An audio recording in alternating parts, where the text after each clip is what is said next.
Hello! Hello, everybody! Here we are! Hello, Coyote! Hello! How are we today? How are we on this nice, relaxing Sunday afternoon? How are we doing? I am doing great. I have some wafer cookies. I ate one of them already, and I only have two, because that's as many as I'll allow myself to eat at one time, because I'll eat the whole damn package otherwise. And I have some oranges, and I have some crackers. I'm glad you're good! I'm so glad. I'm eating some oranges. I'm hungry. Made some burgers on the grill! Fuck yeah, Frozen. I'm jealous. It's been raining today, so I haven't been able to, grill or anything. Otherwise, I might have grilled for lunch, but instead I made rice porridge because it was cold. It was, chilly today. So I'm like, okay, let me make something comfy for lunch. I still want garlic parm pasta for dinner. I'll see about that. I'll see if I can make that happen. But yeah, we're working on this today. In comfy chair full of soup. That sounds amazing, comic. I am in... My chair is comfy. My computer chair is pretty comfy. And I have rice porridge, which is almost soup.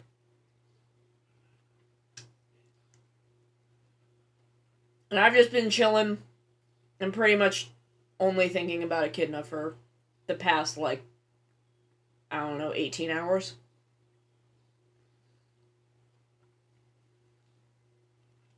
Ichi! Hello! Increase soup. I'm gonna grab my tablet. Let me pull up my playlist. Let me pull up my good playlist here.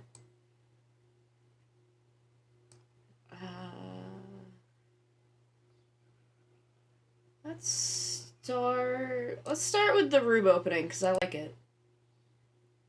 Turn shuffle off. Turn this up for you guys a little bit.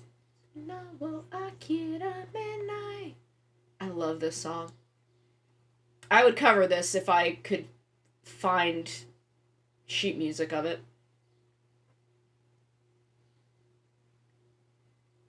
There we go, that's the fucking button I have to click to get back to my fucking art program. Okay, so first thing we're gonna be doing is coloring line art. We are going to color our line art because it makes it look good.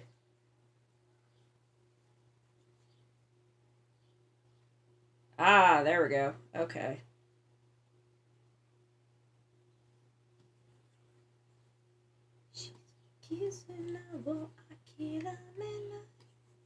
Okay, our eyes are on a different layer. You know what, let me just...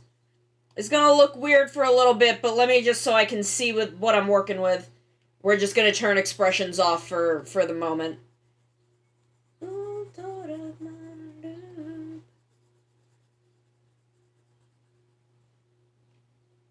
Oh, that's skin, so I can fix that later. That's fine. I love this song.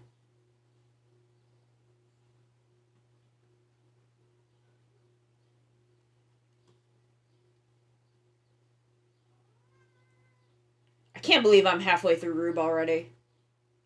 I genuinely am like, what? No, I just started this show. I just started it. How can I be halfway through already? And then there's, this goth girl that just showed up. And I'm like, what the fuck is her deal? I love Rube. I've been having fun with that Ryder meme on Twitter. I'm very tempted to just go through the whole thing. I'm like, what did you do? Oh god, he's biting plastic wrappers on things. And it's annoying. But anyway.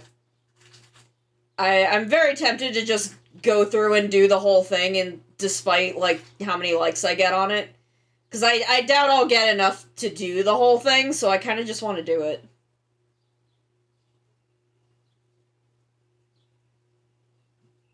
You know, like, I just want to do it. Because I am that person who screams my fucking Kamen Rider opinions into the void 1,000% of the time.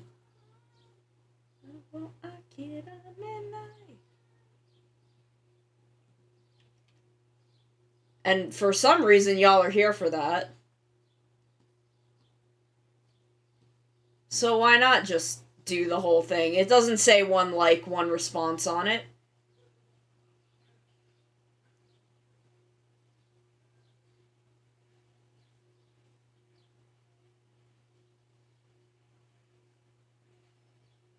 Okay, that's good, so I'll just slap that down there.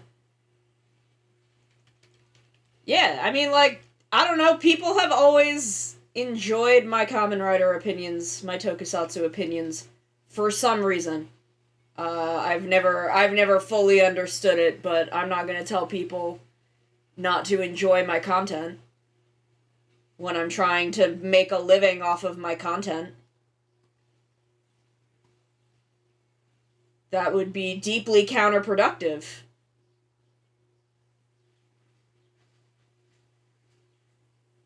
So if people want to hear my opinions, I will talk about my opinions all the fucking time.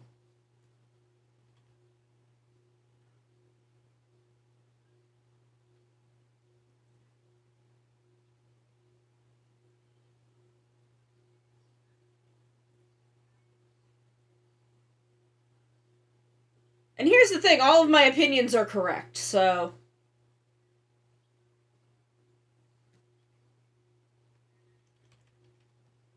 Yeah, I don't know, people just like hearing my viewpoints on Tokusatsu, so I'll give them, and it's that, Orb is good.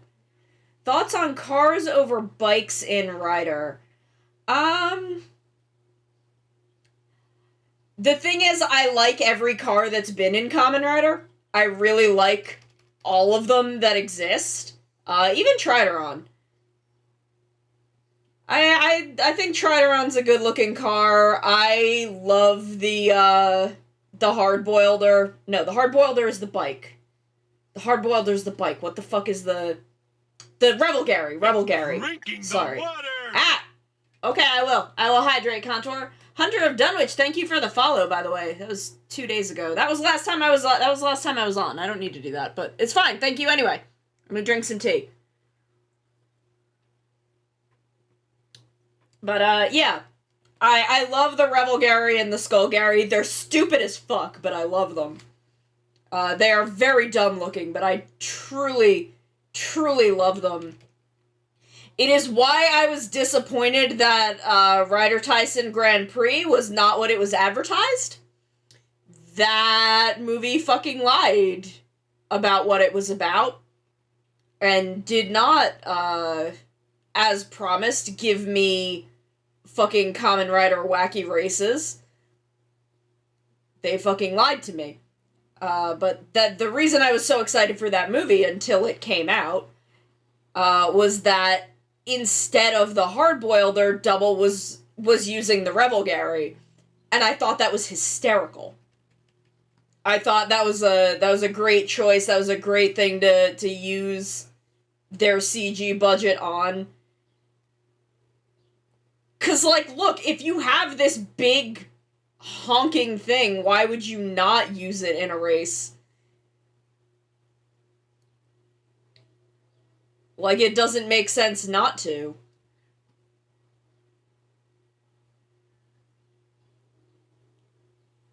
So, I don't think that there should be a lot of cars instead of bikes, because the tradition of motorcycles in Kamen Rider is important.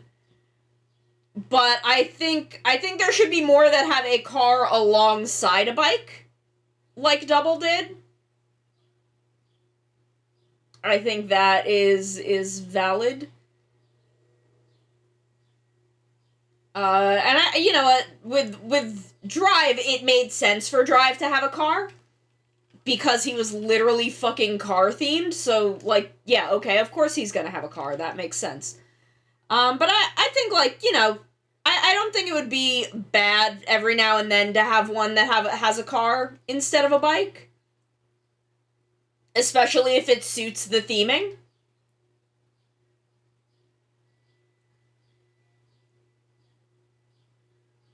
Yeah, something something common driver. That was kind of the meme around Drive. I'll fix that. Sometimes it's easier to just let the color spill into areas that you don't want it and then fix it later. That's a thing that I've learned while coloring like this. But yeah, I think cars are fine for riders to have. I just wouldn't want cars to replace the motorcycle because I think that's, you know, Rider was built upon that. It's part of the history. It's part of the foundational text of Kamen Rider. But I think, you know, you don't want to only stick to, you don't want to not change things up sometimes, because if you just lean too hard into this is what it's supposed to be and it can never be anything else, you get really stale. I would like to see bugs come back into the base theming of Kamen Rider. Yeah, it's why they're called riders, because they ride.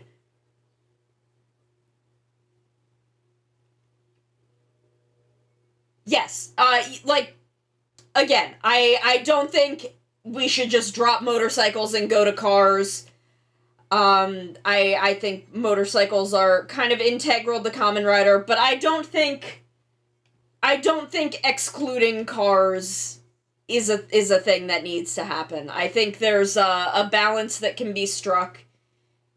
Interesting ways to make cars function in Kamen Rider. I do agree with, I would like to see more bug-based Kamen Riders. I would also like to see just more interestingly themed Kamen Riders.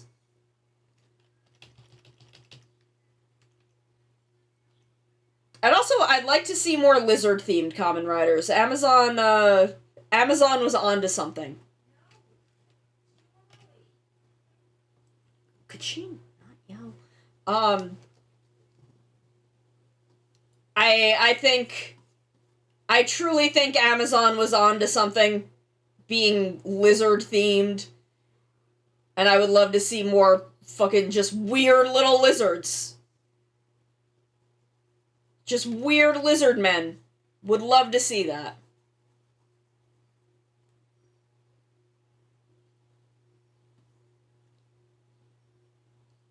Thankfully, parts of this costume are black, so it will just require touching up those areas of line art instead of fully recoloring them. I would like to see, like, I don't know, some tertiary riders with cars.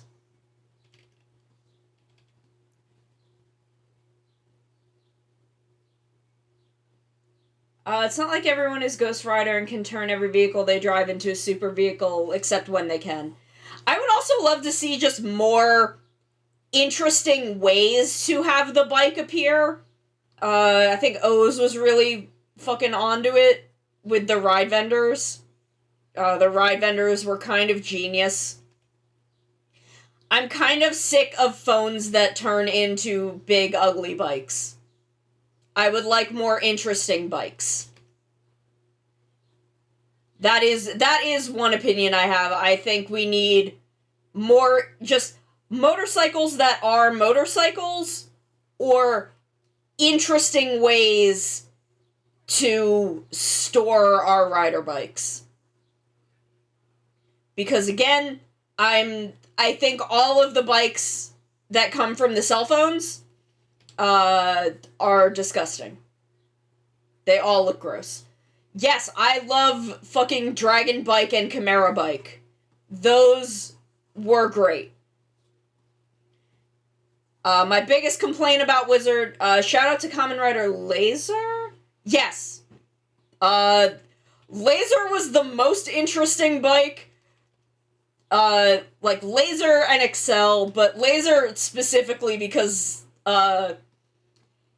the way his bike suit functioned is how I knew he wasn't dead. In the opening to X8, and they stopped having the opening for like 10 episodes. The watch bikes, maybe? I don't know. I don't remember the Zeo ones very well because I have purged a lot of Zeo from my brain because it makes me unhappy. Where was I going? But yeah, Laser, they stopped having the opening in X8 for about 10 episodes pretty shortly after he died. And when it came back, the opening had been entirely redone with a few exceptions. But the vast majority of the opening had changed. And there was those big sections in the opening where it showed everyone like with their gashat. It was like a shot of Emu with the gashat, a shot of Hiro with the gashat, Taiga with the gashat. And then there was these empty spaces that were just static that were meant to be for Kiria and for Kuroto to signify that they were dead. And I watched that, and I was like, oh man, that's fucking heartbreaking. What a really impactful way to use the opening. And because so much thought was put into the way they redid that opening, that when it got to the end of the opening, and it's the part with the suits, where it's that pan around all of the riders in their suits, and then it comes back to X8 on the bike, and the bike still had the eyes. The eyes were still lit up on the laser bike when we had seen that after Kiria died, the bike didn't have eyes anymore. And I was like, what? Wait, what? Like, the fact that so much thought had been put into how the rest of the opening was composed, but they left the eyes on level 2 laser, I was like, oh shit. Oh fuck. He's coming back. He's coming back. And that was when I really started thinking, like, oh, of course, like, I basically predicted how it was gonna happen, because I'm like, games have save states. Games have save files. If Kuroto was doing this to try and save his mom, why the fuck would he not? Like, why would this not be a save state? Why would people who died of the game virus not be put into a save file? And that's what happened. And I was like, damn, I shot my shot and I called it. And I was very, very proud of myself for that one. Hey, Gio, what's up? Like, I really, I was very proud of myself for that one. That was my one big, like, conspiracy board, I figured something out. And then a couple of years later, Zeo happened, and I tried doing it again, and I failed, because I still think I was right. I still think that initially, in the original, like, story drafts of Zeo, Gates was supposed to be Zeo's son. I'm convinced of that, and that it just changed over time. It's going good. We are coloring line art, because I think that looks better. I think it makes stuff look real good and slick and warm and alive when you color your line art. Oops.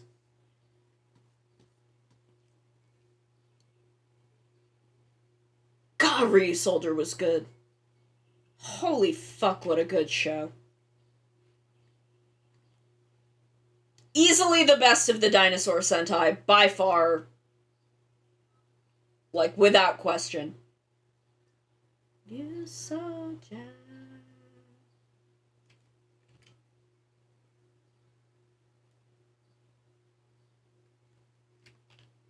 Yeah, Kuroda says buy my emulator. Except it's buy his console. Buy the Genom Corp gaming console. They're a gaming company. Honestly, I truly loved the dynamic between Kiria and Kuroda. They are just two guys who cannot fucking stand each other. But they've got shit to do, and so they have to learn to stand each other, even as they continue to be utterly fucking unable to stand each other. I truly love that about them. Both of their actors are incredibly fucking talented, and were able to really play with it and, like, get that energy. They did an incredible job.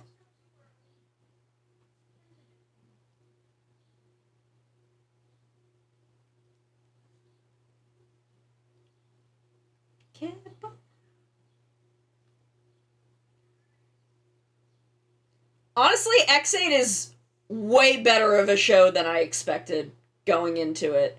I liked the theming, but the suits...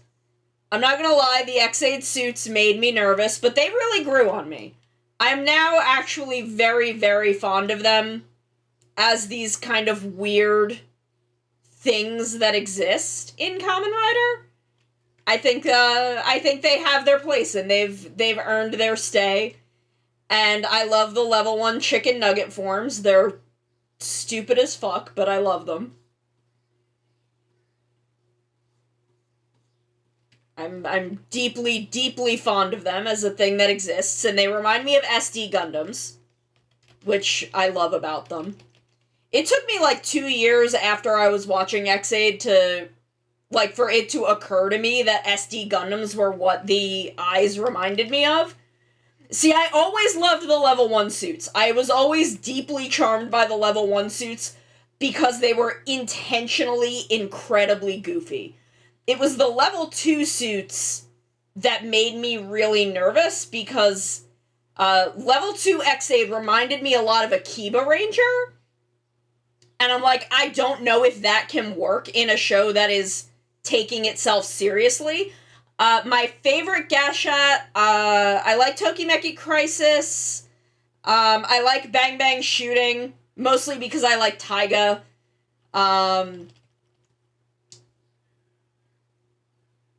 I think Tokimeki Crisis might be my favorite. I do have the Taiga voice Bang Bang Shooting. I have the MMO one that they use for the generic suit. I have that one that has some voice lines in it.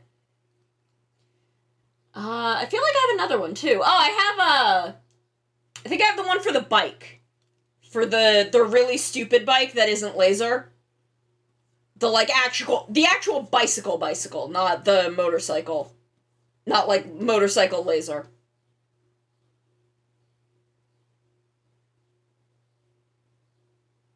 I think that's the other one I have. It's up on my wall and I can't really see the label.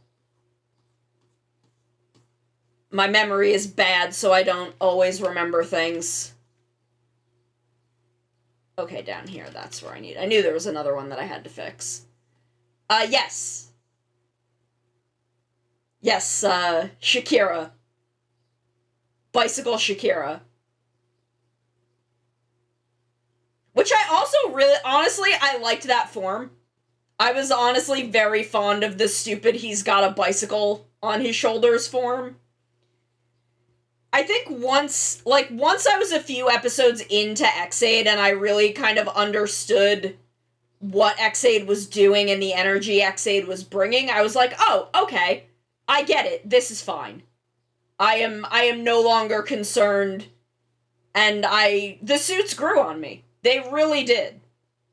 Oh, God, Realize is a song. I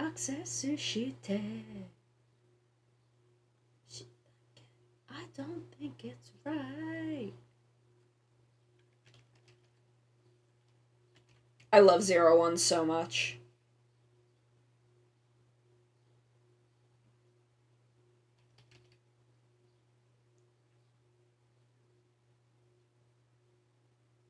Zero One is honestly like a fucking masterwork. The fact that like so much happened and they had to completely rewrite the ending of the show because they lost like 6 episodes to the pandemic hiatus. And the fact that they were still able to go so fucking hard with that ending, incredible.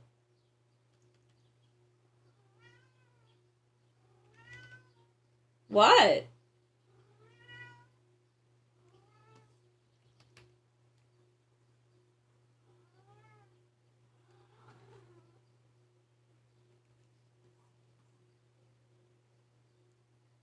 Like, the fact that they really had no plans for Azu, they didn't even know if she was a thing they were gonna do. It was just something they threw into the opening and were like, we'll figure it out if that's a thing that we want, if the, you know, we'll get there if the story goes that way.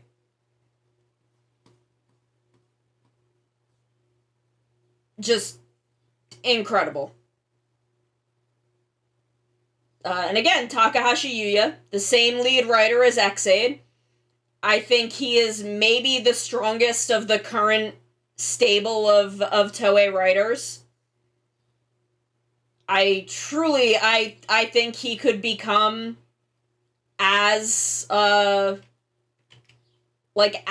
notable as Inoue and Kobayashi and Arakawa. He seems to have the clearest vision for what he wants his shows to be of the modern writer lead writers.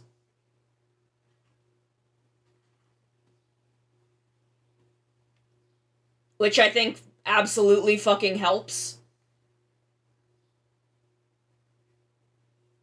I think it's Mori Nobuhiro who did Ghost and Saber, and I think he just kind of how do I want to say this? He thinks he can fit more into a show than he can actually fit into a show. I think that is his big hang up with why his shows don't meet their full potential. He tries to fit in so much lore, and it's like, buddy, you don't need lore. You have way more lore than you need to have. Like, trim it back, or go right for, like, a 6-season anime. I feel like he is someone that needs, like, a 75 to 150 episode anime to really tell a story that he wants to tell.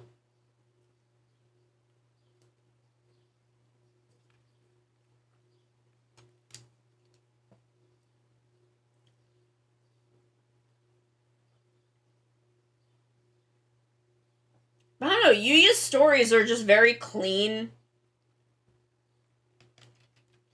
Like, they're very clean, they're... I want to say precise, but that's maybe not the right word. That's maybe not what I'm going for. He has an end goal.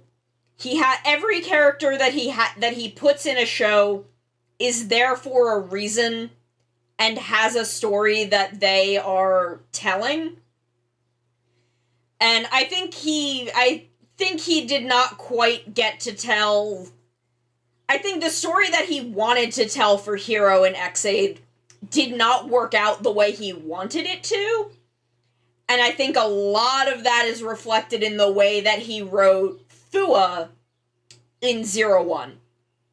I am 1,000% convinced that 01 takes so much from the story he was telling in Ex-Aid and cleans it up. Because Ex-Aid was his first, lead first time leading a Kamen Rider, and I, you gotta learn the ropes. You gotta kind of figure that out. It's not easy. I think it's auto-saving? Yes. Okay. And I think Hero is the most blatant example. There is, in fact, no key that Fua can't rip open. I'm pretty sure he could just, punch the side of the Ames van, and it would start running. But Fua and Hero are both these very, very difficult stories about dealing with grief and dealing with loss and dealing with trauma and lashing out in a way that is unhealthy and learning healthy ways to cope and not put blame on people that don't deserve it and not take your grief out on other people. And I think he couldn't figure out how to do that with Hero in a way that was satisfying, because so much of Hero's narrative in X8 is telling the same story 6 fucking times. It's the same thing over and over, and Hero never really seems to learn. He never really seems to grasp the end of his story arc, which is that he needs to move on from Saki. She is gone, and she would not want him to be suffering, and she wouldn't want him to make other people suffer in her name. And he never quite gets there, where Fua's story is a lot more internalized. It is about himself and his own pain and his own grief. It's not projected outward, where a lot of Hero's grief is projected onto his memory of Saki, who honestly he was not that good to be quite fucking honest. But Fua's is a lot more internalized. Even though he believes that he has lost people he loves, he, as far as his brain goes, as far as what he believes to be true for much of the series, his family is dead. They died in Daybreak. But it's never about memories of his family. He's never compelled by memories of his family. It's just the overarching trauma, and I think that is just a much cleaner way to tell that story. And then, of course, Fua, and in the storyline that is Fua and Naki, Fua does learn that, oh, I am projecting this onto, people who weren't there. I'm blaming every Yumagear, ones that, were not even around yet, and who only want to be able to live freely in the same way I do. I am blaming them for a thing that they had no control over. And I just think that Fua is very much Yuya looking at the story he wanted to tell about coping with trauma and how to handle that in a healthy way, and was like, okay, I did not succeed at this story, which is fine. Sometimes you just don't tell a story the way that you mean to, and you don't get across the thing you want to get across, and the way to solve that problem is to write a new fucking story, and he does. He writes Fua. And, Fua and Naki, Fua and Yua, the way that all of those stories intersect, I think is very much more the story that he wanted to tell in X8, and he told it the way he wanted to in 01. And that's why I love Fua, and why I don't like Hero. That's why I very strongly dislike Hero. Even as I like some of the bits of his story, I like the way that it intersects Taiga. Because that was another thing. Part of Hiro's trauma involves Taiga, and Taiga also is suffering from that trauma. And I think a lot of that carries into the storyline between Fua and Naki and Fua and Yua. I think there's a lot of it in both. And he just does a really great job in 01 with it. And I love Taiga. Taiga is my favorite character in Ex-Aid. I think he has the best storyline in Ex-Aid. I love him. I love that boy. He made me love the Kamen Rider Snipe suit, even though it's one of the ugliest things I've ever looked at with my eyes. It's fucking horrendous, but I love that suit because it's Taiga's. I think I have a little vinyl Snipe somewhere. I forget where I put it. I have the Bang Bang shooting Gashat because I love Taiga. Okay, did I get all the parts? No. Puro pera meru. And it's just, I love Taiga. And I love Fua. And I love 01. I'm very, very convinced that, aside from Fua I definitely think is Yuya trying to retell the story he was writing for Fua. But Amatsu Gai, I'm pretty sure is his original intentions for Dan Kuroto. Because Dan Kuroto was notably... the direction they took Dan Kuroto was changed after Iwanaga Tetsuya does the first, like, bending himself over backwards and doing that, like, the shaft head tilt and the laugh and kind of really going off with Kuroto.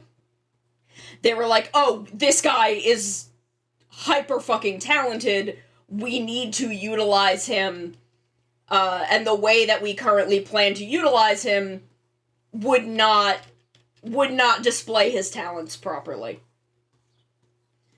So they very, very notably, they changed the direction that they went with Dan Kuroto. And I'm pretty sure that Amatsu Gai is what he originally intended to do with that character.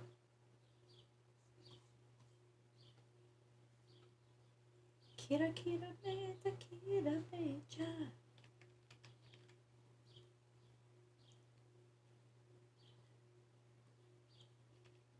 I don't think he was method acting, because there are a lot of, like, there's a lot of, like, cast photos and stuff. I follow a lot of the actor Twitter accounts every year. And he seemed to just kind of vibe out when he was not in the role. He seemed like he was just kind of chilling out, doing his thing. I think he was just very, very into Dan Kuroto, and he still is. He fucking loves the character. And I think he just had a very specific vision for what he imagined the role he was playing to be, and got super fucking into it. And they were just like, oh, we see. Okay. We understand, and we are going to let you do this. But I don't think it was a thing where he was, like, in character all the time, offset, or, like, when he's not in a scene, and acted towards the other actors the way that Dan Kuroto would act toward their characters. But, yeah, I truly, truly believe that Amatsu Gai is what the original intention for Dan Kuroto was. And I think the direction that they took Dan Kuroto in was the correct one. They made the right choice there. He could be no other way.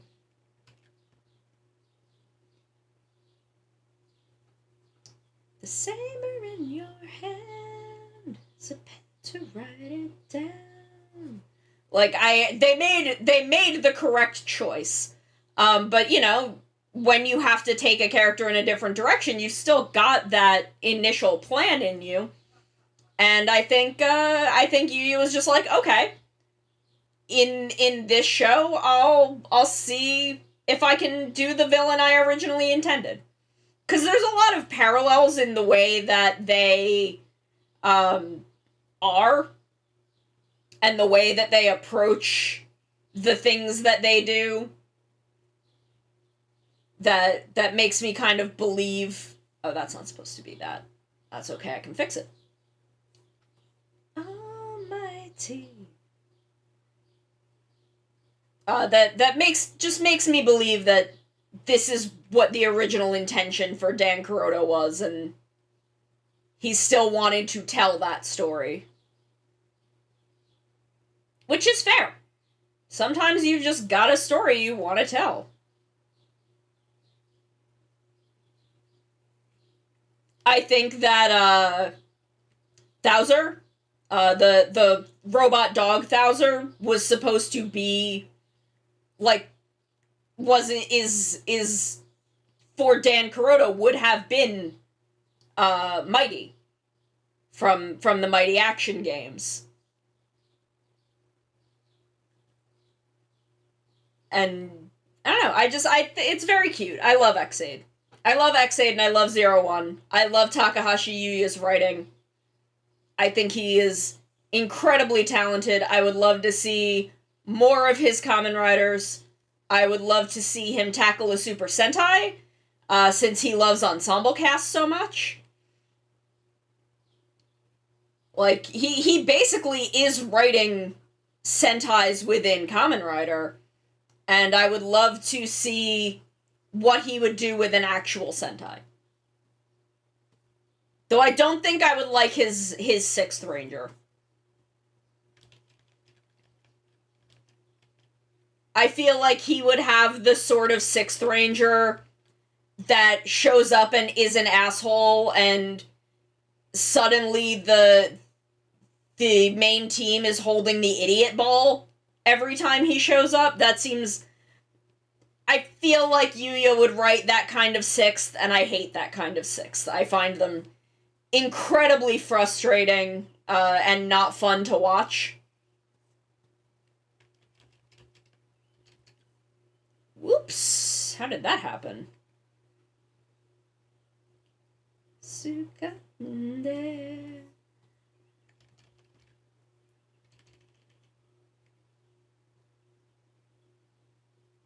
So, I'm not sure I would like Yuya's 6th, but I think I would like the world that he would craft. I think I would like his main team a lot. So, I would like to see the Sentai he makes. And, you know, sometimes I can come around on that kind of 6th. If they're written in a certain way. Kanalo didn't really do that. Kanalo was frustrating for a different reason, in that he would just fucking drop what he was doing to go hit on a lady. And I'm like, buddy, maybe keep it in your pants long enough to defeat the monster. But I know there are some that I've kind of come around on. I can't think of any off the top of my head.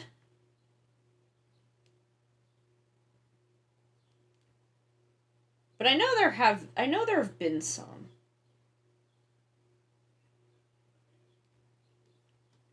How the fuck can I go? Like, I know there have been some. Let me think about this. Oh, obviously, fucking Tetsu and Deca Ranger, Deca Break. I think it's because he was only that way for one episode. They really only let him clown on the team for, like, one episode, and then he was like, oh, I'm baby. No, I fucking hate Two Kaiser. I did not come around on Two Kaiser.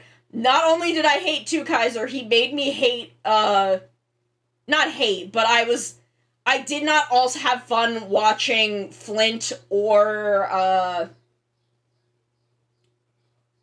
Ricky, and what's the other one? the twins. They were deeply frustrating. But Deca Break was one where the first episode he was in, I was like, if he does not fucking cut this shit out immediately, he will be just completely intolerable. And then, like, at the end of that episode, they finish that first episode he's in, and he immediately becomes a fucking baby. He's like, I am now the little brother of this team. And I'm like, oh, you did it. Congratulations. I love you.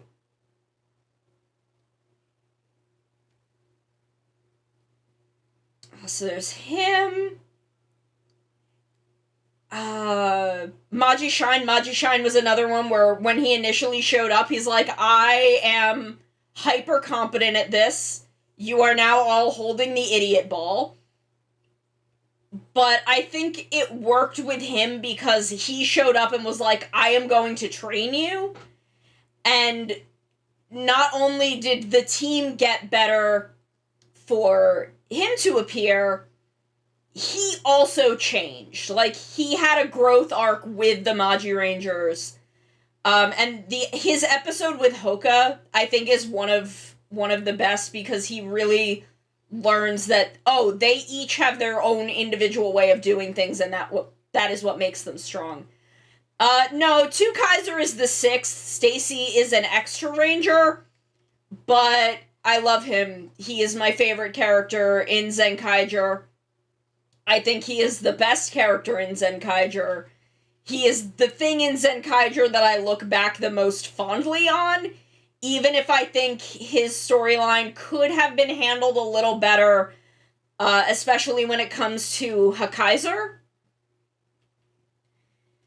Because he really didn't care about Hakaiser until Hakaiser was already revealed to be Kaito's dad. And then he was like, oh no, I want him to be my dad friend. And I'm like, this would have more, his decision about whether to keep Hakaiser for himself or let him go, I think would have been more impactful if he had already cared about Hakaiser before he was trying to make that decision.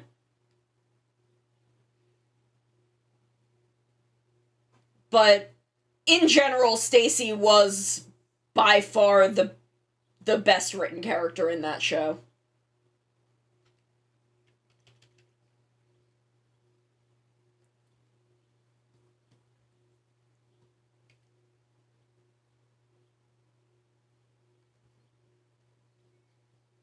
I mean, Stacy would have been a better sixth ranger than Zox. Another frustrating one was Phoenix Soldier in Q Ranger. He was deeply frustrating to watch every time he was on screen. His fucking entrance into the show, it's in the middle of the episode that ends the Stinger and Scorpio storyline. Like, they fucking kneecap one of the strongest storylines in that show to introduce the Sixth Ranger. Like, you couldn't wait until the beginning of the next episode. You couldn't give this story, 10 more minutes of breathing room. You had to do this now. And, the entire story shifts gears from, Stinger having to kind of let his memories of his brother go and move forward and deal with all this trauma, to just be like, this guy is here now, and we care about him. And I'm like, no. No, we were in the fucking middle of something.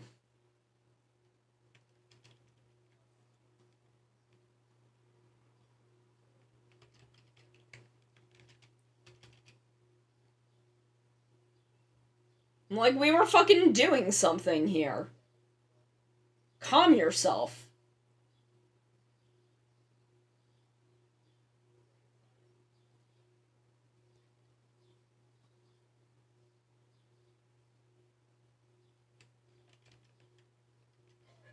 Just revise.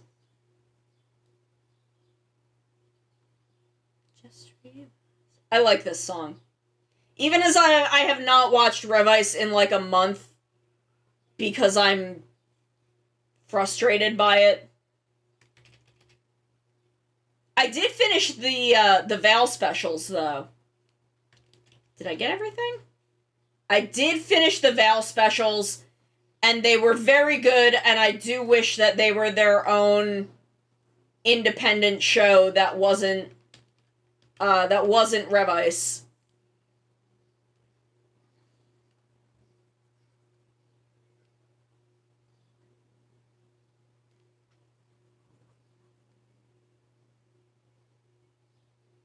Okay, does that need to just be black? I guess it does.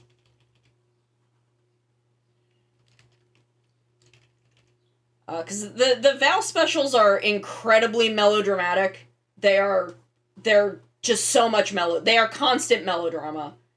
But I love that about them. I love that about them. I think that, kind of plays to their strength.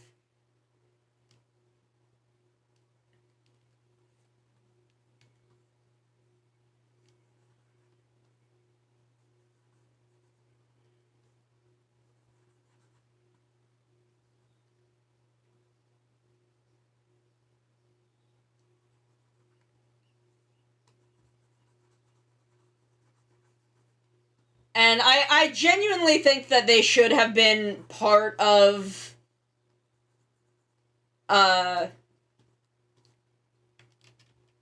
if the Veil plotline has to be in Revice, I think they should have pulled Akiva and been telling those stories side by side.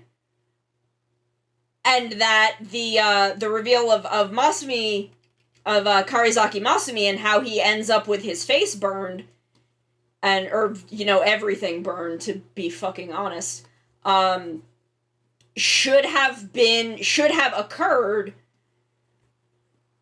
just before we see the reveal of him in the present timeline, because I think that would have been a really, like, impactful thing and would clarify a lot of things for us about Masumi's intentions, about the tone of his character, about why George hates him. And it would have been this really strong moment where we see this dude kind of, he could have been paralleling George in the main timeline, and it would have been this really strong moment of we see him, decide, I'm going to do this to make up for the pain that I have caused Genta, caused Junpei. And then we see him walk in the present in his, dollar store shroud outfit, and been like, oh shit, that didn't kill him, he is still around. And one, I think it would give Weekend a lot of fucking credibility, which they need. The trigger. Oops.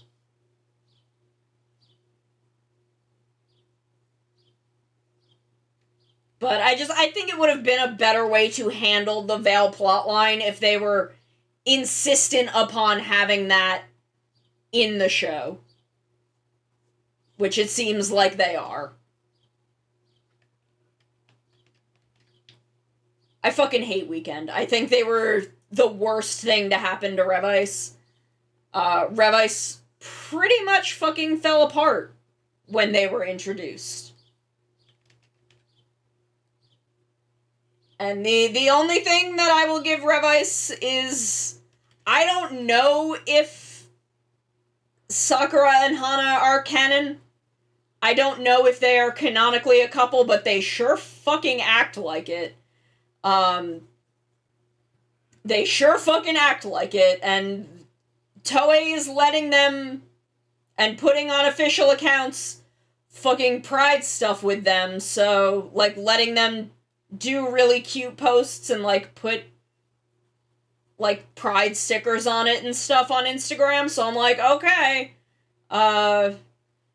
again, I can't say anything for complete certain, but it at least looks like it. And I will give Revice that. I think Naki walked so Sakura and Hana could run. Baby dun dun, baby dun dun. Fucking love this song. Gridman. I need to send Maru her voice clip for the month. That reminds me.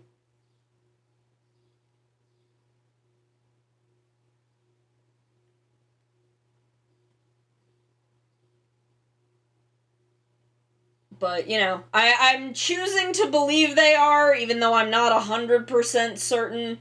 I would need, like, an actual Japanese lesbian living in Japan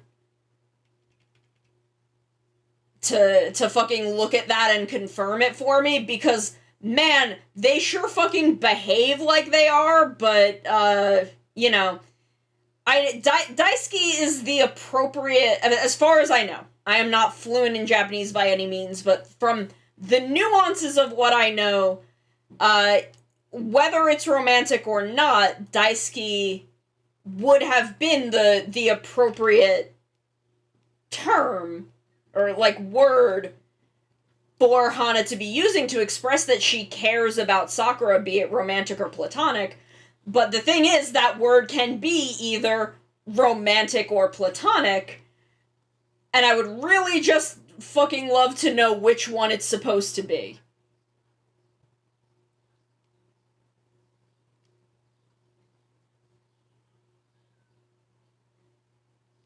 Maybe a little darker. Yeah, there we go. That's better.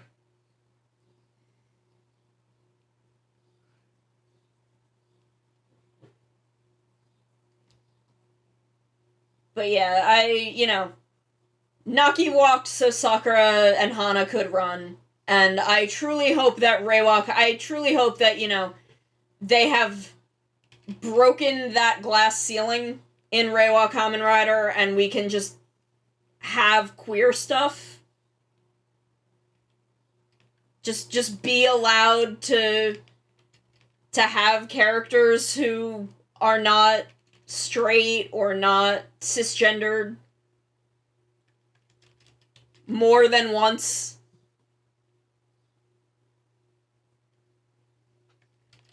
Because if it's just Naki, and if it is Sakura and Hana, and it's just them and they never do it again, then fuck them. You know?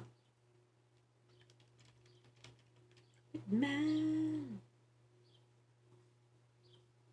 Okay, I think we are good here. So let me label this.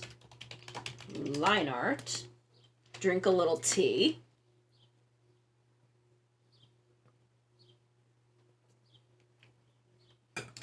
What other tokusatsu opinions of mine would you like to hear?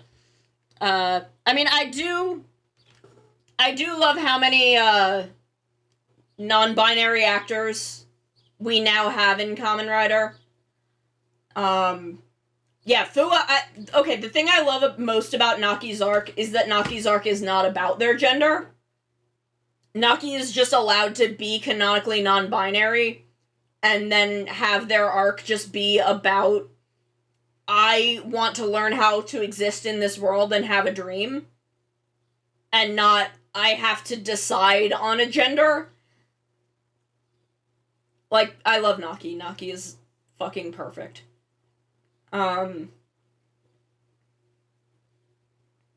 I wish that we had more actors that they were hiring as non-binary actors, but I do like how many major Kamen Rider actors have come out as non-binary, and by how many I mean I think like 2. And then the one actress from Wizard, the donut cart lady, at the time she did not identify as a trans woman, but I believe that now she does. I do believe that currently she does now. Ank's actor, I believe, now identifies as non-binary, and Onari's actor from Ghost also now identifies as non-binary. I feel like there's one more, but I might just be thinking of Naki. But I feel like there's another one. Garo vs. Rogue did the same thing with an agender model character. I don't know enough about Garo, unfortunately.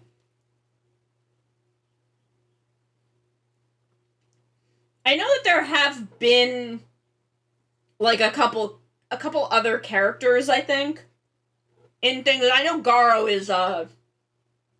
is generally more open to that kind of thing than Rider or Sentai, just because it's geared towards a much, much older audience than Rider and Sentai were. Rider and Sentai, if it's there, they tend to kind of pussyfoot around it a little bit. I know Kira Major, I think Saki is... I'm the way they have her... Not Saki. Sayo. Sayo is her name. The way that they play certain things with Sayo, I feel like she is intended to be bi.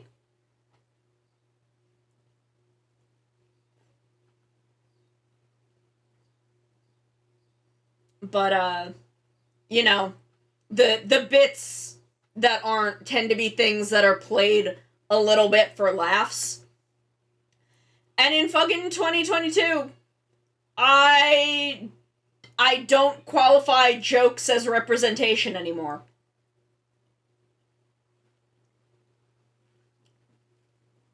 It doesn't fucking count if it's a joke. You can do better, Toei.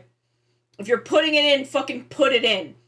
Like the thing with Reika and Majine in Zenkaiger, I don't fucking count that. One, that doesn't even read to me as queer. They hug. Like, they aren't even people that, like, know or have any feelings about each other, so it doesn't read to me as though, Orin doesn't count as a joke, but I wish they had not made him into as much of a joke as he was. But also my opinions on Gaim are not kind, so I won't be saying them. I also didn't finish Gaim, so there are a lot of things with Orin that I didn't see, so I'm not deeply qualified to comment on him. But I would not count him as a joke. I just wish that so much of him and his queerness was not played for laughs.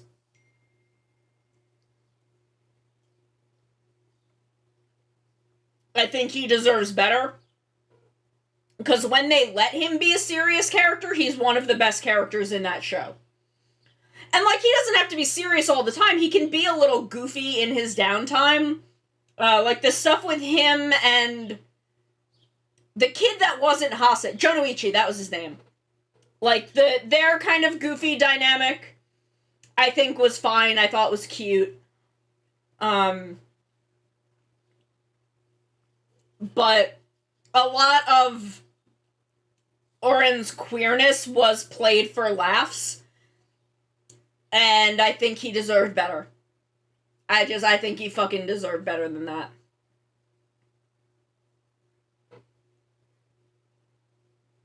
I just think he deserved better. And I stand by that. I won't walk that one back.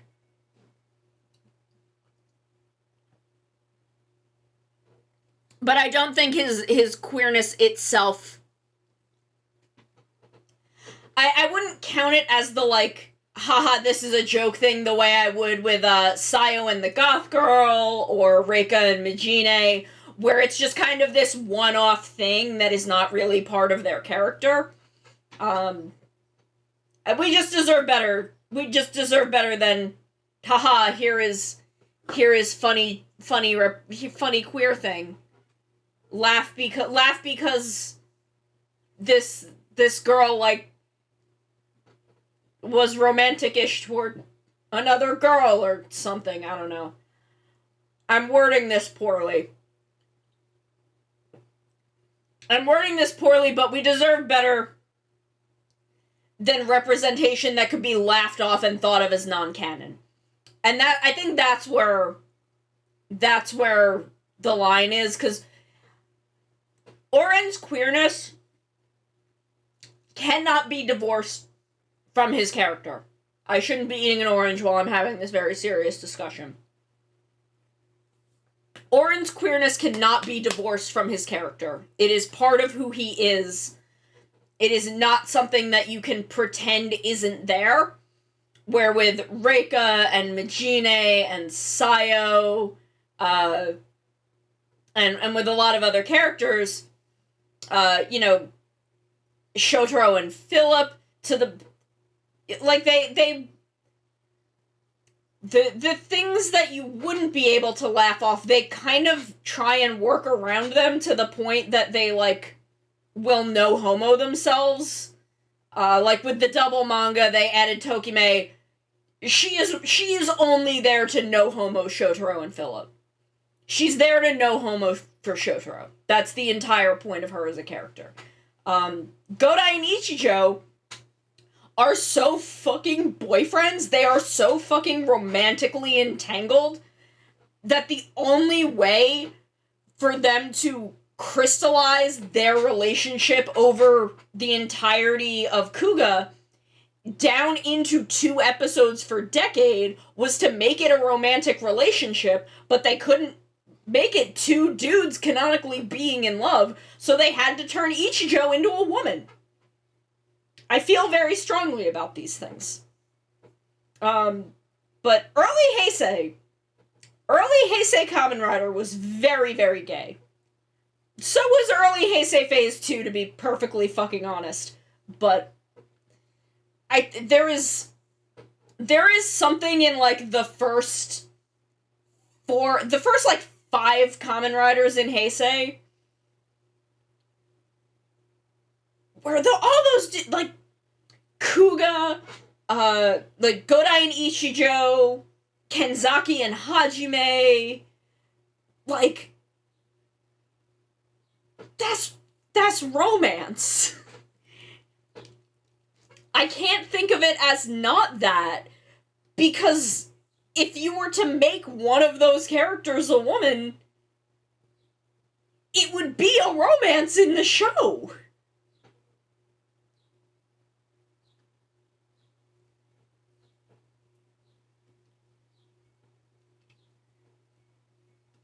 This is what I want.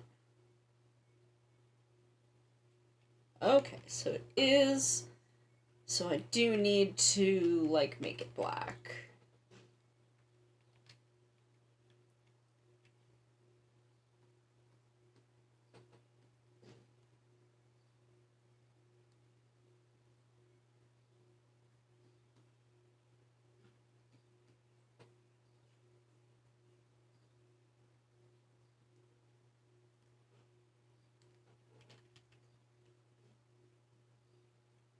And we just deserve better than representation that is only for comedy.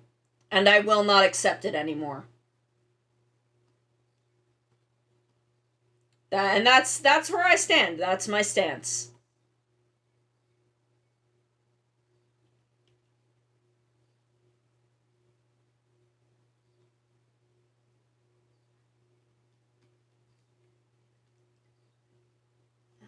Okay, there we go.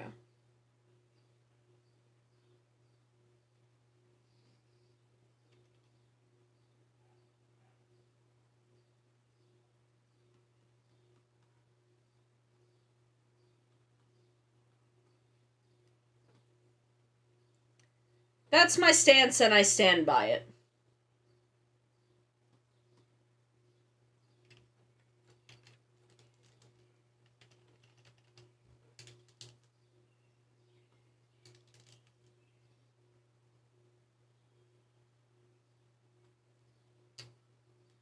What other terrible tokusatsu opinions of mine do you guys want to hear about? Not terrible. My opinions are all good and valid. What am I saying? All my opinions are good and valid and correct.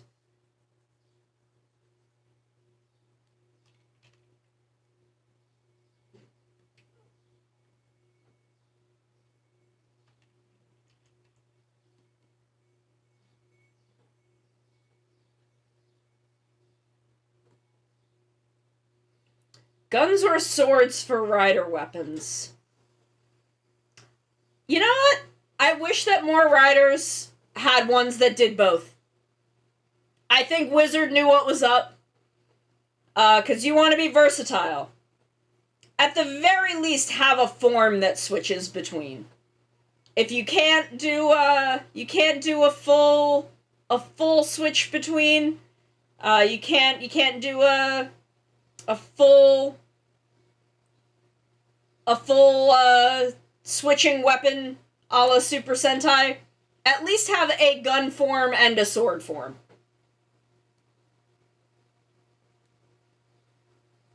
Because you gotta be versatile. You gotta be versatile.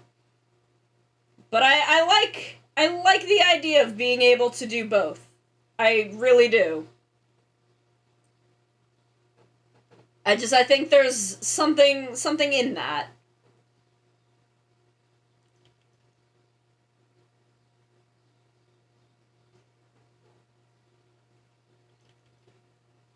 I do wish more Sentai didn't have the weapon that switched between a gun and a sword, though.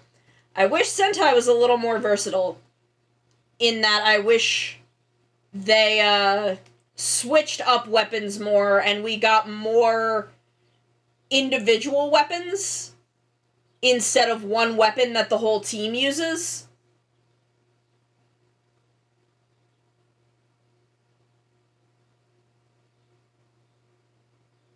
I think that would make fights more interesting. Or at the very least, do what Gokaiger did, and have some members that specialize in gun and some that specialize in sword. Kira Major also did this. And then have your red do both.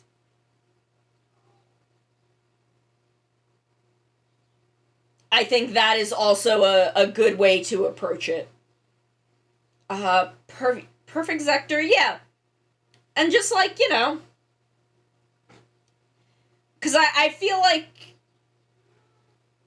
I don't know, like with Kamen Rider Saber, obviously they have to use swords.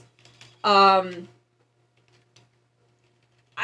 liked that 01, I liked that the two Ames riders were gun Kamen Riders, but they integrated that into the belt, which I think just made their belt more interesting and made their weapons more interesting, because it was not just another thing that they had, and instead was, the core of how they did it, and they were essentially like AI cops, so giving them guns makes sense.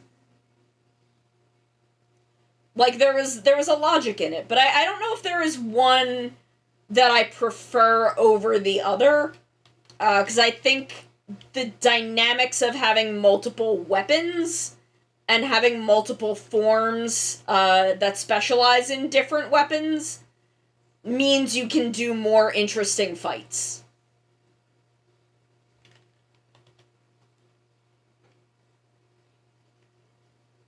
And you gotta be able to keep the fights interesting. Good lord, do you have to be able to keep the fights interesting.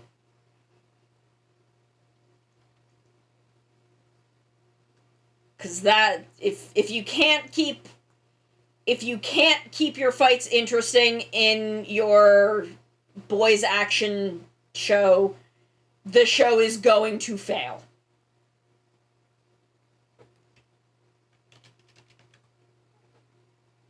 Like, the show will just fail, and you have to keep the fights interesting. That is why I got so bored with, it's why I've tuned out of Sentai robot fights for years. Because they were all the same, they were all very, very dull. They were not interesting to watch. And it is one of the strengths of Don Brothers. Don Brothers knows how to make their fights interesting.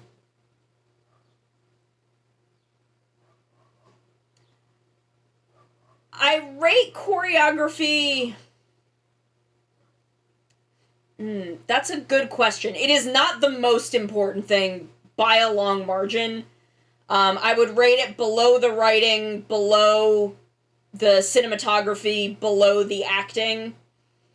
Because I don't think a bad fight, even a whole show of bad fights, will not kill a show that is well written. I think a well written show can carry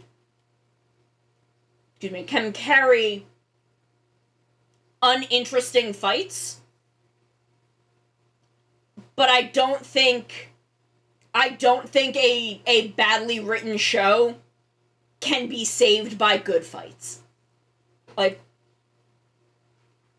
if the fights are good, but I don't give a shit about the guy who's fighting, then why bother? But I do think that bad fights can make or break really emotional moments in a Kamen Rider and Super Sentai. In both of them, to be totally honest. So I don't think they're unimportant. I do think that it is something that a lot of directors need to get better at. It is, unfortunately, Koichi Sakamoto is, in fact, one of the best directors Toei has access to. And he really knows how to make a fight count. But, God, I wish they would not ever let him fucking film something with women in it.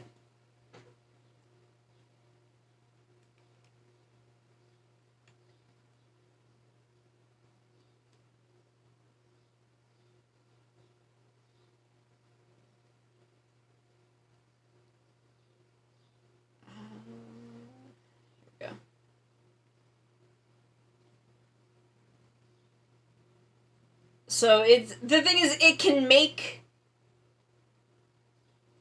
it is not the most important element, but it can definitely make or break really important moments. So, I don't know, I would definitely, again, I would rate it below, below writing, below acting, below cinematography. Just in terms of, and this is just me, because I am not watching Kamen Rider for the fights, I am watching it for the story. Someone else who is more interested in, or engages with it more on the level of the fights and the suit acting, they're going to put choreography and cinematography at the very top, where I put writing and acting at the very top, because I feel like those things... If I don't care about those things, I'm not going to care about the fight, no matter how well it is choreographed and shot. So those are just my priorities.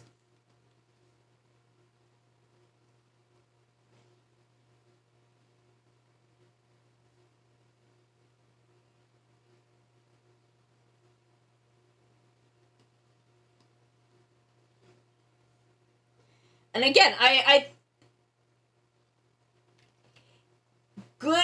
good robots choreography in a Sentai, it is not the most important thing to me, but I deeply appreciate it, because, man,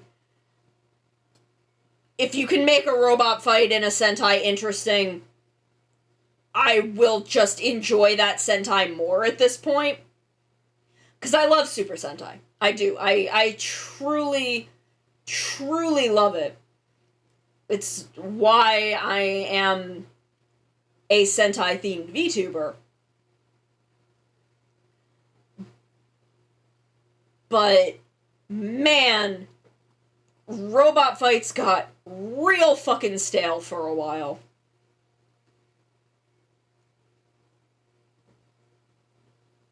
And I think Ryusoulger really started rejuvenating them in that it just in the way they were shot. Because they were shot really interestingly. You would get a lot of Ultraman-esque cinematography. Like, really, really low angles, a lot of focus on the area around the fight. And it was just more interesting to watch. And I feel like I should mind more than I do the trend of more and more CGI in Sentai robot fights. Just how much more heavily they're starting to rely on that. But I don't. I don't really, because they're able to do more interesting things. Because they don't totally have the limitation of, can a person in this suit physically do this? And as much as I love suit acting is an amazing art form. I think being able to switch between both, because kids aren't going to notice. For the vast majority of it, kids are not really going to... They're not going to be aware of it. They're so absorbed in the action and the story that they are not going to be aware of the switch between live-action suits and CGI suits. I do think that, and this is a downfall of how Dawn Brothers is doing things, the CGI, the two CGI team members are a failed experiment. I think that the idea behind them was good. I think it was a good concept, a good thing to try. Inu Brother is fucking impossible to look at. He is miserable to watch. It is awful to watch him move around. Because he's supposed to be the same thing as the live-action team members. And he's very visibly not. Kiji Brother is also pretty fucking unbearable, but not quite as bad as Inu Brother. Inu Brother is just unpleasant to watch.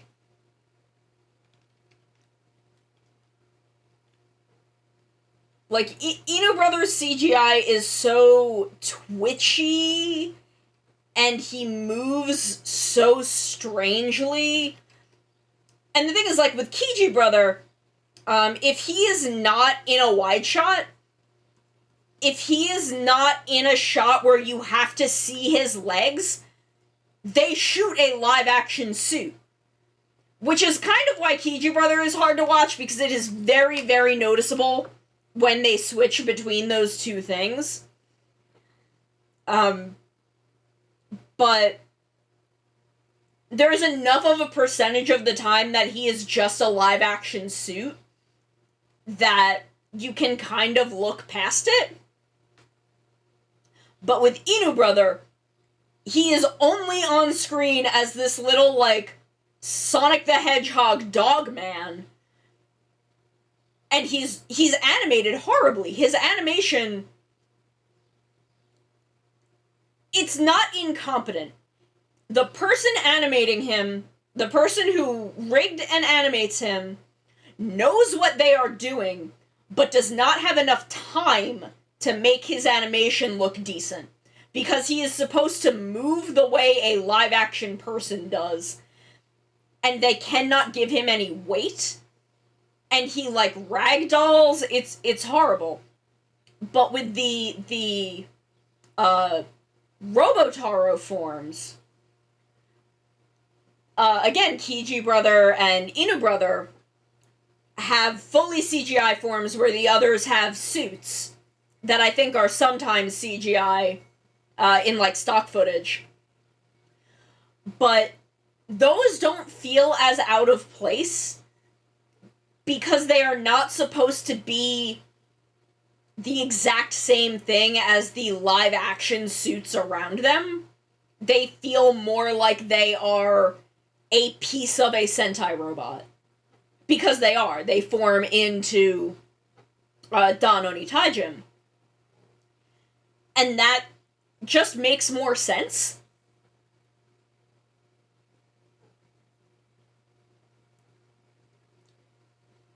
Excuse me, I'm trying to eat my last orange slice. It's why I'm not bothered by things like the lion in Saber.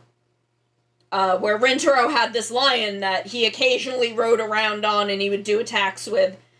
And, like, that's not supposed to be a real blue lion.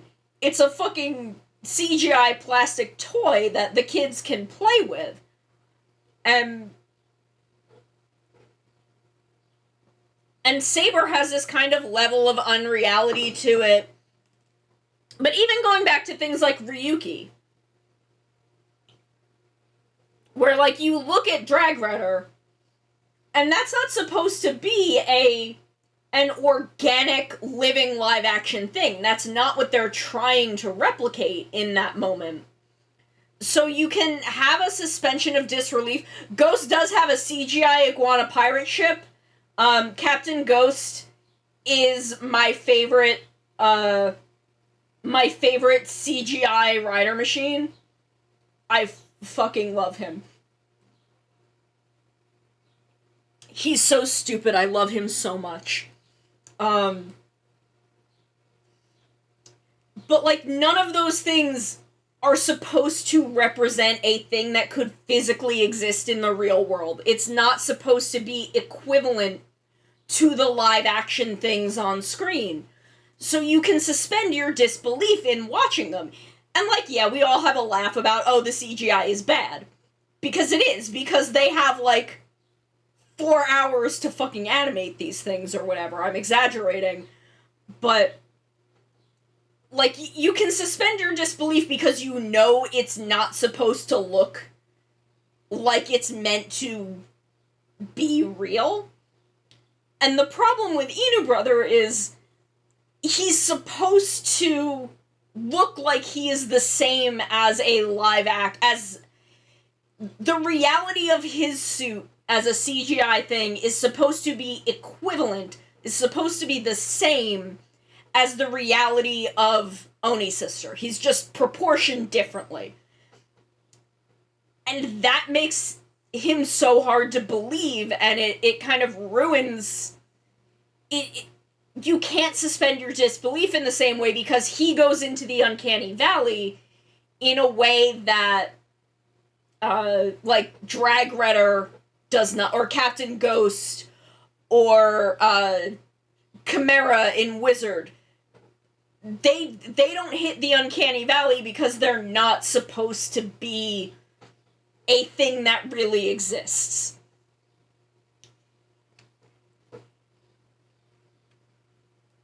And that's the problem with Inu Brothers CGI. And, like, he's supposed to move as though he's being suit acted. And he doesn't. He moves like a CGI puppet that they only had 2 days to animate.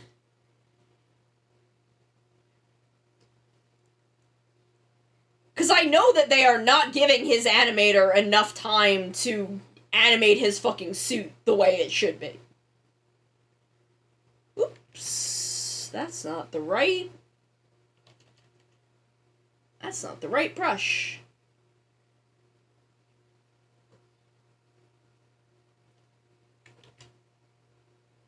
Oops, nope, I was not done.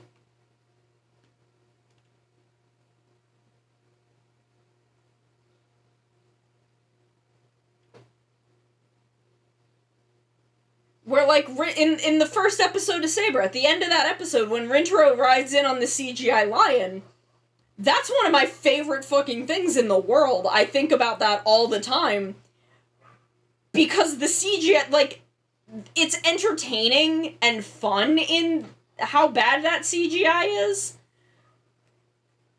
Because it's so weird.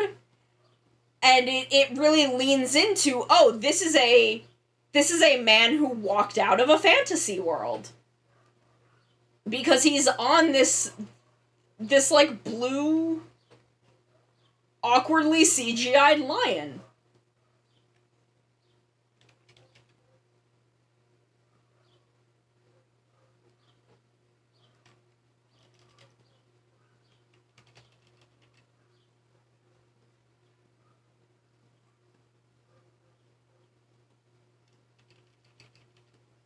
I fucking love Rintaro's bad CGI lion. I'm pretty sure that every time he is riding on that lion, he is actually sitting on a ladder.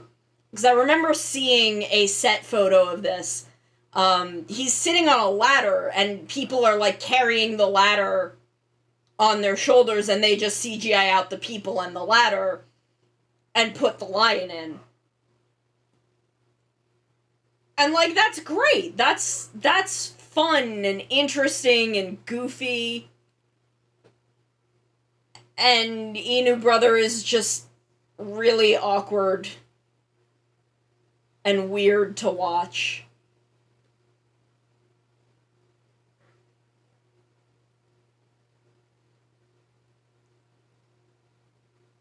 And Dawn Brothers is a wild show to experience. I'm enjoying it. I don't know if I like all of the narrative choices Inoue is making, but I am certainly deeply, deeply fascinated by them.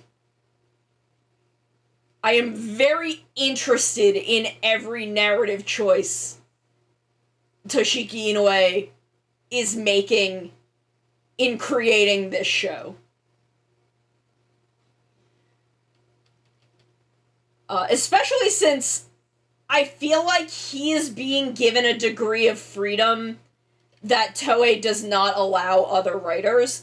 And I don't know if it's because Sentai's sales are still floundering, even though I've heard that Dawn Brothers' sales are not amazing. But I don't know how the ratings are doing. But there is stuff that they are letting this man do. And I think about Lupot and how hard they chickened out on so much of Lupot. That I'm like, damn, y'all are really, y'all are letting him do this.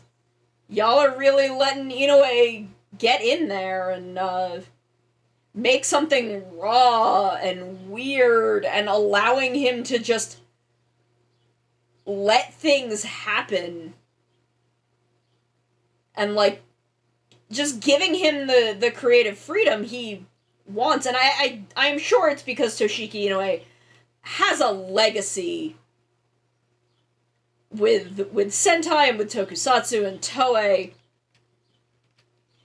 And that because of that, he is being allowed to do things that I don't think they would let a newer writer do. And again, I think about the things that Lupot seemed to want to do and, you know, wasn't able to. And the ways that it really felt like they pulled back the reins on Lupot.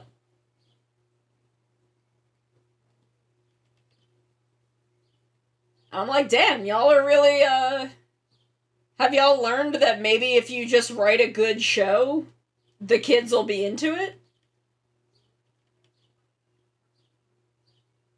And you'll be able to make money off of it?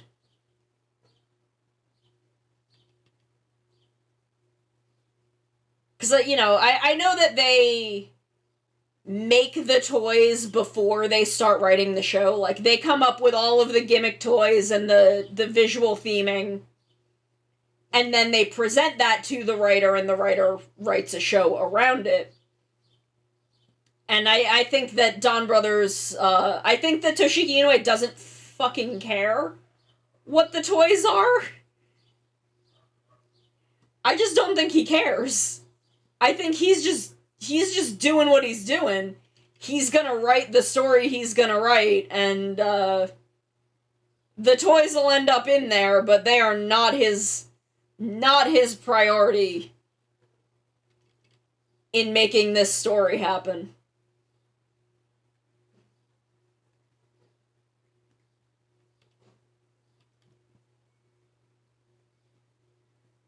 You know, and I think about Q Ranger and how I think Q Ranger's problem was not so much a matter of Toei holding it back, it's that Toei wanted a show that had 12 fucking members of this team, and Q Ranger couldn't that's not a sustainable cast for a 50 episode show. You end up with characters like Spada who essentially do not get a story. And I do not think that the lead writer for Q Ranger wanted to write about anyone other than Stinger and Champ and Balance and Naga. I genuinely don't think he gave a shit about most of the rest of the cast. He wanted to write two very specific stories, and sometimes he would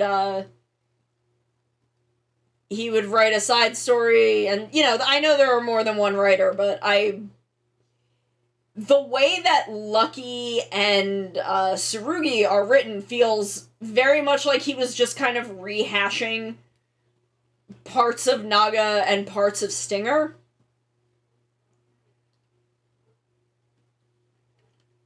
And he just really only wanted to write those two things, and really didn't care about anyone else. Which really had me hoping that we would see more of Echidna, that she would, like, maybe come back at the end. And now is the time when I hit the real Echidna loving hours. Because the culmination of the Dark Naga arc is this whole this very poignant moment where Echidna's like, I still don't like what you're doing, I still don't agree with it, but this is what is needed to save the universe, and it doesn't matter what I think, the universe being saved is more important. Naga, please save the universe. So I was really hoping that we would see her at the end and have this moment where Naga's like, hey, I did it. I was able to save the universe. And he just, you know, she very quietly, like, welcomes him home. And it's just kind of this nice little moment of, even if she does not like him gaining emotions, she accepts that this is the right path for him, and that maybe it will be the right path for the rest of their people going forward. And I think about that, and I spend some time writing about that and exploring that on my own time.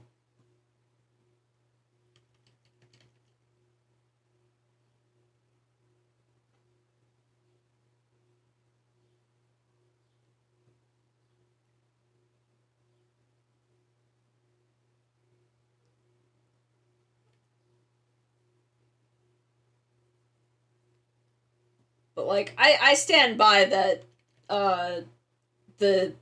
the Stinger versus Scorpio arc and the Dark Naga arc are some of the best Sentai that exists. They are those stories are some of the best Super Sentai that's out there.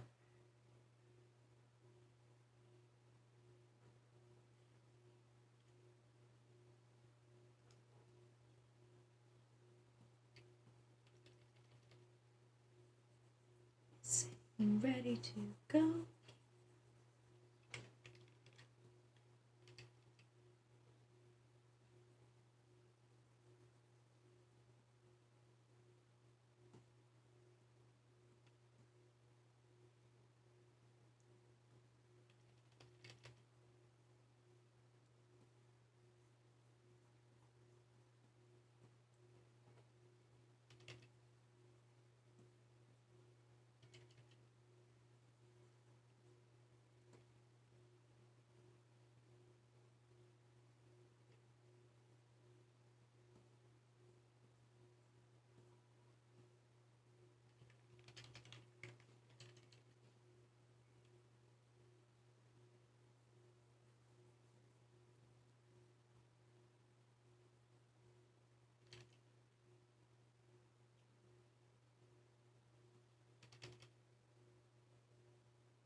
Let's see, what other wild and wacky opinions do I have?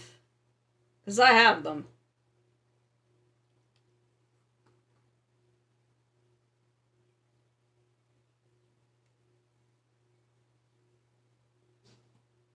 My highly unpopular opinion about Gaim is that I don't like Gen Urobuchi's writing in general. But my highly unpopular Gaim opinion is that, and this is also my Madoka opinion, by the way, these are the same opinion, is that he looked at Kamen Rider Ryuki and missed the fucking point. He looked at Ryuki and fell in love with Ryuki and had deeply, deeply misunderstood what Kamen Rider Ryuki is about. Because he has gone on record as saying that he lifted elements of Ryuki for Madoka. He has said that in interview.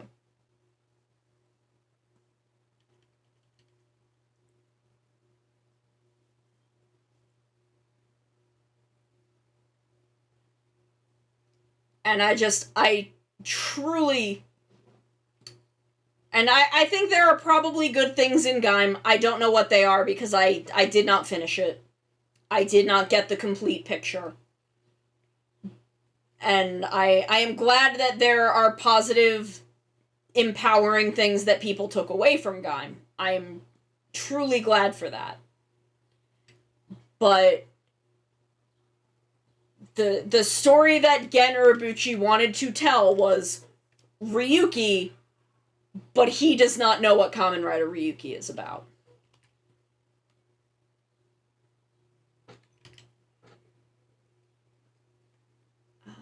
Add glow.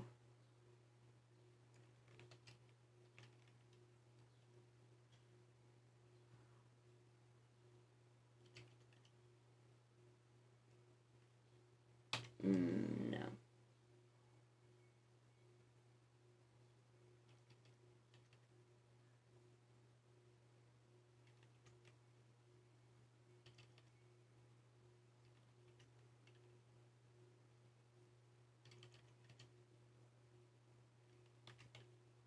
How do I want to do... Actually, I kind of like that.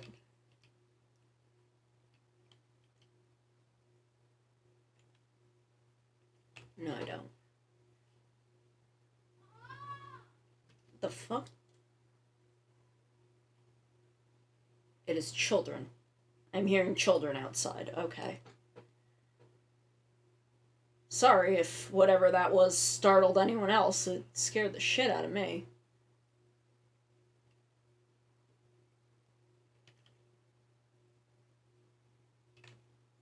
No.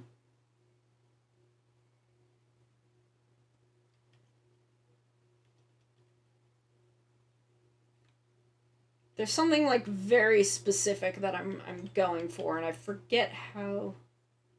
I think this is.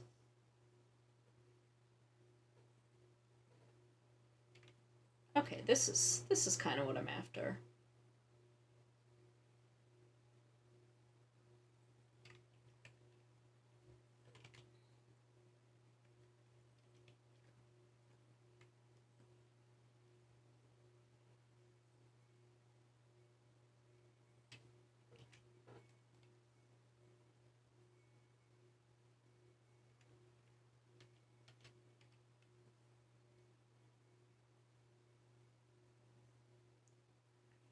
Brown, pink storm, blue splash, yellow thunder.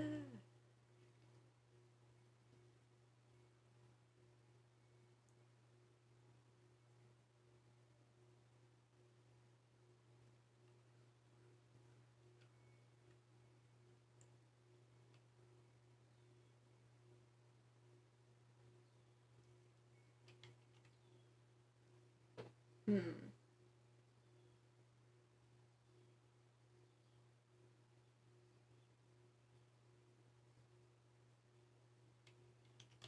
Okay, I think Chi marker might be the way to do it.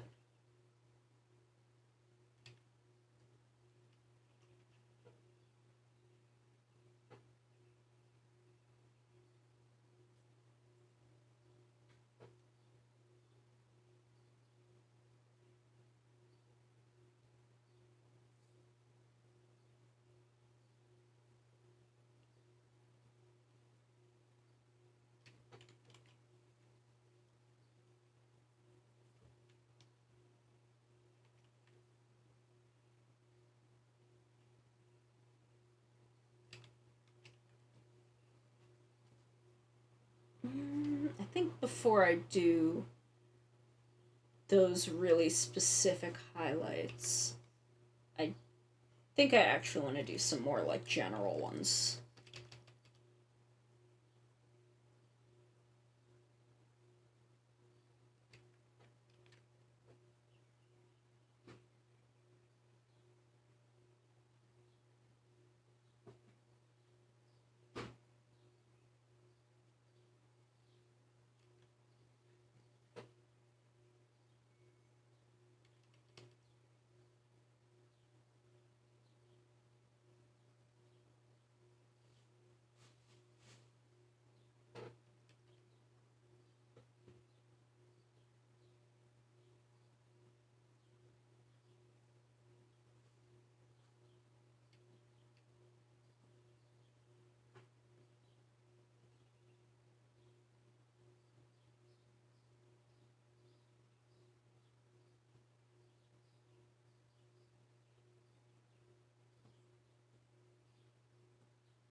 Let's see what other fun topics of conversation can I bring up?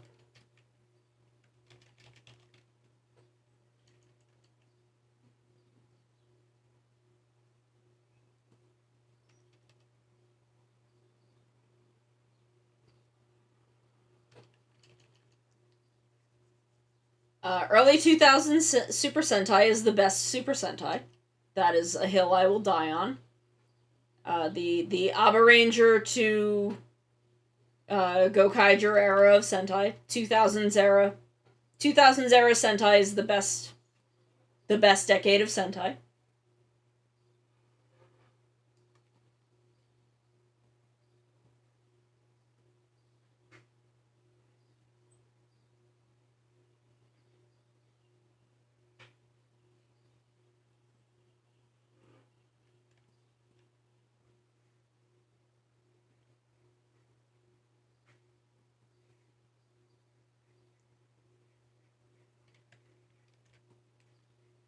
Do I have a favorite Sentai toy?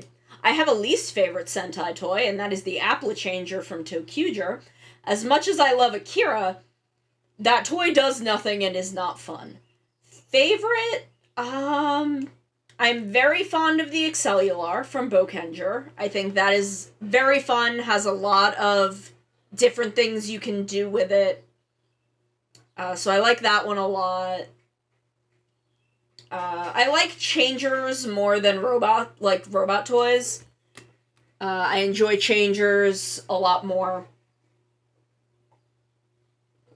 The Magiphones are pretty good. I like the judgment functionality on the SP license from Decaranger. I think that was implemented very well. That's a lot of fun to play with. Let's see. I like the gun sword from Bokenger too. I really like the way they switch between that. The actual like mechanism in the toy for switching is very fun. So I'm very fond of that. Let's see. I'm gonna stop and have a snack. But I think we're looking good. We're getting our base highlights and shades down on the black areas. Let's see. Magiranger, Decaranger, Magiranger, Bokenger, Gekiranger. I don't have any of the toys from. I've never played with them, but I feel like some of their weapons might be fun, but their changer I think is a little too simple for me to really enjoy. Go-Onger, I do really love the shit, what are they called? The little car people from Go-Onger. Those are actually really fun to play. That is actually probably one of my favorite robot toys. Because they have so much functionality on their own. And then you can combine them into an absolutely buck-wild robot.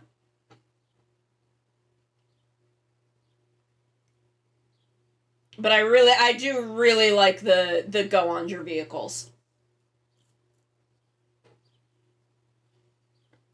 Shinkenger, I've never played with the little origami animals, but they look fun. Those look like they would be fun. Go Sager, go Kaiger. I mean, the Mobirates is fun. The Mobirates. I think it's actually supposed to be Mobirates, because it's mobile and pirates. But I'm so used to Mobirates, because around the time of Gokaiger is when I was getting into Kamen Rider and Super Sentai, and Gokaiger was wildly fucking popular, as it should be, because it's a work of absolute art. But everyone was saying Mobirates. Or, Mobirates. So that's what I'm so used to, like, thinking of it as, even as I'm, like, logically, Mobirates is probably what it's supposed to be called.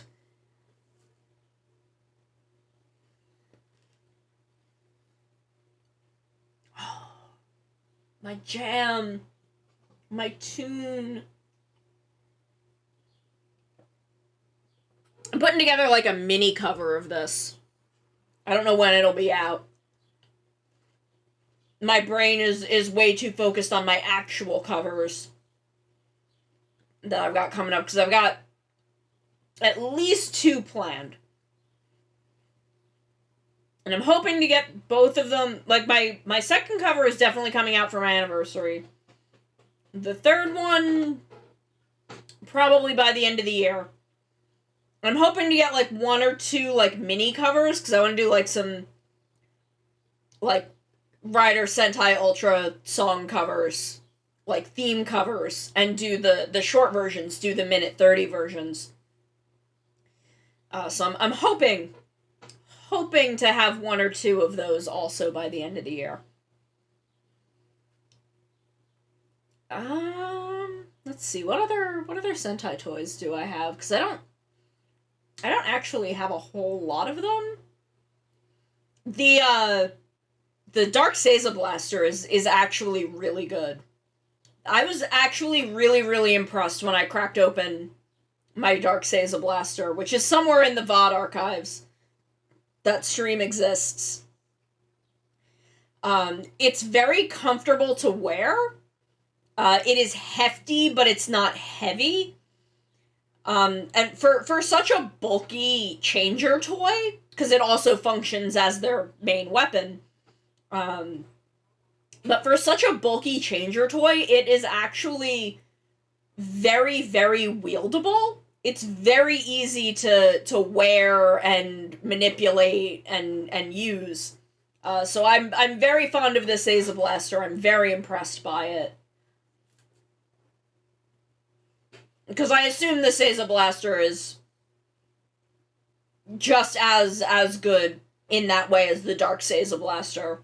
Because it's the exact same thing, they just put a different colored shell on it and put some different sounds in it. Actually, the really fun thing about the Dark Seiza Blaster, this is my favorite thing about it, is when I got it, I also got the sun is a deadly laser. I got the X-Aid Q-Tama. And the person that I get a lot of my Rider and Sentai toys from is Kotetsu Toys Japan, even though I am an HLJ affiliate. But I get other stuff from HLJ. I get it from Kotetsu Toys Japan. He has a Twitter account. He's very active with the English-speaking fan base. Wonderful, wonderful person. I love him. I love his family. I love his YouTube channel. But he was like, hey, I got the X-Aid one later, and he's like, hey, put it in the Dark Seiza Blaster. It's surprising, and I did, and I knew what was gonna happen. I had a sense. I didn't know, but I'm like, this would make sense for it to do this. Instead of X-Aid related sounds, it plays Kamen Rider Genom related sounds. And I'm like, that's really fucking clever. Because Genom is just, he's Dark X-Aid. I'm like, that's incredibly clever. Fucking well done. Well done, Toei, to think of that. Because there's no reason for it to do that. Like, I don't think the Dark Naga arc had even happened when the X-Aid crossover happened. So they very much could have just dumped the X-Aid sounds into it. It's not like it was making Genom sounds in the show, but they went the extra mile to be like, oh, wouldn't it be cute if you put the X-Aid Q-Tama in the Dark Seiza Blaster, and instead of going like Kamen Rider X-Aid, it goes Kamen Rider Genom in like a scary voice. I'm like, damn, that's clever. That's really fun. That's a really fun thing. So actually, the Seiza Blaster might be my favorite. I think it's the Q-Tama are also very, very fun to fidget with, which, as I mentioned on Twitter, is my main metric for gimmick toys. My main metric for gimmick toys is how fun are they to fidget with, and the Q-Tama are definitely up there. They are an incredibly fun little thing to just play with and enjoy. What is she talking about? I'm sure that's what you are all saying about me 100% of the time, is what the fuck is she talking about? On the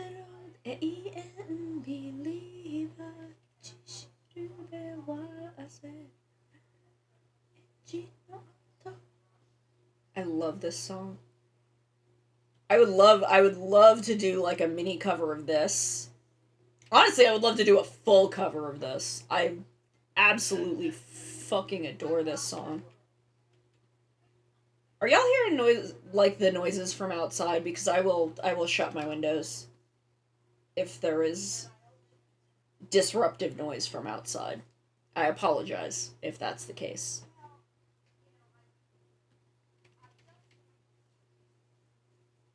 It's the summer, so, you know, everyone's outside.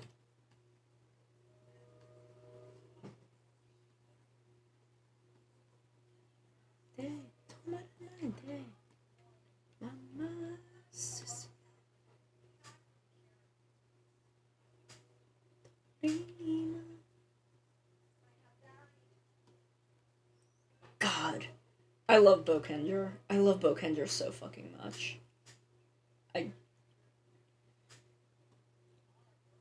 Honestly, I truly believe Bokenger is one of the best of its era. Of the, like, mid-aughts era. It's of, like... drinking the water! Ah! Thank you, Contour, I'll have some tea. Of the, like, 2003 to 2007 era, I truly believe Bokenger is just the top tier.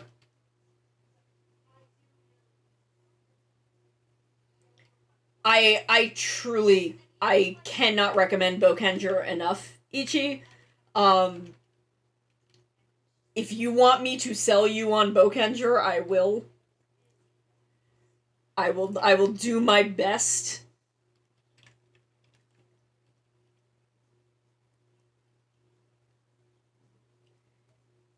I love Bokenger. Bokenger, I think, is one of the most hopeful.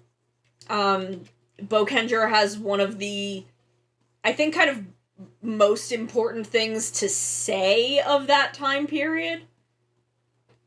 Actually, if I switch this from add glow to just add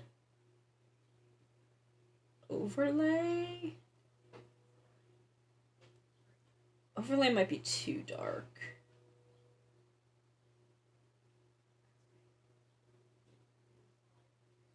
Okay, I'm gonna stick with just add, but not glow.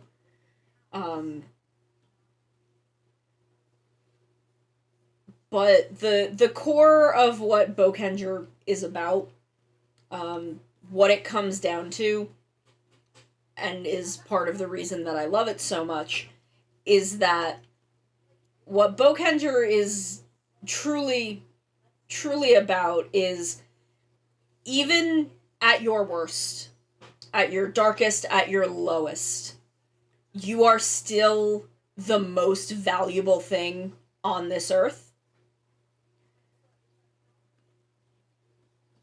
So think about how much value you have at your best. And that's what Bokenger is about. Like, that's the point of Bokenger. And I fucking love that about it. It helped me through a real rough period.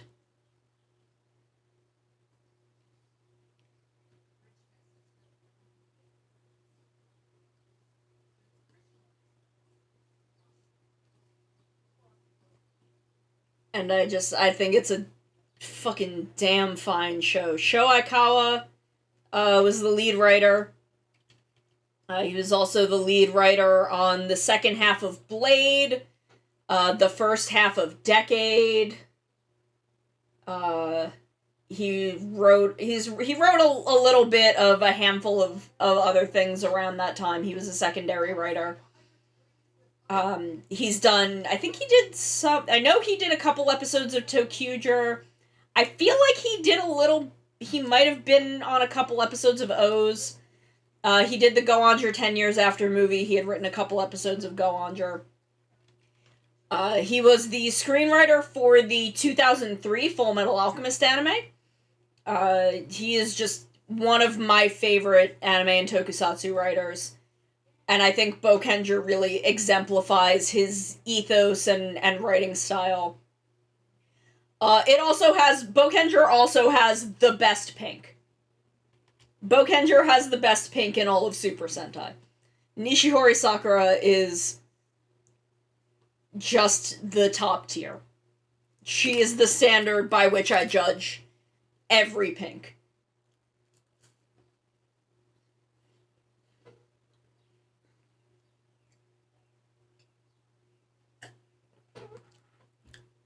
Bokenger also has one... Bokenger is actually very interesting in that it is structured a lot differently to most Sentai, in that pretty much every character, kind of with the exception of Sakura, but her core character episode is so strong that she doesn't need this. Every other member of the team has their own villain. There are 4 main villain groups, and every character on the team has their own villain. If you have watched Gokaiger, the villain that appeared in that, Ryuon, is Boken Red's villain foil. He is essentially the bad version of Boken Red. Not in that he is... Not on a literal level, but on a thematic level, he is... He's not an evil Boken Red, he's an evil Satoru Akashi. He is what Akashi could have been if he went too far. So he's that kind of interesting narrative foil for him. Kazeno Shizuka, who was a very strong influence, not so much on my design, but on, like, my lore and personality, is the main villain of Boken Blue. Boken Black's main villain is another member of that ninja group, Yami no Yaiba. So he is, they kind of have some overlap there, which is interesting. And then Gaja is Boken Yellow's main villain, and then the Ashu, Guy and Ray? I think it's Guy and Ray are Boken Silver's main villains. And then Sakura doesn't necessarily have, like, one... She does do a lot of... Her and Boken Yellow both, her and Natsuki both, do a lot of fighting Shizuka, because it's that thing where the girls always have to fight the girl villain. But Aikawa knows how to balance that with not taking away from the narrative that exists between Sota and Shizuka, which is great, which is amazing. So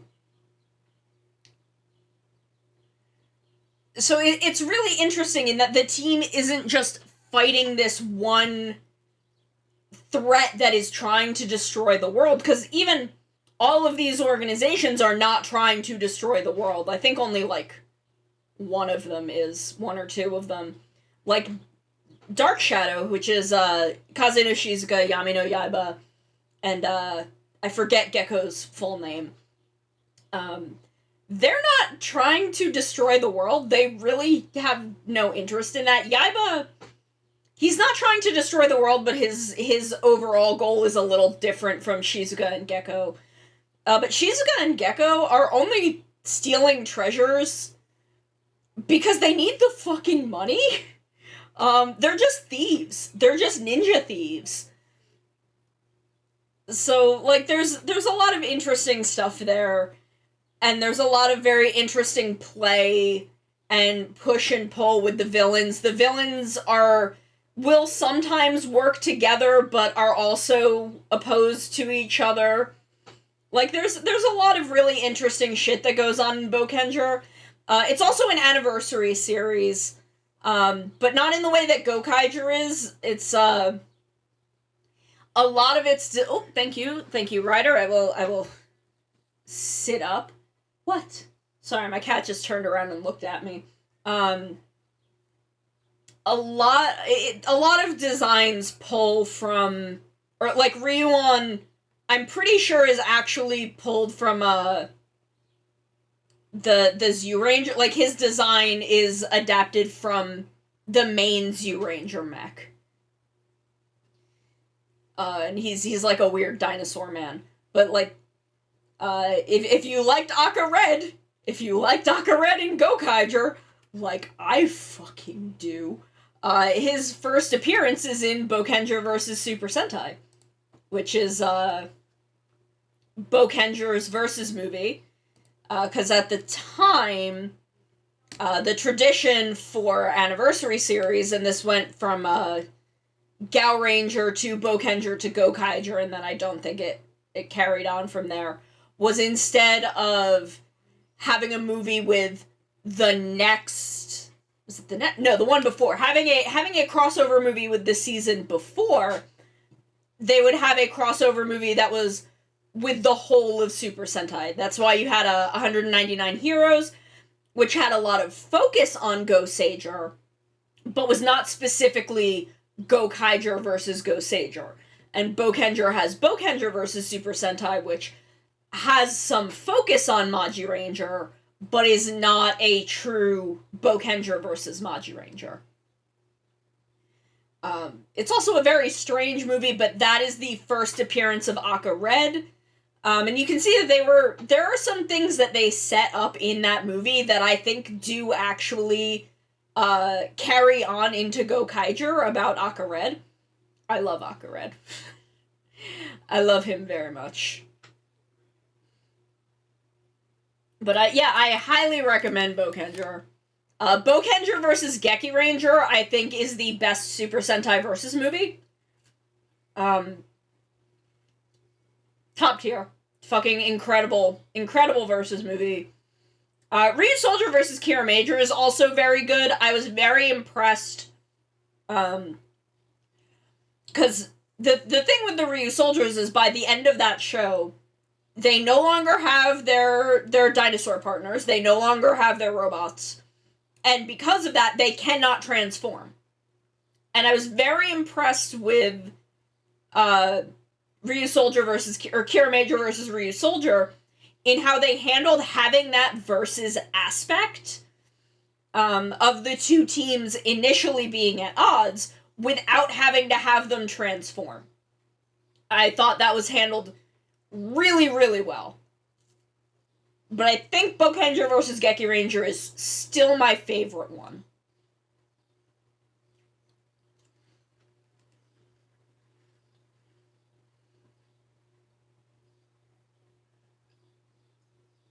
But if you are looking for a Super Sentai to get into, and you have not yet watched Bokenger, I deeply, deeply recommend it.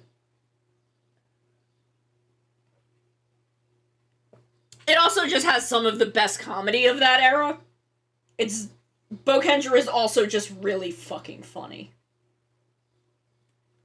Just an incredibly fucking funny show. I love it. What? Sorry, there's a lot of noises. There's a lot of noises outside. Okay. I'm gonna take a second. And, because I'm also smelling grill, and it's making me hungry. I'm just gonna take a second to, like, shut my windows, and I need to deal with some glare from the screen behind me. Or the window behind me. Onto my screen, so just give me a hot second so I can shut my windows and put my curtain down.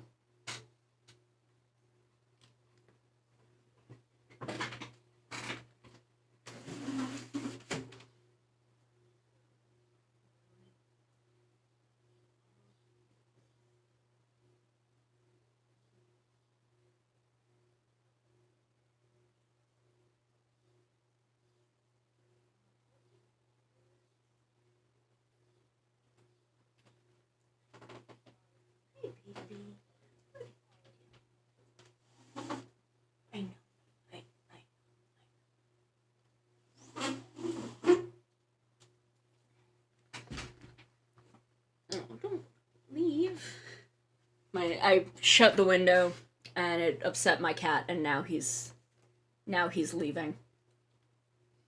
Now he's leaving me. My boy is leaving me. Anyway, I can still kind of smell the grill. I would love to be grilling. I would fucking love to be grilling right now. Trust me. I would love to go out and grill. But, I cannot. Okay, tablet. Grab tablet again. There we go. This is, solved most of the glare issue. There's some from over here, but I can see much better.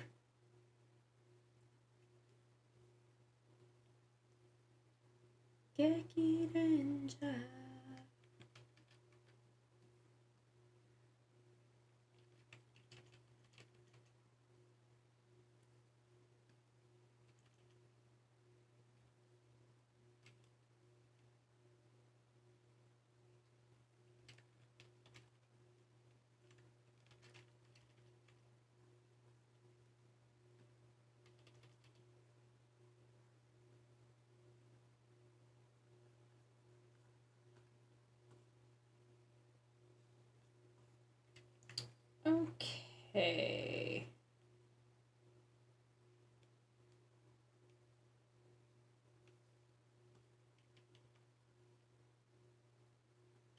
I'm gonna go with like a slightly purple shadow on the skin.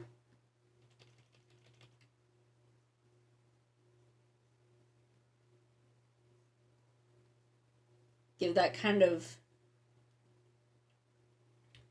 ethereal quality.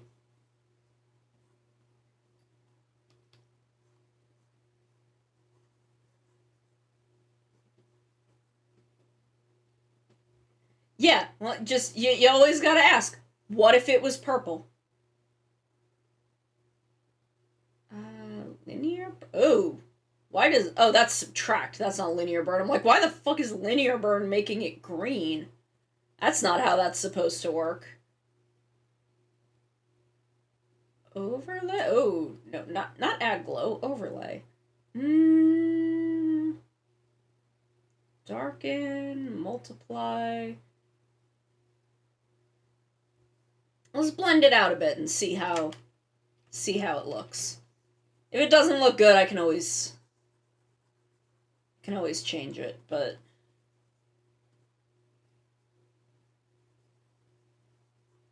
honestly, that's not too bad. That's not too bad, especially if we go with like a reddish highlight.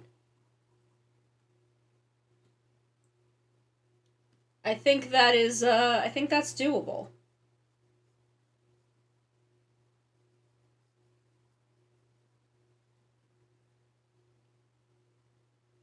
I love Bob Ross. Maybe that's a thing I should do to have people on for, my anniversary. This is a collab I did very early on, with, I don't even remember who it was with, but they put on a Bob Ross video, and we all had to paint along to the Bob Ross video, and then we compared compared how they all came out at the end. And it was very, very fun, and I've kind of always wanted to do something like that get a group of people to do something like that, and I think that would be fun for my anniversary. I think perhaps I will consider that. I need to go in the transformation station or something and ask, like, hey, who is available on the 12th of July and would want to come on? Because, of course, like, I want to have, Maru and Captain and Choo Choo all on because reasons. And they're all folks I'm very close with, but I want to have, like, Ichi, I want to have, like, you on. Would you want to come on? I want to talk to Rip about maybe doing some treasure maps. Would you want to come on? On the July, you available on July 12th?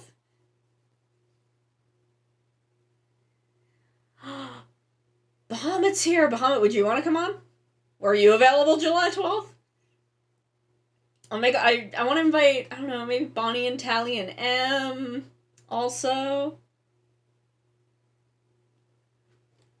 Okay, we'll do a collab a different day then, you and me. You and me will do a collab a different day. Because July 12th is my anniversary. So I'm having a big party. I'm having a big fucking party.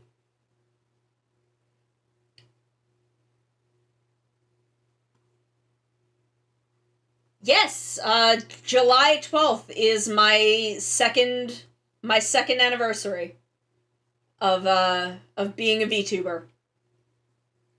Of streaming and being a VTuber and making this my life.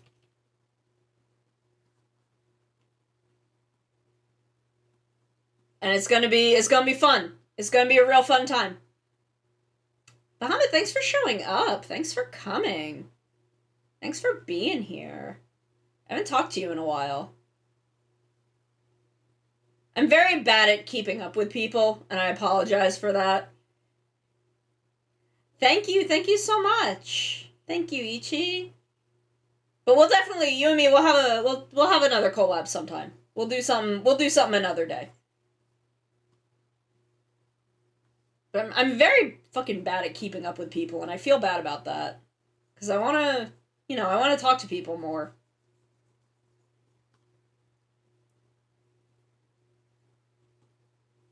Aw. Thank you. I mean, I've got a... Yeah, no, Okay. The reason that I was able to become so close with Maru is because Maru is not afraid to be the one who messages, and it's not like I'm afraid to message people first, I just don't think of it because I like doing things outside of my normal like patterns is very hard for me. So if it's not something I usually do, I often don't think to do it, which includes fucking contacting people no matter how much I like them. But Maru was just like, then I will be the first one to contact you, and now I'm just like habitually in contact with Maru. Yeah, I'm not an extrovert, but I'm just like, I'm social. I love people and having friends and fucking talking to them. I'm just very bad at thinking of communicating. The one monster lady from O's that shows up around the first part, not Mizul. Are you thinking is not Mizul, right? Like, I don't know, Mizul is great. It's been so long since I've watched O's, I, like, straight up, I don't remember it very well. Yeah, no, like, I need people to, if I'm going to make plans, it has to be, like, at least, like, 3 or 4 days in advance. I cannot do things spur of the moment. I'm a disaster that way.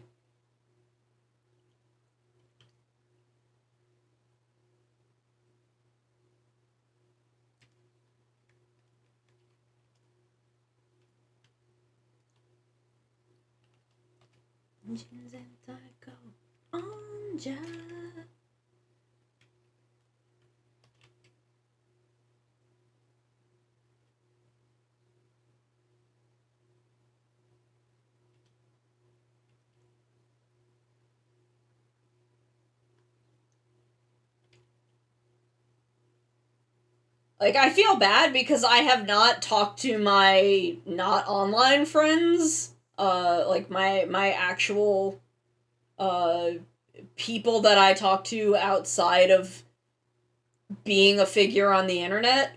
I have not talked to them in fucking weeks. Like, I am fucking incompetent at it.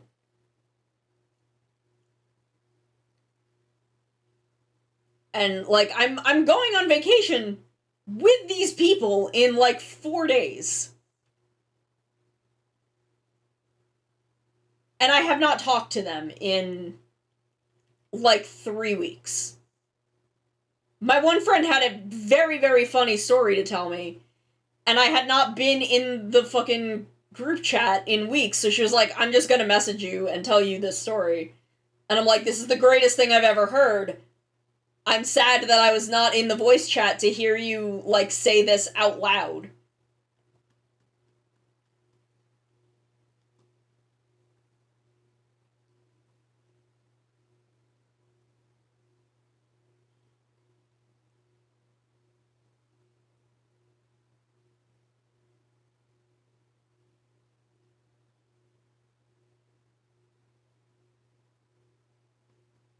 It's like looking at streamer mode in Discord and oops, my mod wants to help guide the stream and call.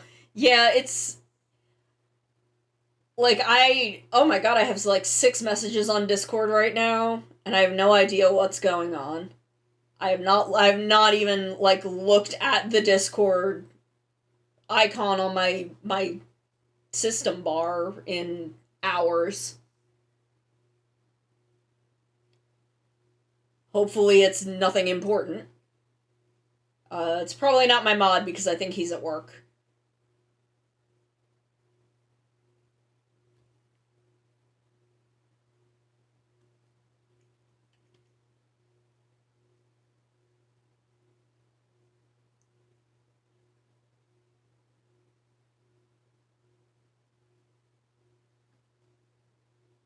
But, like, I'm just... If talking to someone is not, like, in my regular schedule and routine, I just don't think to do it. Even though there are so many people that I would, like, love to talk to more often. Including many of the people here right now. Coyote, are you still here? Are you available on the 12th? Do you want to come on? Teach me to play oh, I don't have Splatoon. That's right. I don't have Splatoon right now. Still, do you want to come on the 12th? And when Splatoon 3 comes out, teach me to play Splatoon. Oops.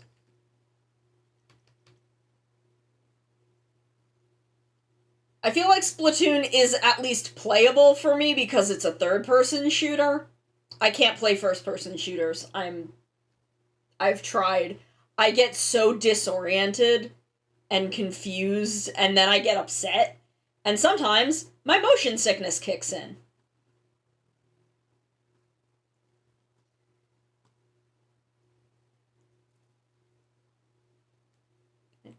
Yeah, I'll maybe turn it down a little bit after I finish shading, but I want to make sure that I, like, get all the shadows where I want them to be.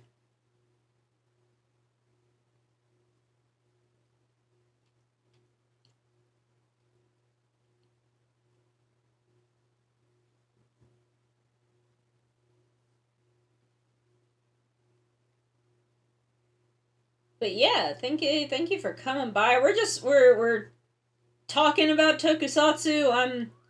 I'm giving all my hot takes, all my Kamen Rider and Super Sentai hot takes.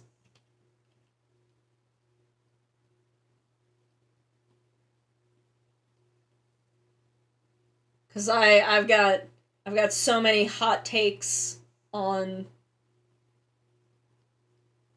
you know, all of my unpopular opinions. Most of which aren't, but some of them are. Some of my opinions I think are not oops.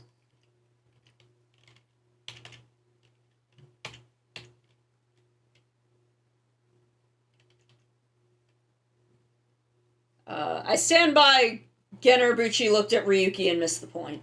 I stand by that one. Dinosaurs or ninja? Dinosaurs. Though I haven't seen all of the Ninja Sentai. Actually, I've not finished any of the Ninja Sentai, now that I think about it. I have not finished... I have started both Kaku Ranger and Ninja, and I think I got about 10 episodes into both of them. And then I stopped watching them for different reasons. Kaku Ranger was because I left my day job and then didn't have the time to continue watching it. Uh, and Ninja was because I was frustrated with the fandom.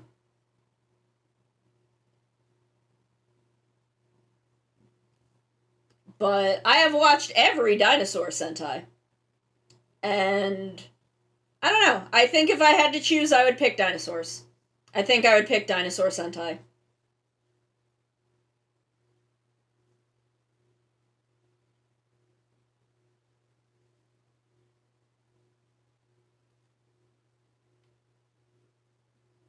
Because three of the four Dinosaur Sentai are actually kind of incredible.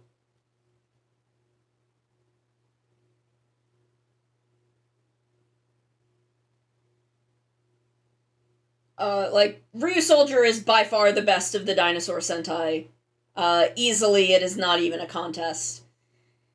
Whether I prefer Abaranger or Zyuranger depends on the day, I think. I think it's one of those things where it's just like some days I would say Abaranger, some days I would say Zyuranger. And then, there's Kyoryuger. And Kyoryuger sure is there. It sure did happen.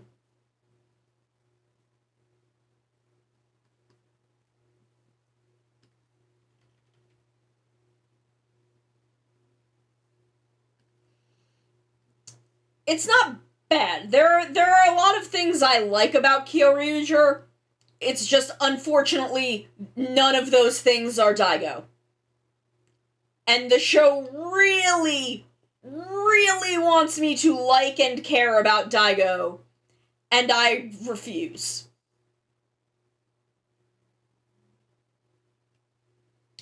They really, really want me to like Daigo, and I can't do it.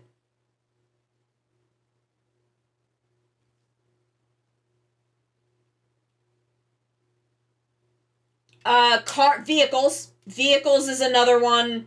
I think the four big ones are dinosaurs, vehicles, animals, and ninjas.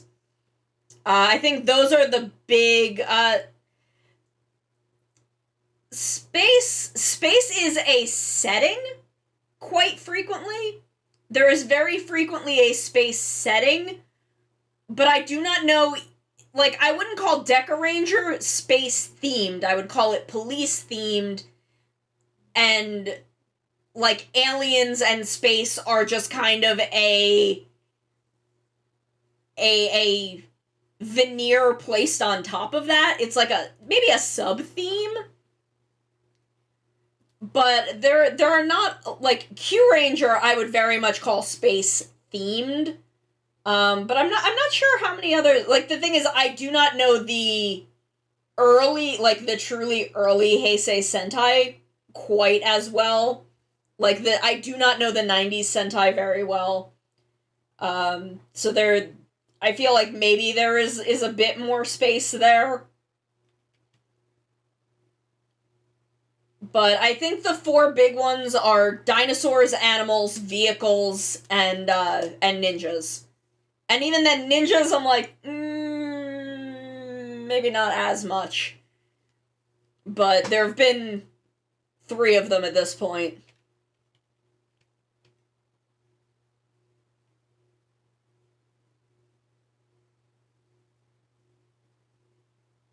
Like, I feel like there are more, sometimes I feel like there are more dinosaur Sentai than there actually are.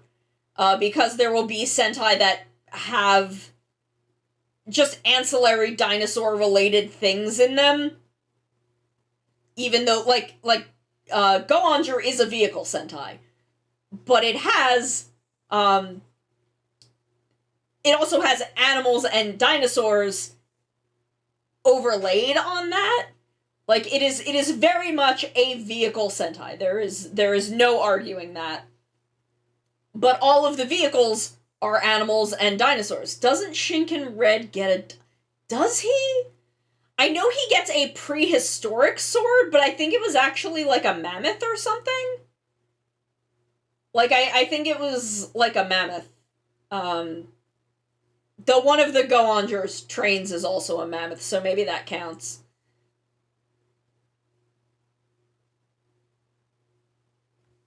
I don't remember. I know he does get like a prehistoric sword, but I can't remember if it was like dinosaur themed or like ancient mammal themed.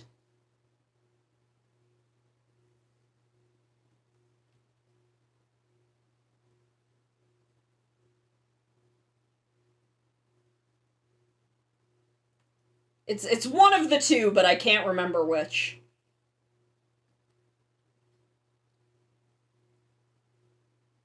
I liked Shinkenger a lot, but it's not one that stuck with me the way it seems to have with other people. I loved it. I have zero complaints about Shinkenger having watched it. But it didn't quite stick with me the way that the way it did with some other people. Which is fine. We all are allowed to have our tastes.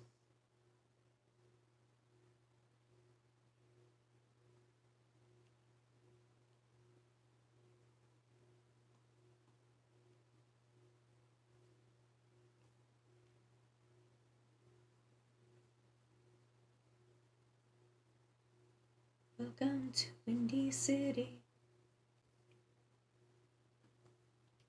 It's like I don't I my memory is not amazing.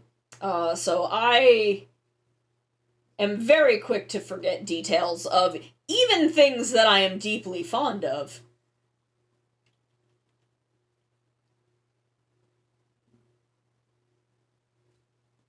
And that is my true weakness, is that I cannot remember shit.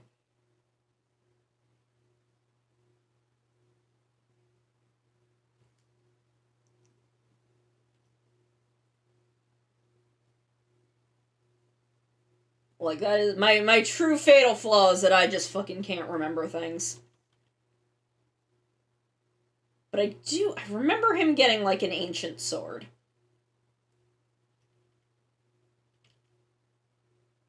I actually kind of feel like it was like an ox, or was that a different one? Am I thinking of a different weapon?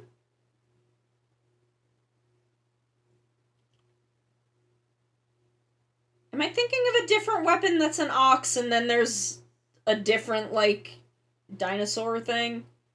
Because that might be... I might be mixing the mammoth thing up with the ox, and then there's a different dinosaur-related thing?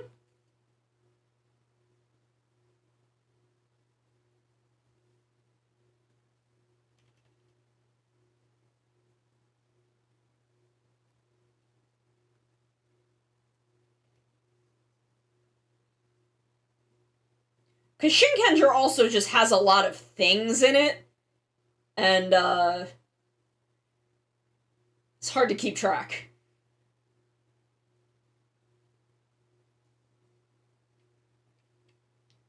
Oh, Miko, thank you for the head pats. Thank you so much. Thank you so much. We are coloring. Well, we are rendering. We are having a grand old time rendering Ichi's PNG model, which I'm thrilled to be working on. I do truly want to do a... Oh yeah, I fucking love Shinken Brown. That was a great arc. That was a very, very sweet little story, Shinken Brown was.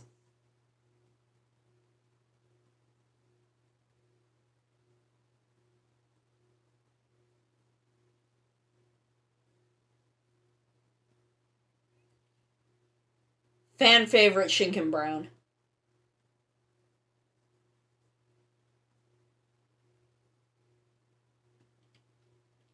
I mean, Shinkenger is a wonderful show. It's Yasuko Kobayashi. What's not to love? It's the one and only, the the lady herself, who we have pretty much not seen since Tokyuger, because they started picking up the pace with making JoJo anime. And thus, she has been busy. And I don't think Toei can pay her enough to pull her away from JoJo.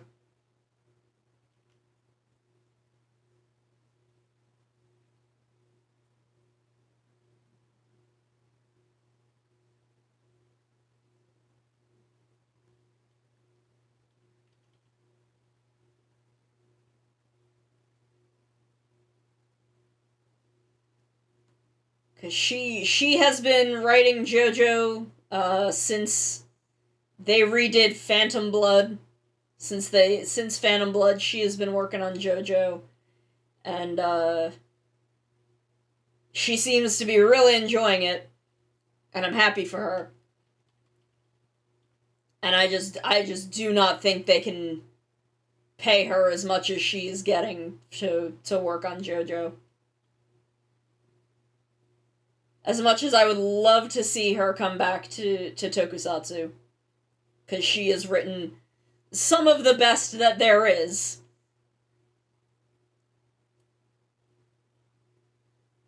You know, Den-O, O's, Shinkenger, Tokyuger.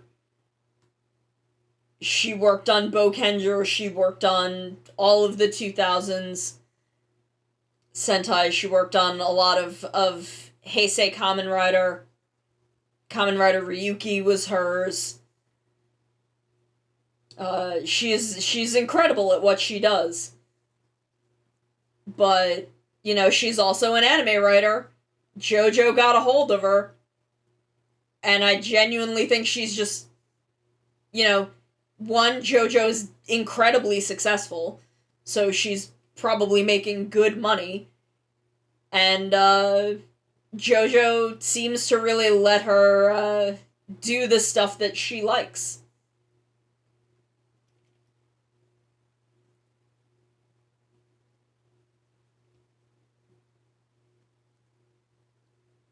So yeah, if you are enjoying the JoJo anime, that is, Yasuko Kobayashi. She is the screenwriter. She has been the screenwriter for every season of the current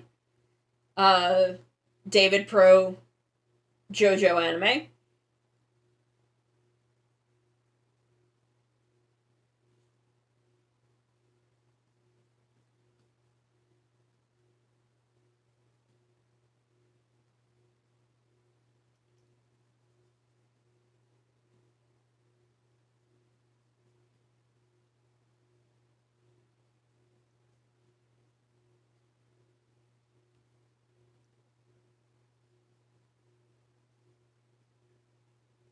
So if JoJo is ever and I mean, I know JoJo on its own is very homoerotic. Um, but if something in JoJo feels like, man, they took this and they pushed it a little harder in the anime, that's because Yasuko Kobayashi definitely wants to make everything gay. That is truly just the vibe I get from her looking at her works, is she wants to just she wants to make all of her protagonists gay. Anything goes, coming to Bose.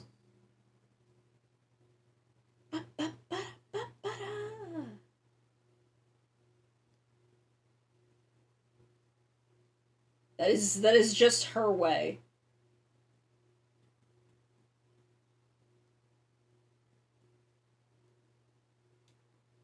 Yeah. I really think she went for it in part 5. I really think in part 5, she fucking went for it. And part 3 is like huge in Japan, so she is, honestly, she's probably a fucking Jodakak shipper. I say the word fuck affectionately in this context. Captain Hurricane, I see you. Who dare? Who dare? Oh, who am I drawing? Ichi. This is a PNG tube model for Ichi. I'm shading I'm shading at the moment. But yeah, we're talking about Yasuko Kobayashi at the moment. At the moment, we are talking about Yasuko Kobayashi and how she likes to make things a little bit gay. Just a little bit. Little bit. And how she's probably a Jodakak shipper. Like, she probably is.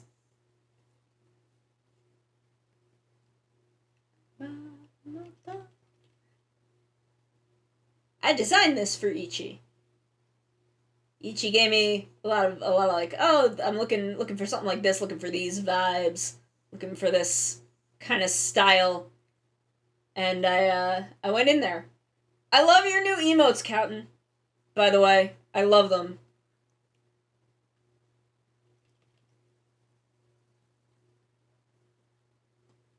They are so fucking cute.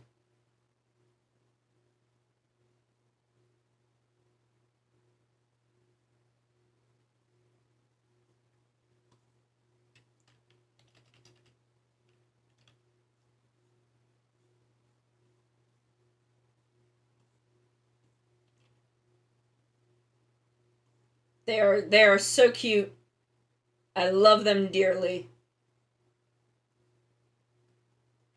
By the way, are you available on July 12th? Yeah, mix it up. Mix it up is fun. You can do a lot of shit in this thing. Cause I wanna have you, Maru and Choo Choo, on the 12th. Hello, Bonnie. Hi, Bonnie. Bonnie, are you available on July 12th? 1 month from today. Nice. I don't know what we're gonna do, but I want to have you and Maru and Choo Choo, and a bunch of other people. Yes, it is anniversary time. Cool, Bonnie. You wanna come on my anniversary stream? I don't know what I'm gonna do yet, but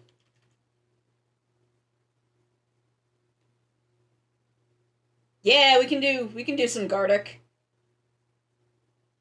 Do some Gardic or Scribble.io.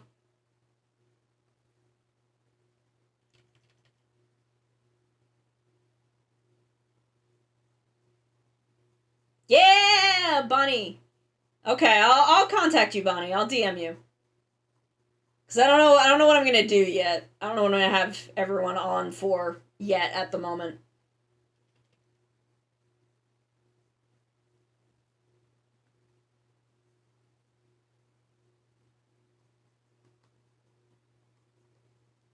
Cause I want to do maybe some Mario Kart, some Scribble.io. I definitely want to do this like, actually, Bonnie. I was talking about this earlier. Do you have a sound effect added so you know when voice has changed? Voice mod will actually like play a little sound when it enables the voice changer.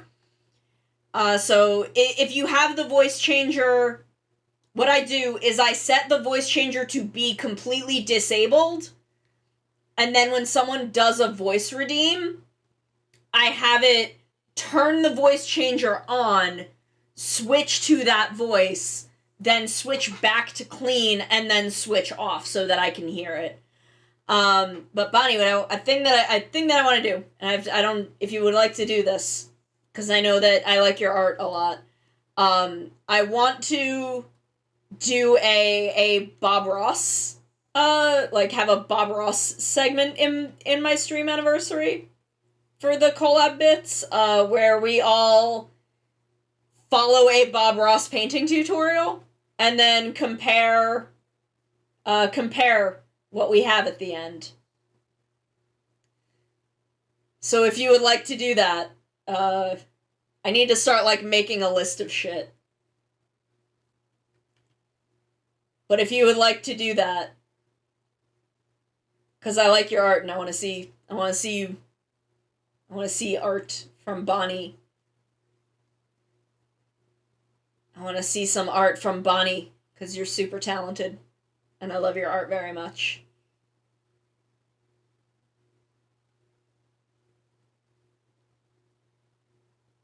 Because I did that on a collab once. That was a collab that I was invited to, like, way, I think back, like, in my first year before I was even using this model.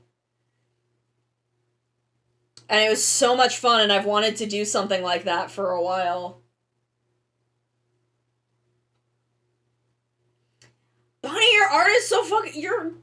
Your style is so fucking cool. I love your art so much. I'm gonna commission you when I have some money. When I have some more money, bet your ass. You bet your ass I'm gonna.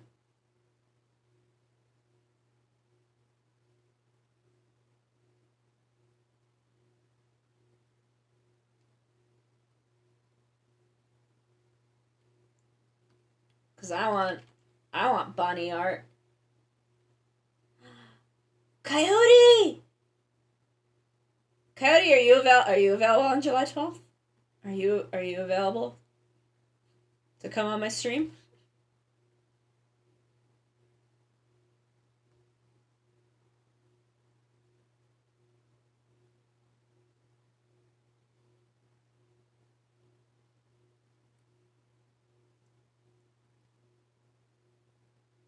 Yeah! I'm gonna get everybody.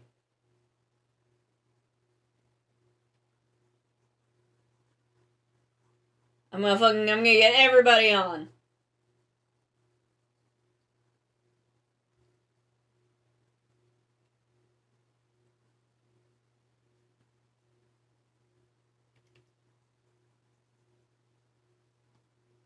I want to celebrate with all my friends. All my friends.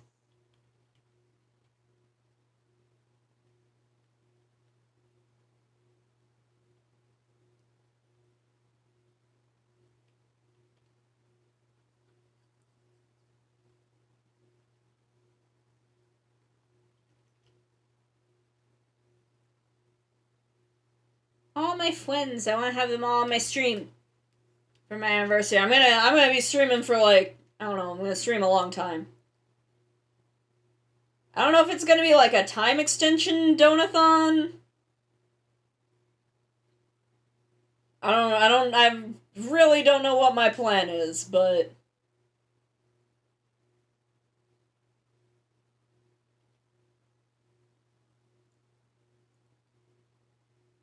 it's gonna be good, it's gonna be fun. I'm planning some goals right now. Things to strive for. The voice keychain is definitely in there.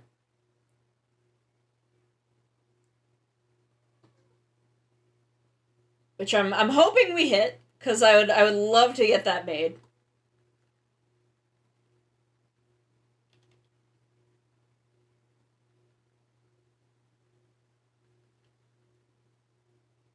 There's gonna be spicy noodle challenge. Goal. What were some of the other ones? If we get to a certain thing, I'll design a new maid outfit on stream. If there's a whole lot, then I will maybe get that made into a model. We'll see. We'll see what happens.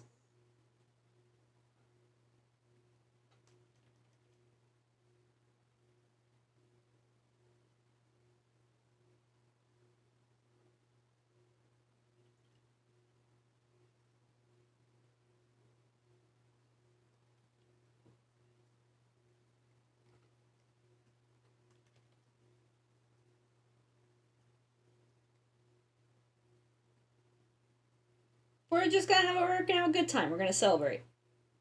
There's gonna be some fun surprises.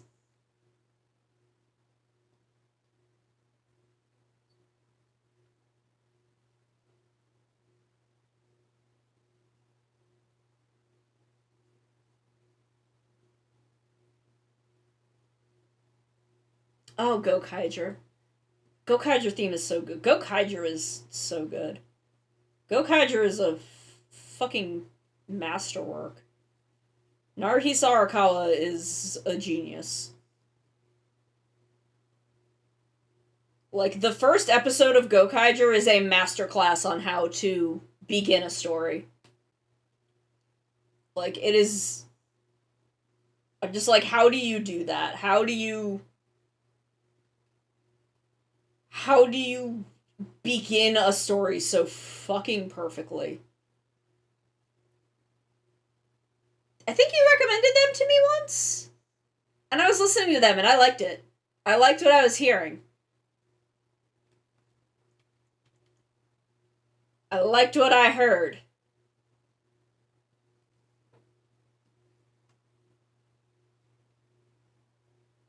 Yeah, I think you recommended them to me one time. And I listened to them a bunch after that. I should listen to them more.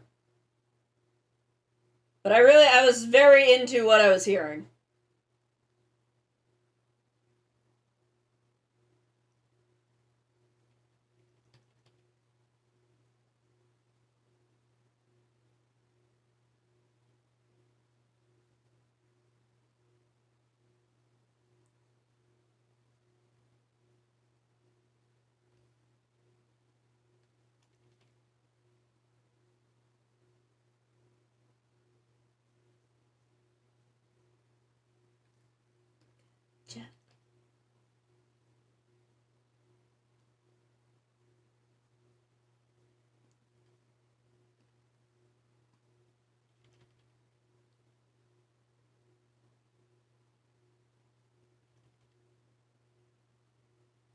I had to remember for a second that was like, oh, that's a band. I'm like, that's a band. So I'm like, what?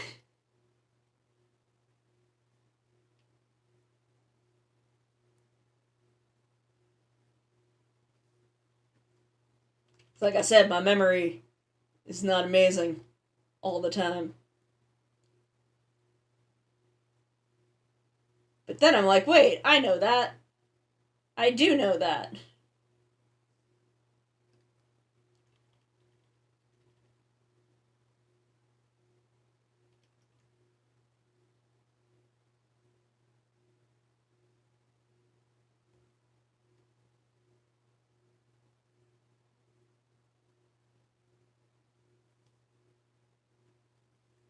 Let's go. Let's go.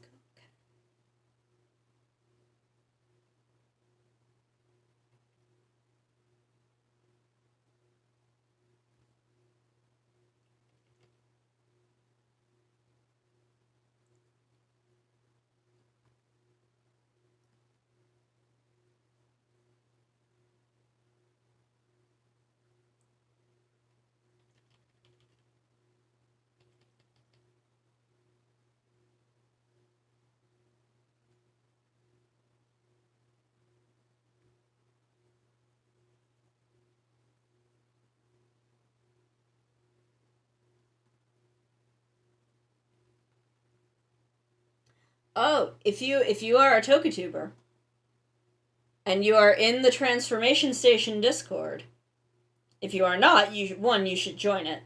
But we are planning a very big Tokutuber collab song set to this song right here, Super Sentai Hero Getter. And we are rewriting it to be about all of the participants. Because each line is a like very short one sentence summary of a Super Sentai, and we are making those lines. We are doing very short one sentence introductions of Tokutubers.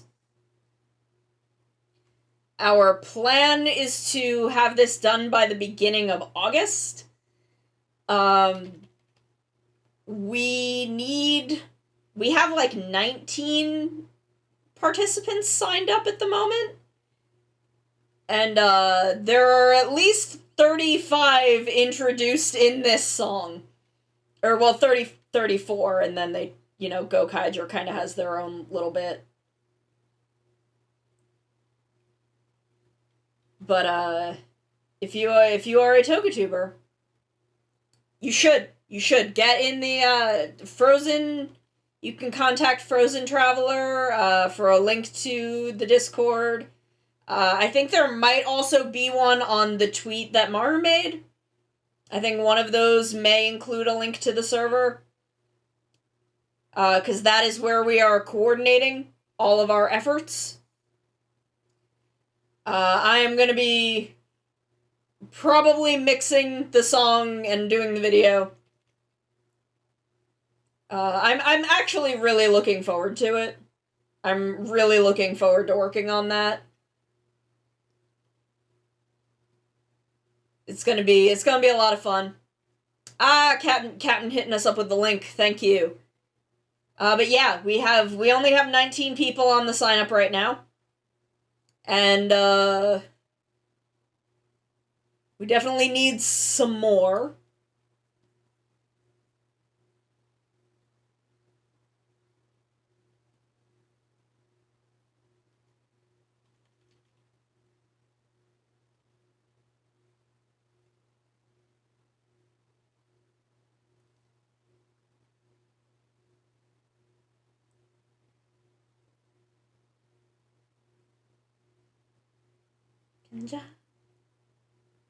Engine I will go on ja.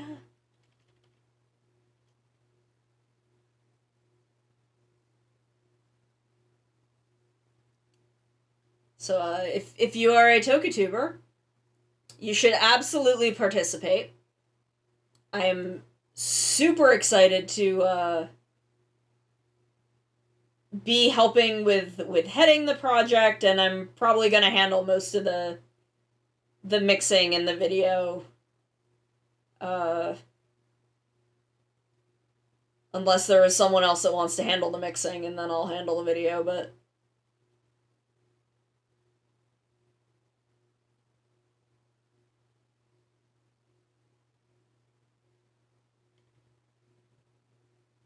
But right now we are just getting everyone's information together, getting everything set up, so that we can start the rewriting process, and everything that's going to go into this.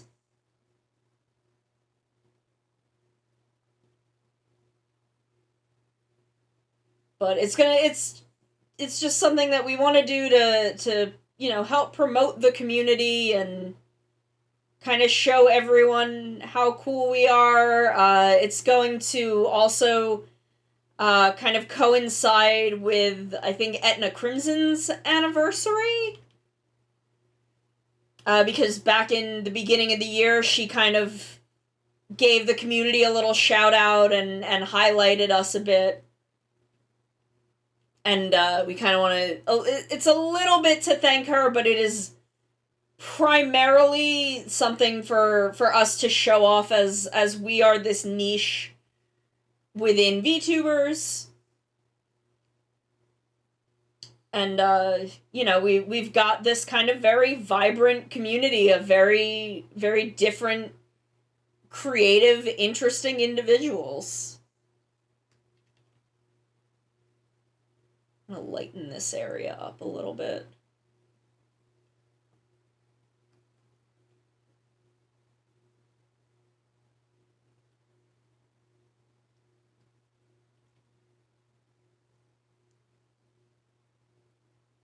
Time to pick a Jana.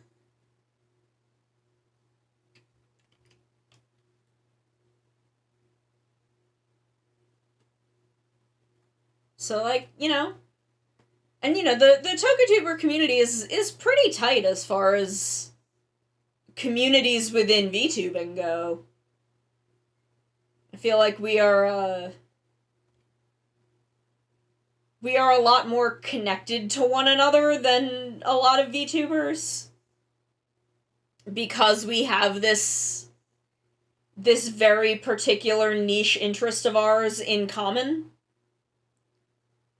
And, it's kind of what's great about our community. And why shouldn't we show that off?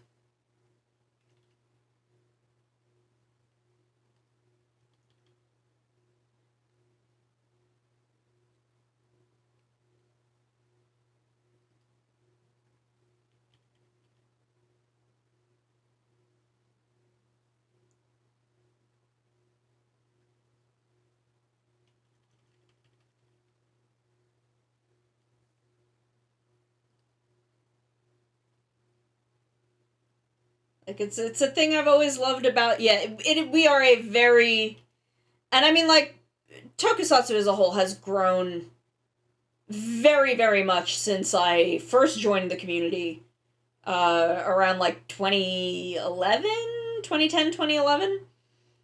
It has grown, notably. But it's still a very niche community. Oh my god, husband! Thank you so much for the raid. Scherzo VTuber, thank you for the follow. Husband, thank you so much for the raid. Welcome everyone. Let me get up here so I can talk to you all. Mama Remedy, thank you so much. Thank you so much. Husband Willow Hex, thank you for the follows. I am Sono Mikan. I am a former Super Sentai villainess, former Tokusatsu villainess. I have retired from my villaining ways and am helping my team defeat my old monster army. And in between missions, I stream art and games. Remedy, welcome. Thank you so much, husband. Thank you for the raid. Thank you all so much for being here. Baze B, Rennie Rain, thank you for the follows. Oh my goodness. We are working on a PNG tuber model for Ichi, who is also here in chat. You can see the face isn't on right now because I have it turned off because I'm rendering. Yeah, I don't do villain things anymore. I no longer commit evil. I am in the middle of my redemption arc. I am trying. Thank you so much, husband. Thank you. I work really hard. But I no longer do villain things. I am in the middle of my redemption arc. I'm unlearning a lifetime of villainous instincts and behavior. And I'm one day I will get to smooch a Green Ranger. Hopefully the one from my team, but I'll take what I can get. But thank you all so much for being here. Oh my goodness. Okay, let me get back down the corner. Thank you so much. We are working hard. There's Clip Studio. Sorry, whenever I hit the button that is mapped to get me back down here is also mapped in Clip Studio to, like, go to the Clip Studio website, so sometimes I have to just, like, find Clip Studio and get back in here. Because I keep forgetting to change that hotkey. But we are in the process of rendering. We are throwing on kind of the big shadows right now. You can see all of this. That gets cleaned up later. But we are throwing down some shadows. Thank you so much. I'm very excited to be working on this. I love working on VTuber models, be they for Live 2D or PNG. I'm fond of both. I love being a VTuber mama. Or as M might put it, the skin giver. I don't know how to rig, so I can't do that, but I love making models. I love character design. I was at one point an indie game character designer. That was a role I held for a couple of years. And I love art. My background is in comics. So the overlap of that is visual novels, and I would love to do some visual novels. Wherever you link your credits, just, link to my Twitter, I guess. It doesn't need to be like on I don't need it on like every social media you use. Just wherever you normally link your credits, just link to my Twitter.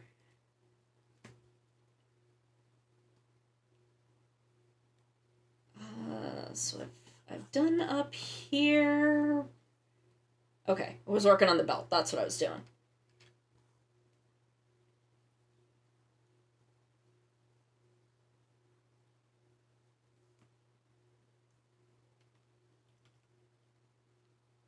But I have done a few live 2D chibi models. This is my first PNG model. And then I have done some normal full body. I've done a singular full body model, but y'all won't know what that is for a while. For a hot minute. Maybe in a month? Maybe at my anniversary stream? I don't know. We'll see. We'll see.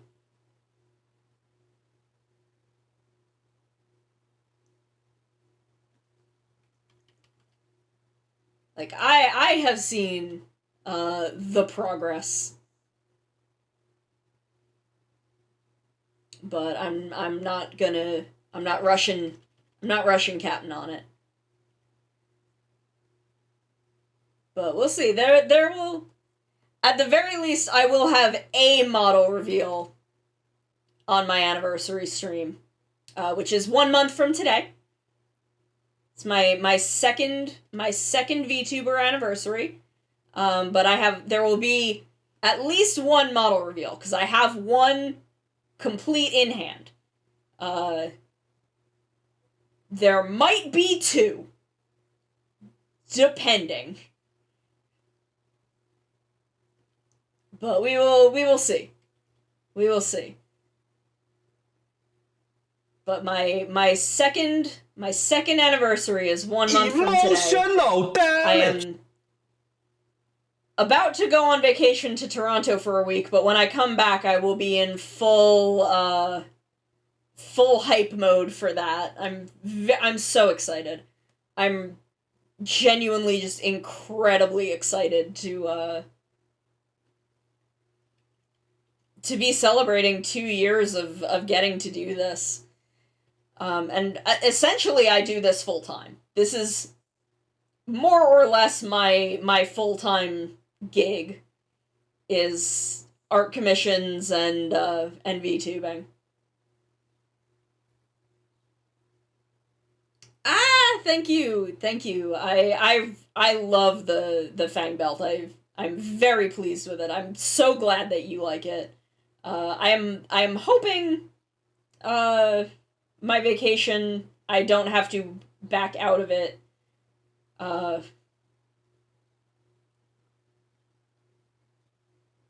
for COVID reasons, but that seems unlikely at this point. But I don't get to go away on vacation very often. I've done it, maybe 3 times in my entire life prior to this one. One of which was in 2019, and then the last time was when I was 14. So I don't get to go away very often. So I'm going to Toronto to see some friends, to see some other friends, and I'm very much looking forward to it. But hello everyone, we talk a lot of tokusatsu here, which is Kamen Rider, Super Sentai, Ultraman. Also, technically Godzilla would fall into Japanese tokusatsu, but I don't know Godzilla all that well. Oh, you wanna, okay, hold on. I gotta fix it. For some reason, I'm not hearing my sound redeems. Y'all are, I know, but I'm not. But let me get up here real quick. Here we go. Ara ara. It's drinking Ara the water! Willow. Jesus.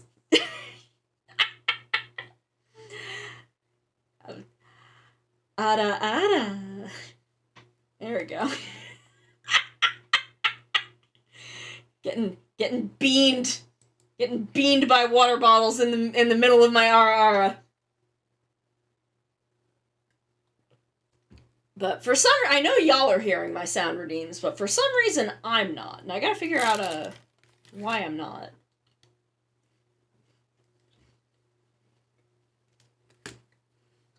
I may have to play them through Mix It Up again.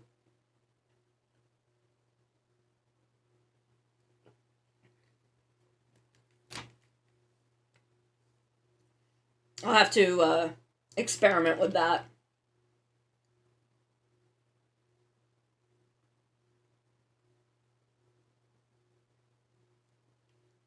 But yes, I'm a big tokusatsu person. As if you've seen my Twitter, that was a lot of what I was talking about today, and a lot of what I was talking about yesterday with my beautiful wife Echidna. Can I show you on my beautiful wife? Can I show you on my beautiful, perfect waifu?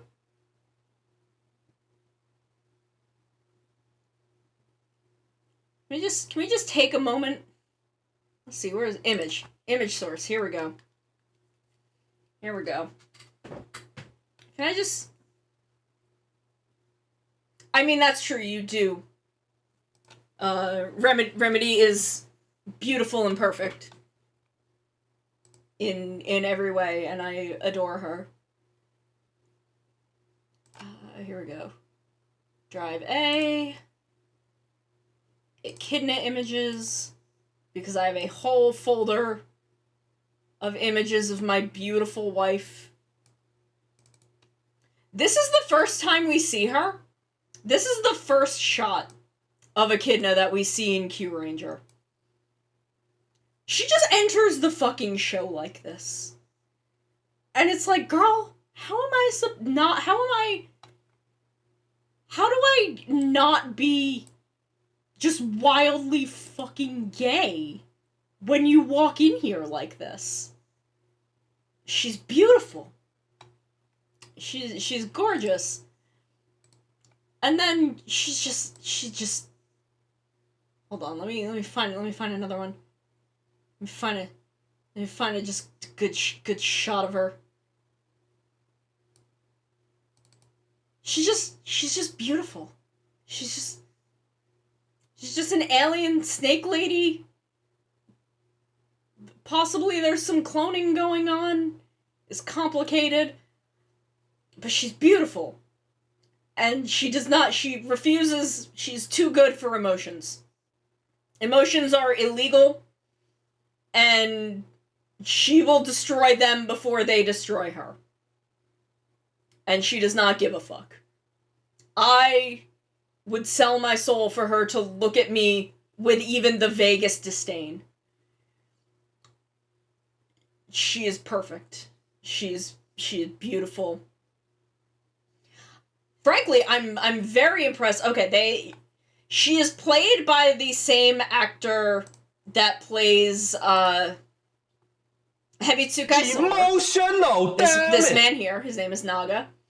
The actor who plays Naga also plays Echidna.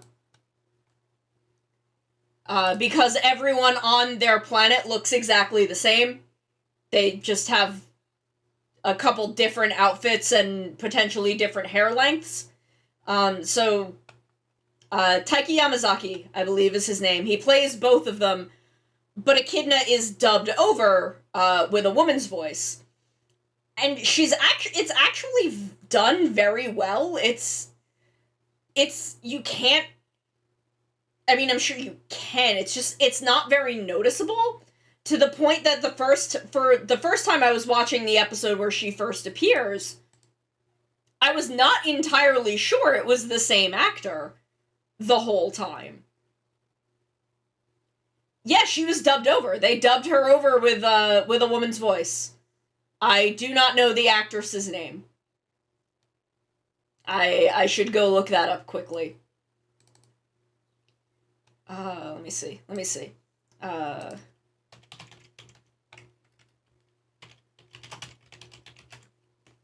I'm almost positive, because her voice is very, very different from... Yes, Ayumi Tsunemasu does her voice. So she is dubbed over. Taiki Yamazaki is the actor, and she's dubbed over by Ayumi Tsunemasu, who I'm gonna look up, because I don't know what else she's done. She, as far as tokusatsu, it seems like her only work is Echidna. It seems like she's got her start in 2003, Uh, let's see. Is there anything that most people would know? I don't know who Hokuto in Naruto is, but she voiced Hokuto in Naruto. Do I know this character? No, I have no idea who this is. I have no fucking idea who that is. I don't know anything about Naruto. I'm sorry. Let's see. Oh, she was Maya in Fate Zero. So if you've seen Fate Zero, she was Maya.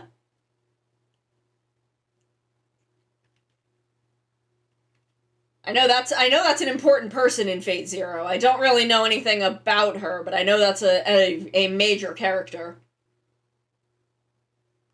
She was Soline in Pretty Cure a la Mode. I don't know who that is either, but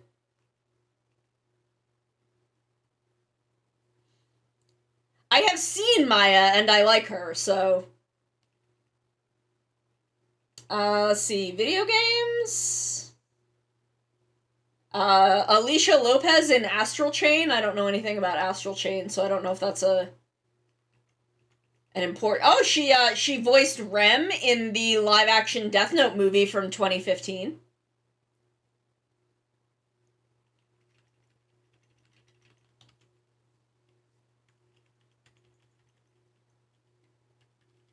So she's got a couple big roles. She's got a couple big roles, but Echidna is where my heart is. I love Echidna so much that I'm gonna show you all what my pandemic project was. Here we go. Oh Jesus, why is this image huge? I made a Nendroid of her.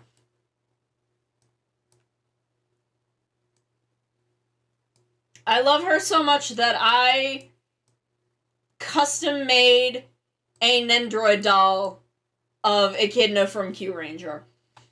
Her faceplates are Kirito from that video game isekai that I can't remember the name of that was really popular. The name is not coming to me. Oh my god, what was it? Kirito. Y'all know who Kirito is. That's who the faceplates are from. The hair is from a girl from, I think, Cinderella Girls, and then I airbrushed it. So her hair is repainted. And I got her outfit from someone on Etsy did a custom outfit for me, and then I made the skirt, the white skirt. She came out so good. She, honestly, this photo does not do her justice. She is beautiful. I also have a couple other outfits for her. I got her a yukata. I got her a little yukata because it's cute. What is the other? Oh, I got her a little suit. Because I thought she would.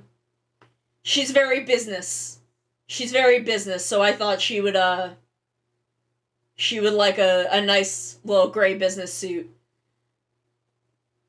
I don't know why I don't have the maid outfit, the Nendroid doll maid outfit in here. Because I know I took a picture of her in it, but I don't know where a picture of it is at the moment. So I'll take another one later. But that's my beautiful wife Echidna. I think a lot about her. I'm sure y'all noticed.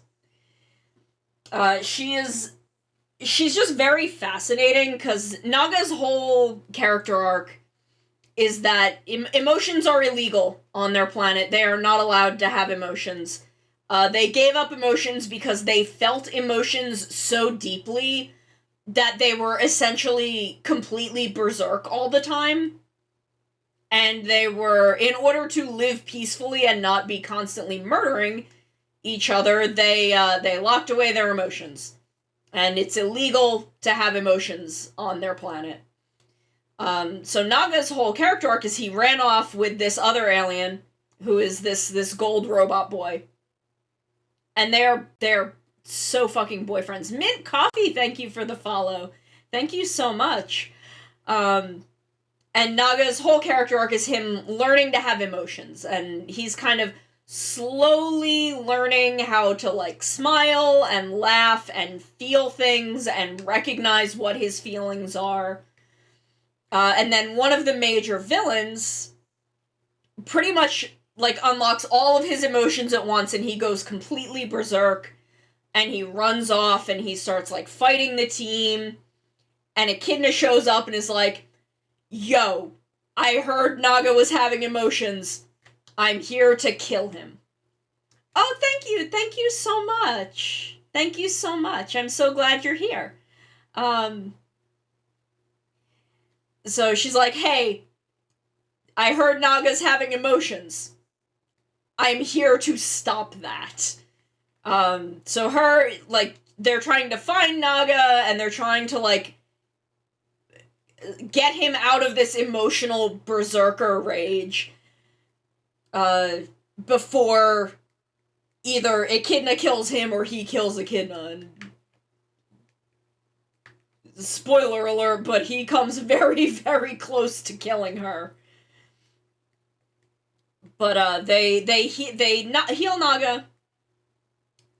Thank you. Oh my goodness.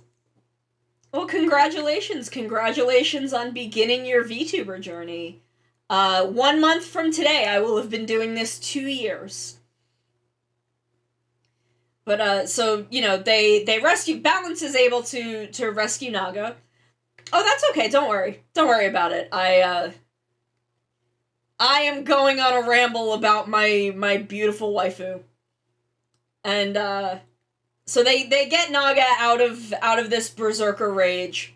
Balance is able to save him, and it's this really beautiful, touching moment, where Balance kind of, like, they're literally inside Naga's head, fighting, like, Naga's dark impulses, while the true Naga is, like, crucified up against a wall in his own brain. And there's just this moment of Balance sitting on the floor while Naga's dark impulses are like, why do you care about him? He can't care about you. And he's like, I've lived for 300 years, and I cannot imagine going back to living in a universe where I don't know Naga and where I don't have him in my life. And it's beautiful. And so he's able to save Naga and bring him back to himself, and they all go back to the team.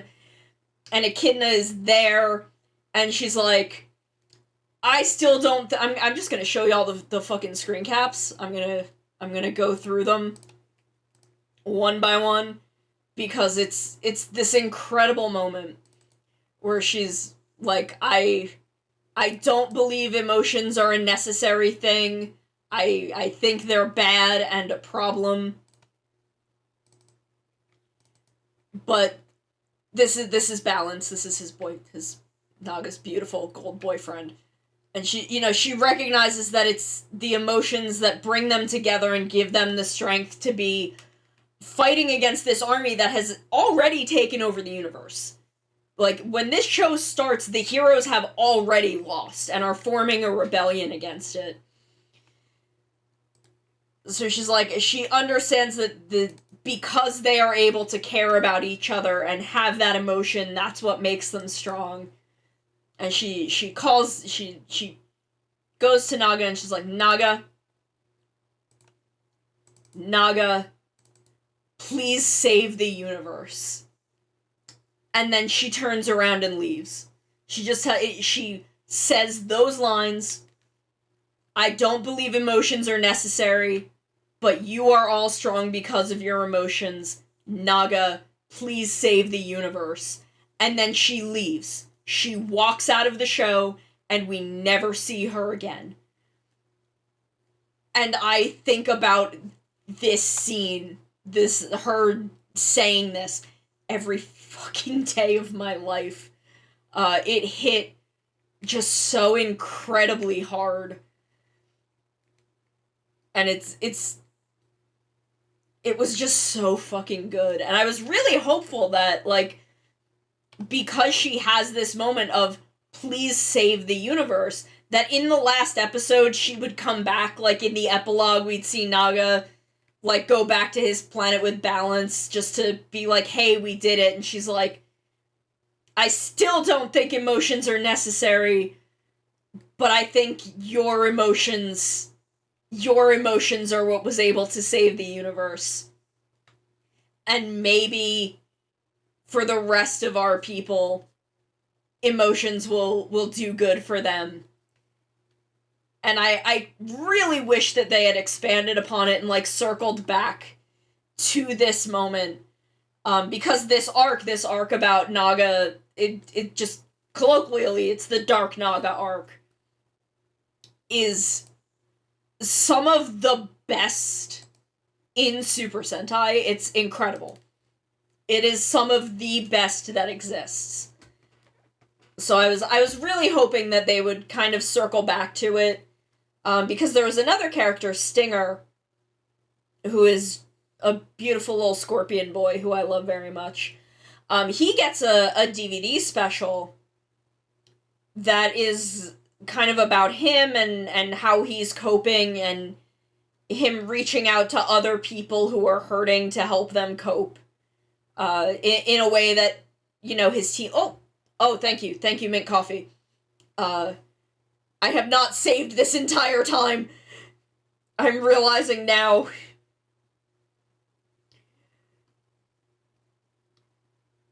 But I was hoping that, you know, we would maybe get an episode of Naga the way that we got episode of Stinger.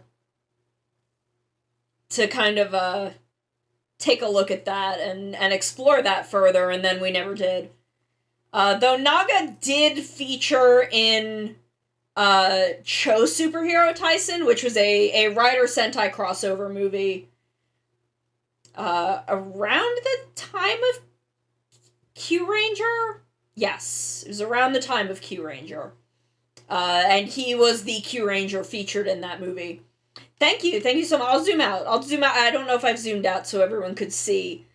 Ignore that there's no face right now. This is a PNG tube model, so I will be rendering the eyes and mouth and eyebrows separately for each of the different expressions, because they have to be subbed out, so I just have them turned off for the moment so that I could see what I was doing with the face area.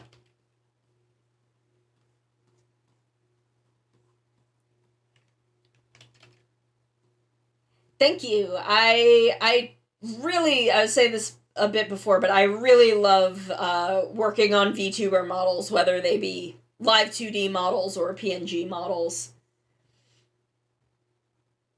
I absolutely adore being able to help others bring their stuff to life.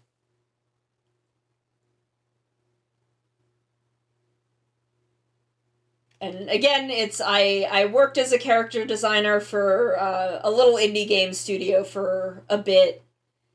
I think maybe 2013 to 2016. Maybe 2014 to 2016.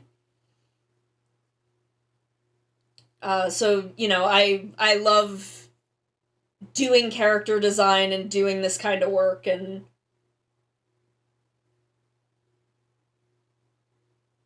just getting to be part of you know, people's journey. And I especially want to do I want to do these for anyone who will have me. But I would love to do these for as many tokusatsu VTubers as are willing to let me do something for them. Because I love our community dearly. I mean, just keep at it. I've been taking commissions for, oh my god, so many years. It's close to 15 years, I think. Hold on. Minus. I've been doing this for over 15 years. Oh boy. Yeah, I've been doing this for 16 years, holy shit. I've been taking commissions for 16 years, and the more you do it, oh, bune. Yeah, 16 years. 16 years I have been taking commissions. I started when I was in college,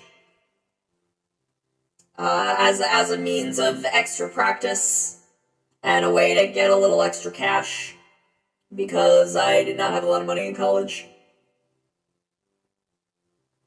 And, I've improved. Yeah, I am ageless. I am ancient and from the center of the earth. But, I've been at it a long time, and just the more you do it, the better you get. What I do full-time is this. This is what I do full-time. This is my primary source of income. It is not the full amount of income I need to be getting by, but it's more than none, because I had to leave a desk job, in 2015, and I haven't been able to find anything else. And I kind of have given up on looking, because it got really discouraging. Getting by, yes. But, no, this is full-time for me. This is what I do.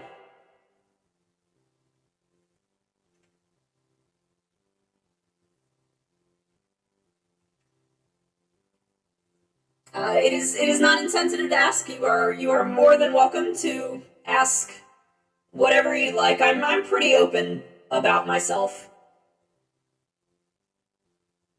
So whatever you would like to know, feel free to ask. If I'm not comfortable answering, then I won't. But I find no harm in asking.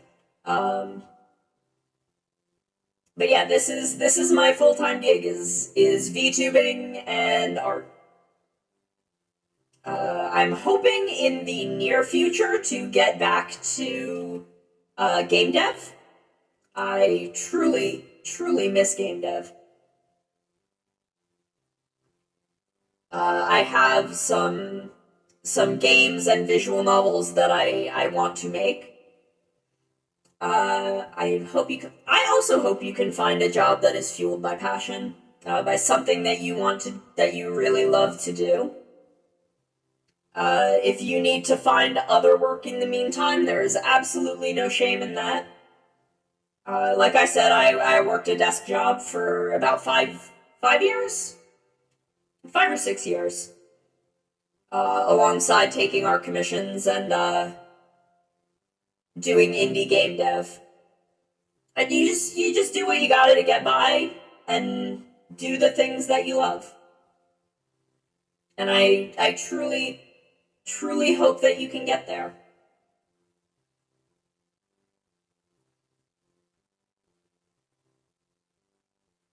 Because the human world, one thing I've learned, I've been in the human world for a while, and I've been interacting with humans directly for about 2 years, for going lore wise, and it's the thing that got me to stop doing villainy. The human world is a truly fascinating, beautiful place, full of wonderful things. Yes. I'm so glad to hear that. I love that you fucking use your voice stuff from me as soundboard stuff. I love it. Okay, I think this is... Oh, I have to do the shadows on the cape. That's what I need to do. But yes, for a supporter redeems, I'm not on the right, not on the right layer. Twitch and Patreon subs get every month. They can request a custom voice line from me, and I will say whatever they want, as long as it is not explicitly sexual. You can request anything you want. It can be flirty. Because I find that stuff fun to do.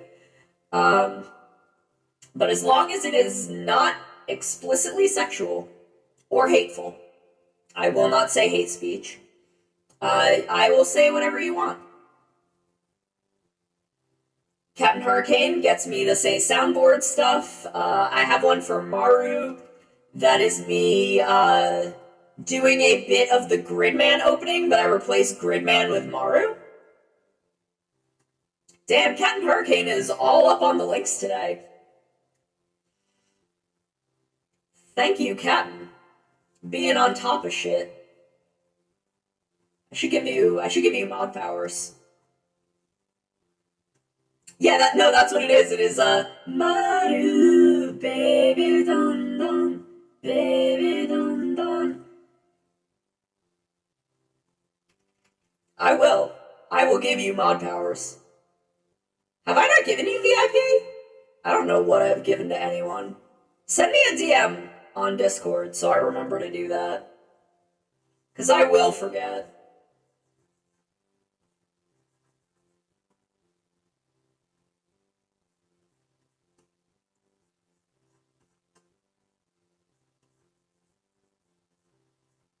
And then, after a certain point, you will have some special privileges on my channel.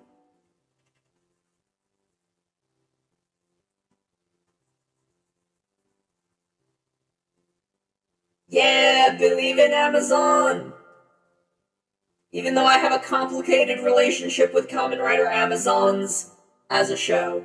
But Amazon, the original Amazon is incredible. Who drew that? I know who drew that.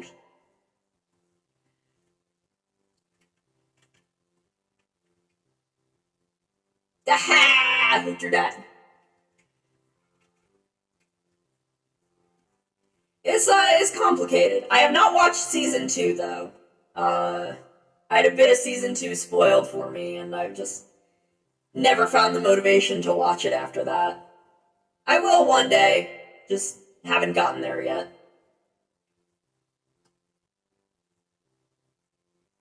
Yeah, that's kind of what I know about season 2. Is season 2 might have made things worse a little bit. I forgot there was a movie.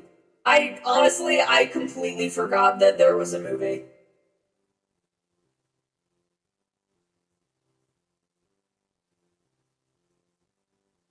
Amazon's was an experiment, and I don't think it was an unsuccessful experiment, but I think I would prefer to see them do something with something more along the lines of a Kiba Ranger.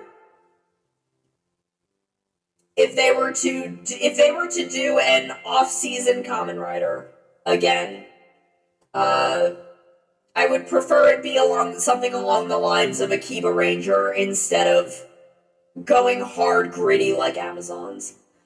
Thank you so much, Mint Coffee. Thank you so much for stopping by. You have a wonderful rest of your night. You sleep well.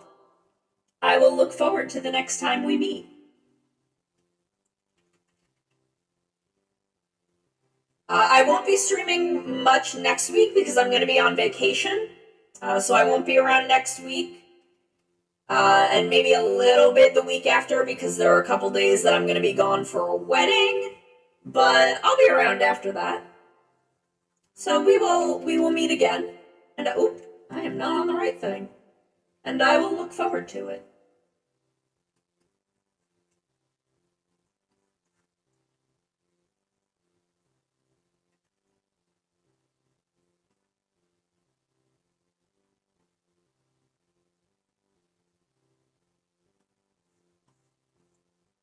Okay, so I think I'm done with kind of these big shadows. Ichi, I'm drawing Ichi's. Ichi's beautiful thighs. And beautiful everything else.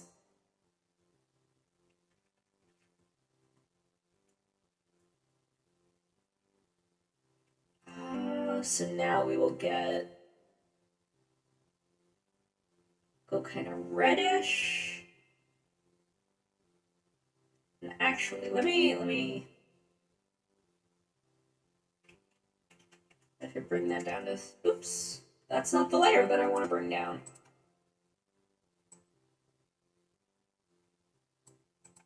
$75? Yeah, that seems good. Oh, jazz you, oh, jazz.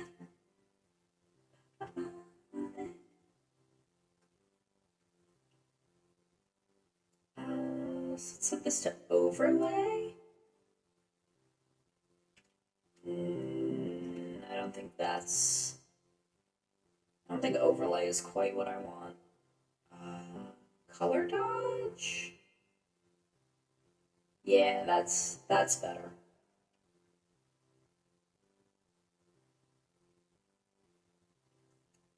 Like, I'll go in with that pinkish tone at a point, but not yet. Not yet. That's, we're not quite there yet.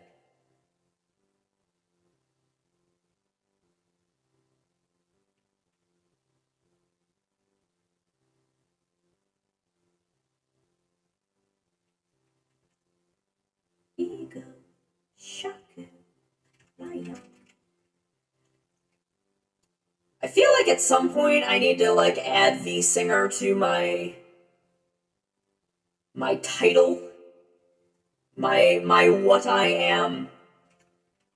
But I don't know. I'm hesitant.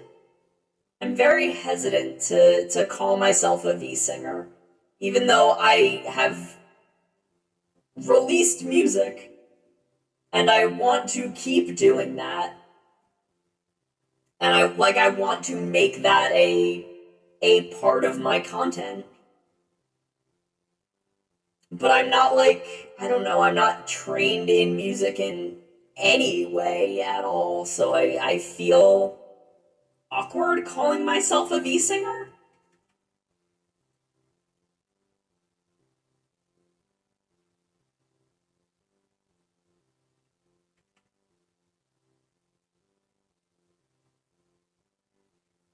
Like, I feel like, am I allowed to call myself a V singer?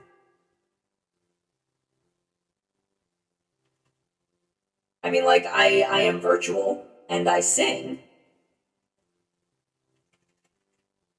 and I'm going to keep making music content. Okay, as long as I have your permission, Captain, that's what really matters. And it's like, y'all have been so incredibly supportive about the music that I've done. Always okay. Actually, let me make sure that cause it didn't do the sound. It didn't do the sound. Okay. Okay. Is it on the right thing? Did it not do it? This is what it should be, I think. I thought it was on there, and now it doesn't seem to be. Weird. Anyway, like I was saying, even though I'm a robot now,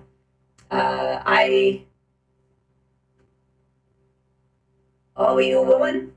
Did it change it? Okay, I'm gonna have to remember to change that in a minute. Did voice mod disconnect from...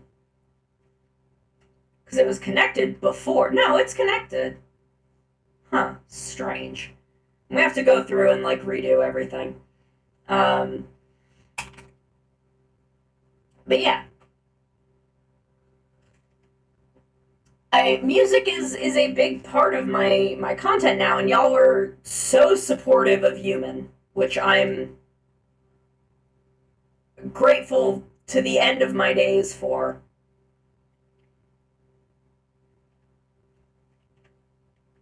I was just thrilled at the response from y'all when it came to human. Let me, Ooh. So I'm very, very excited to bring y'all my next cover. It's gonna be a good one. It's gonna be a good one, I promise. Oh, there. Oh god, did I fuck up everything? Has it? Okay, now it's decided to do things. Whatever.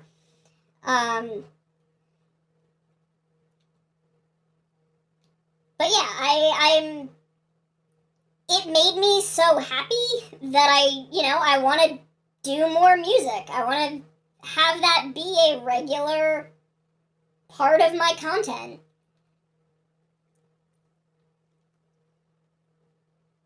I want to keep making covers. I want to do an original song eventually. I have all these duets I want to do with Maru. So, I don't know, maybe I am a V singer now. Or maybe because I'm me, I have to do more songs first. I don't know. Maybe I have to do something a bunch before I can allow myself to accept that as being a thing.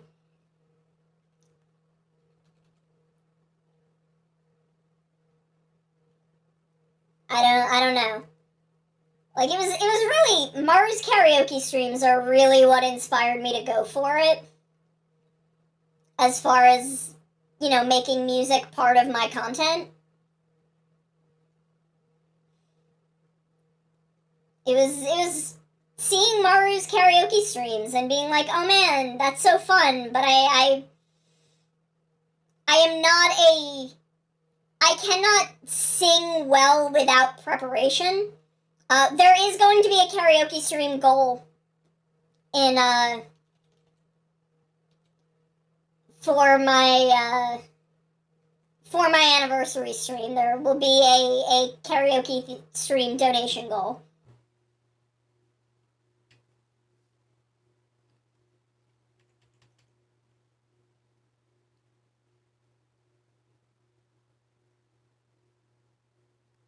but, I need to, like, prepare for karaoke streams, and I feel bad if I don't know the words to songs. And, like, I don't really know the lyrics to a lot of anime songs anymore. So I'm like, does anyone even want to watch me do a karaoke stream? Because I'm just gonna be singing, like, 80s pop music. But I don't know, y'all seem pretty down with whatever I feel like doing, so I don't know. Maybe I can just do things. Maybe it's okay if I just do things for fun because I enjoy it. Maybe that's okay. I say as I would absolutely encourage any other person to just do the things they enjoy and have fun. But I hold myself to fucking obnoxious standards. Because I'm always thinking about marketing. I think both way too much and not enough about marketing. Which is, again, one of the things I admire so much about Maru is just kind of innately in tune to it. I don't know, just the nuances of VTuber marketing, I think Maru is just kind of innately aware of.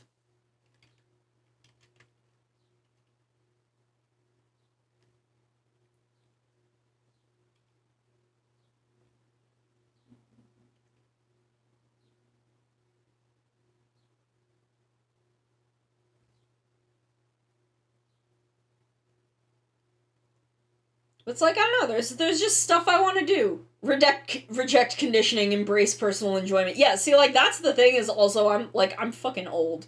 I'm not gonna do anything if I don't enjoy it. But I also really like trying things. like, I didn't go into VTubing intending to have music as part of my content. I didn't really think of it as something that was VTuber content. But the more I saw it, and the more I saw, especially saw indies, like indie V singers, I'm like, I like singing though. I like music.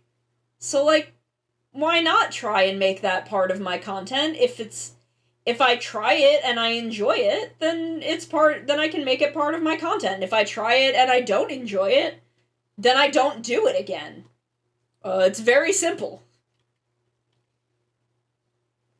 It's another thing where it's like, I think about the fact that I don't have a style of game. Like, I don't play a lot of horror games. I don't have a specific style of game that I play. So I'm like, oh, am I doing this wrong? Am I making it hard? Am I making it harder on myself as far as building an audience goes because I don't play I can't like be a horror gamer or like an FPS gamer or something. So as far as games go, I'm still kind of trying to find my niche.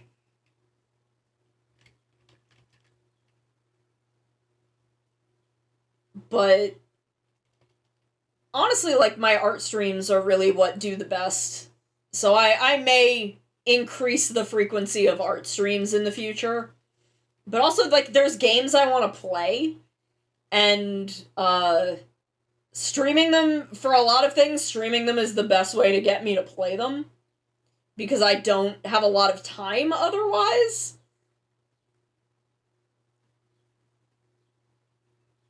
Okay, Captain, you have a good one. You have a good night. I will talk to you later.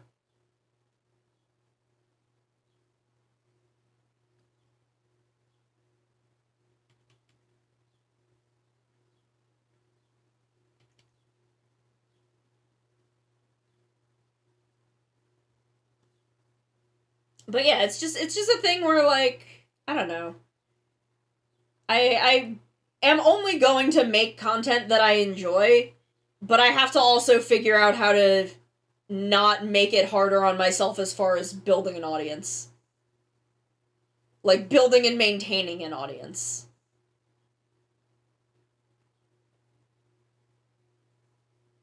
Because I love you guys. I love the audience that I have, and I want you to want to come here and hang out.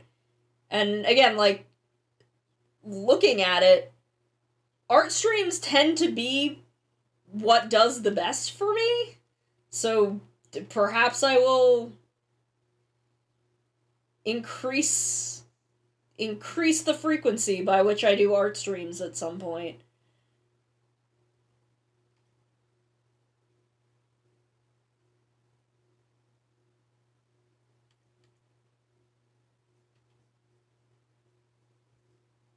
But we're gonna start doing some model kits in the future. When I get back from vacation, I am going to ship my Moderoid Rare Earth kits from HLJ. I bought them from HLJ before I was an affiliate. I am sponsored by HLJ, but I paid full price for them. They have nothing to. The kits have nothing to do with my affiliation with HLJ. But I'm very much looking forward to doing them. I like model kits, and I want to get better at them. And they're fun to do, so I'm looking forward to doing that more. A couple of the goals on my anniversary stream are going to be, I will buy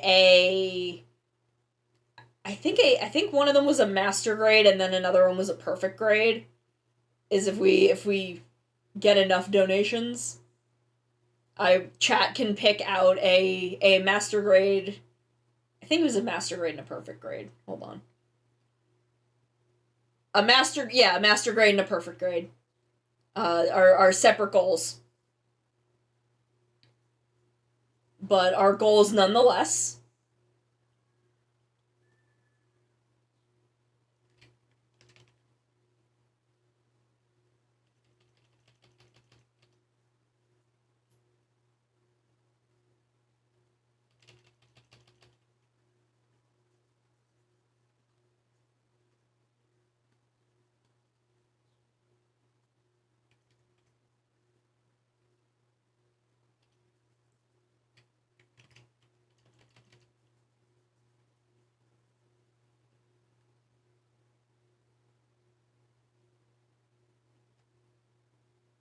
And otherwise, I'll start buying, like, I don't know, simple kits, and we'll do them on stream sometimes.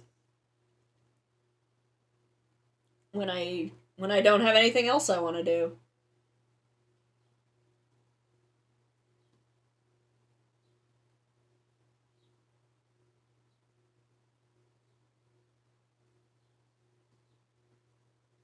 Like I would love to start incorporating that into my stream content.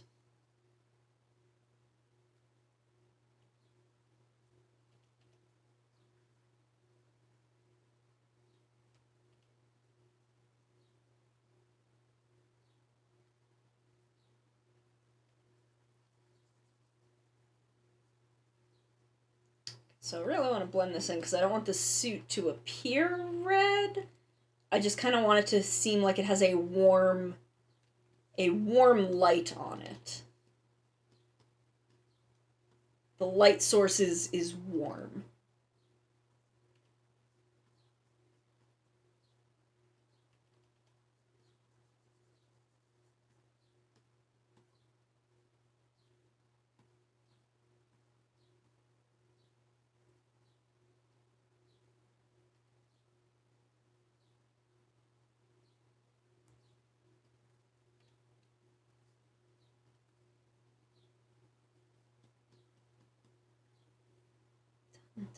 Cute, cute. It's a cute time we're dancing.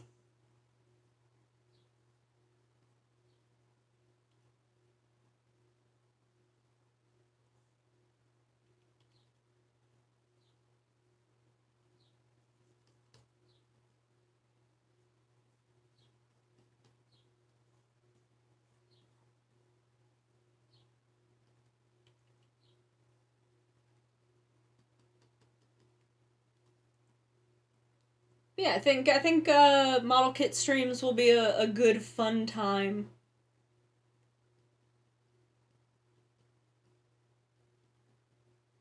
So, you know, I've got some fun things planned for the future. And I'm looking forward to doing them with you. Ooh, good. Good. I am glad to hear that. I am glad that works out.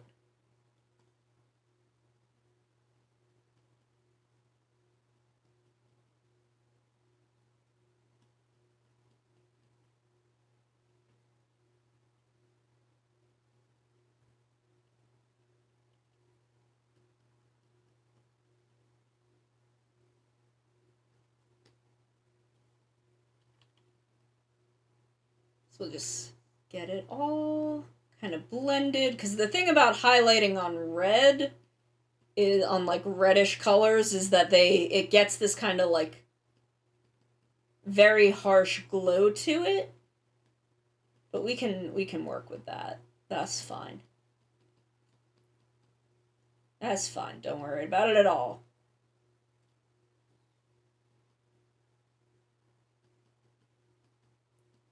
Just get those edges blended.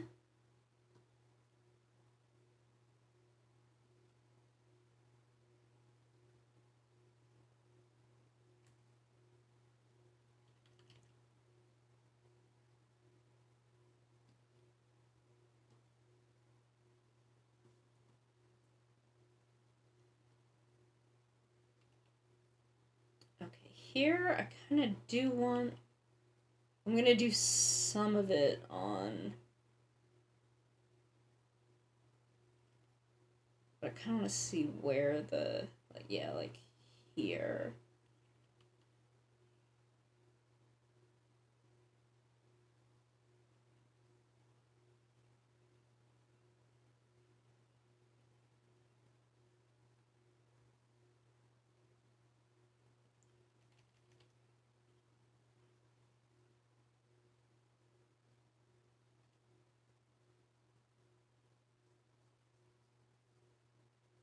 Because I just don't want them to hit where features are going to hit in a weird way.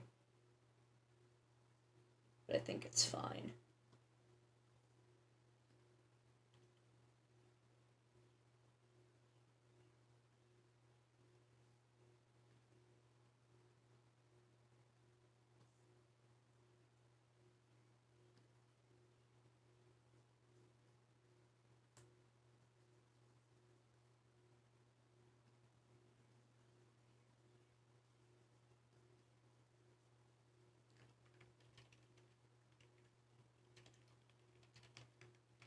Okay, I want to blend these down a little bit.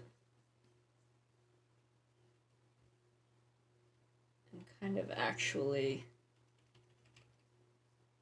get them.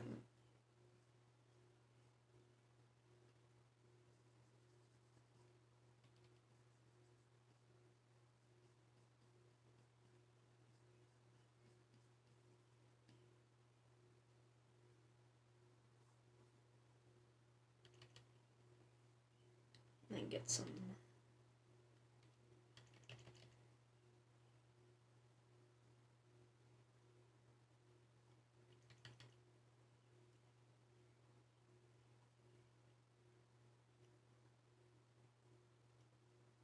Just want to make this a nice warm light.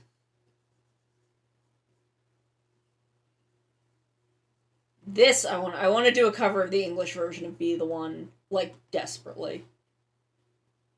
I love Be the One is honestly the best opening of its era.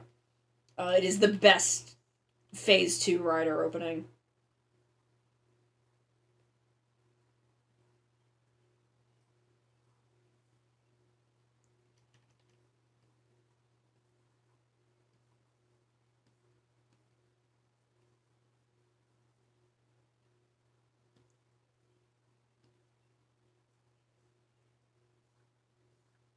Oh, what just happened?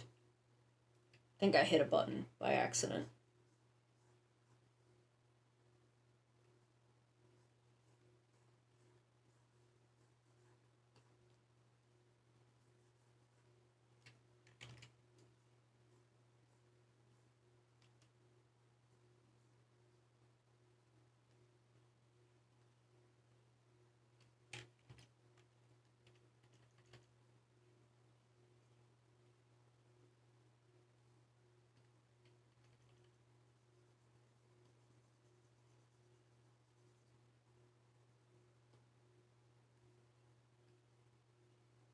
And it's this song. If you listening to the English lyrics, I'm like, damn, this is so much just Sento thinking about Ryuga.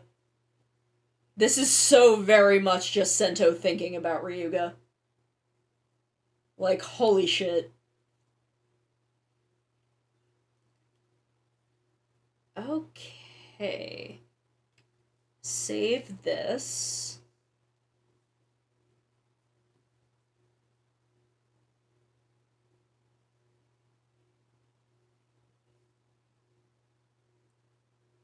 Now I think I'm gonna go for this much lighter but still warm. Do an add glow. And this is the part in which I start using harder brushes.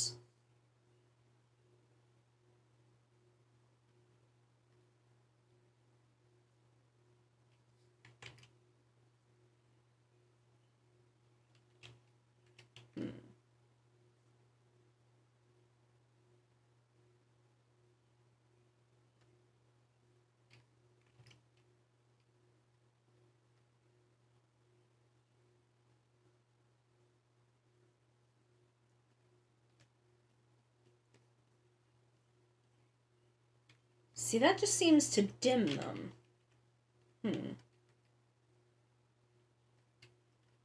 Or do I want to do something? Oops. Nope, I want to do this now.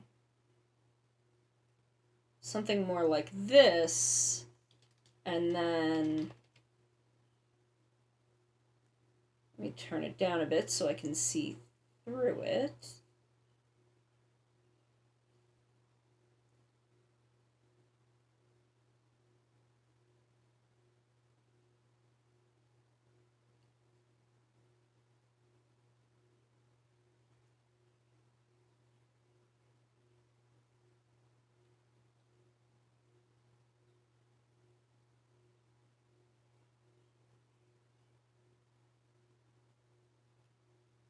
No. I'm gonna check how these look.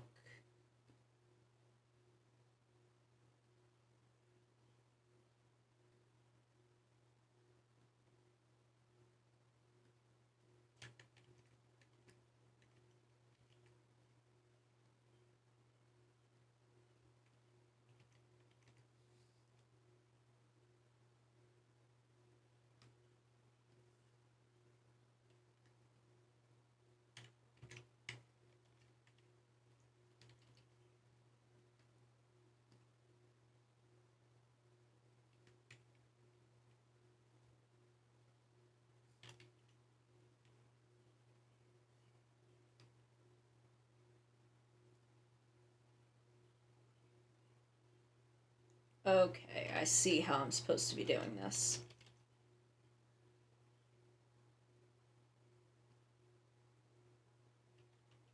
But I know I have a brush version. Hair highlights. Why are my braids in here if this is the highlights? Weird.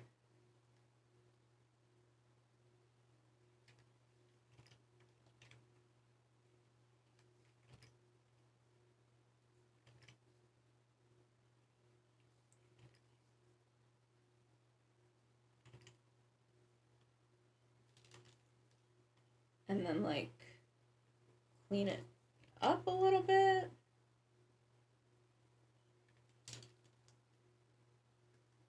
And then kind of, like, blend off these edges.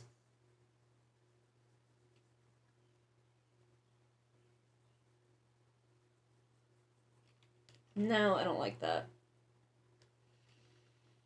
I love shading hair, but it always, like, takes me a bit to get back into the groove of it. And then, like, once I find the way that I like doing it, it all, like, comes together.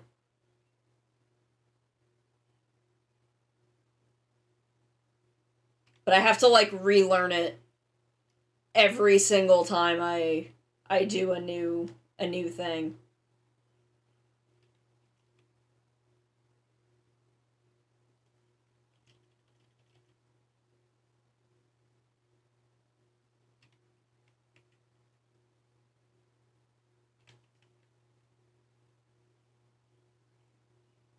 Different side.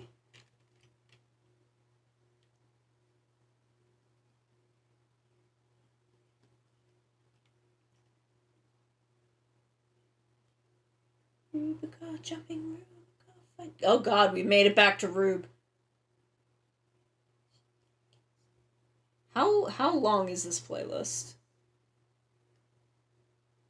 It is a 4-hour playlist. I've been going for It's 4 hours and 11 minutes. I've been going 4 hours and 17 minutes. And I think that first 5 minutes I didn't have it on. But we have made it back to Rube. It always comes back to Rube. I don't know, there's a texture on these that I am not liking. Hmm.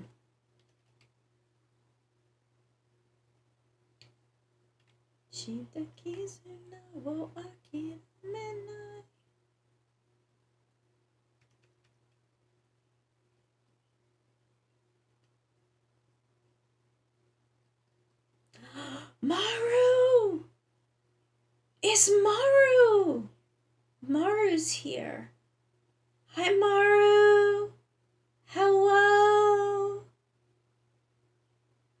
It's Mawu! Mawu! Do I still have the voice changer on? No, okay, it shut itself off, I guess. We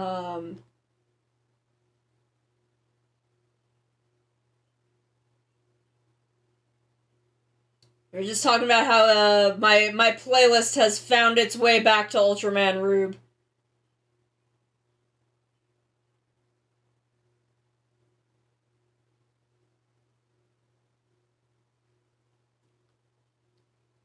but we are highlighting hair. Maru, how's the rest of your Gunpla stream? Or well, it wasn't technically a Gunpla because it's not Gundam, but yes, I'm glad. We've been having a good time talking about Rider and Sentai and everything. Everything I usually talk about. Ooh, nice. Yeah, you just vibe for the rest of the night. You did a lot. And I'm looking forward to talk. We are going to talk tomorrow. I'm looking forward to that. I've been talking about my anniversary stream quite a bit.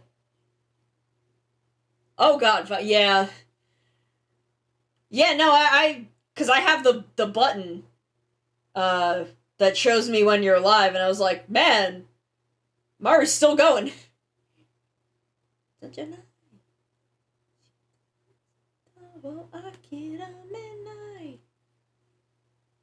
I want to cover this song so badly.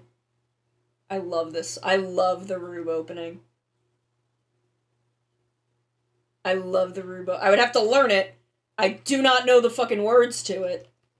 But I love the Rube opening so much.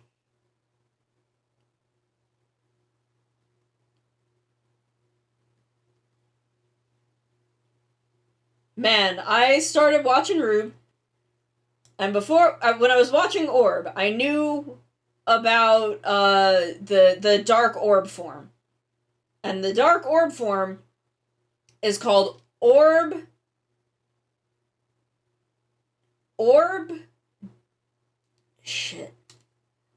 Noir Dark shit. I have to look it up because it's stupid.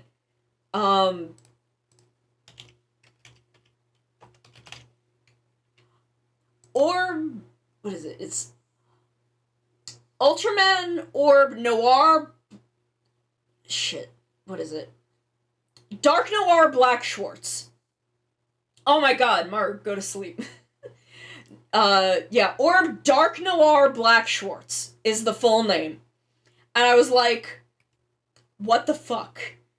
Where is this from and what is going on that its name is this? What the fuck? And then I watched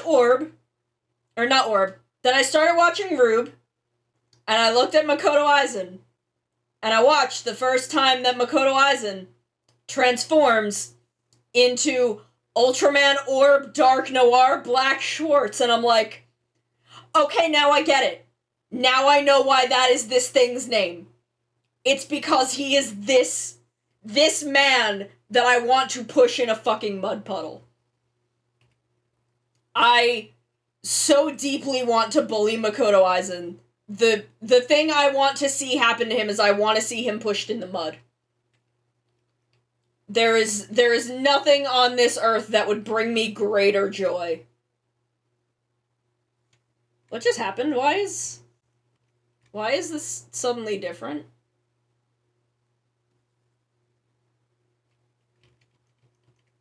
Why is my tool suddenly acting different? It's not doing the same thing, and now I have to start this over because my tool is not doing the same thing and I'm getting annoyed.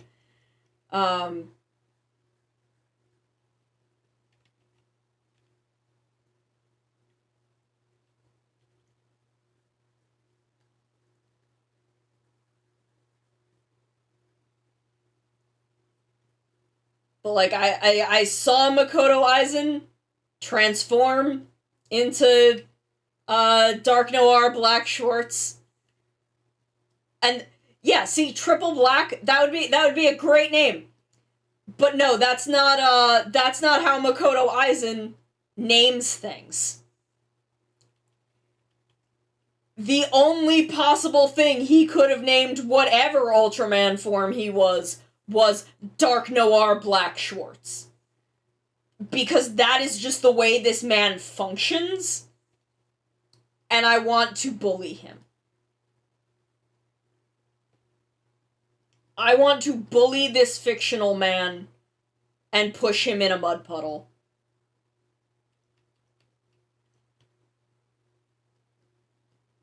It's what he deserves. I don't like this either. It doesn't feel right.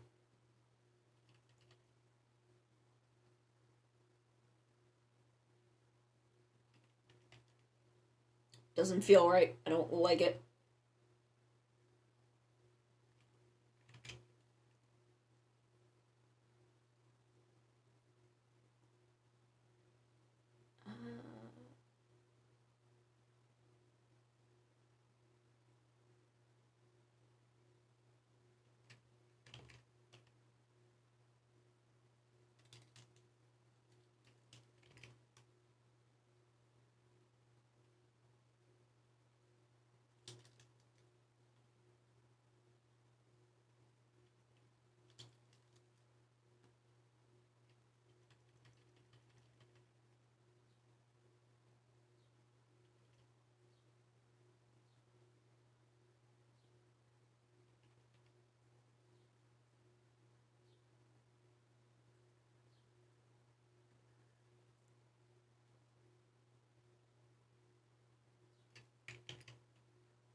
Nope, I don't like that either.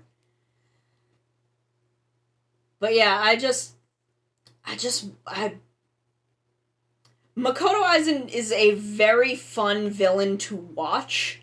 I very much enjoy watching him. But he's a shitlord, and I want to see bad things happen to him.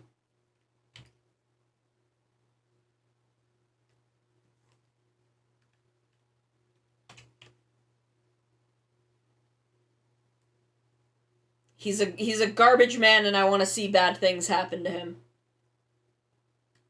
I honestly, the thing that I want to see, I want to see him encounter the man, the myth, the legend, Jugless Juggler. And I want to see Juggler bully him for using Orb. I want to see Juggler be like, that is my shitty boyfriend. How dare you?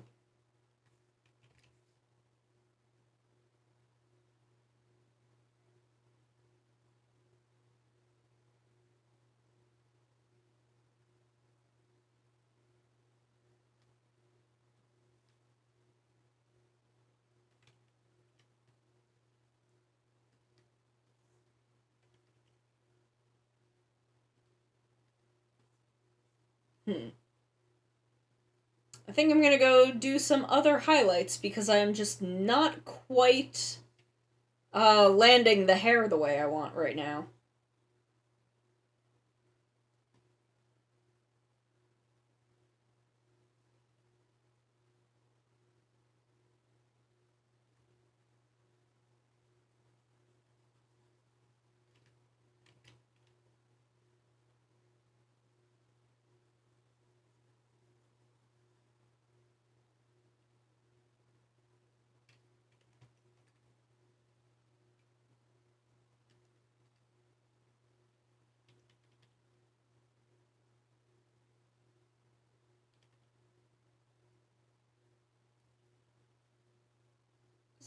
Is blur maybe what I want? No, I want blend, but I just...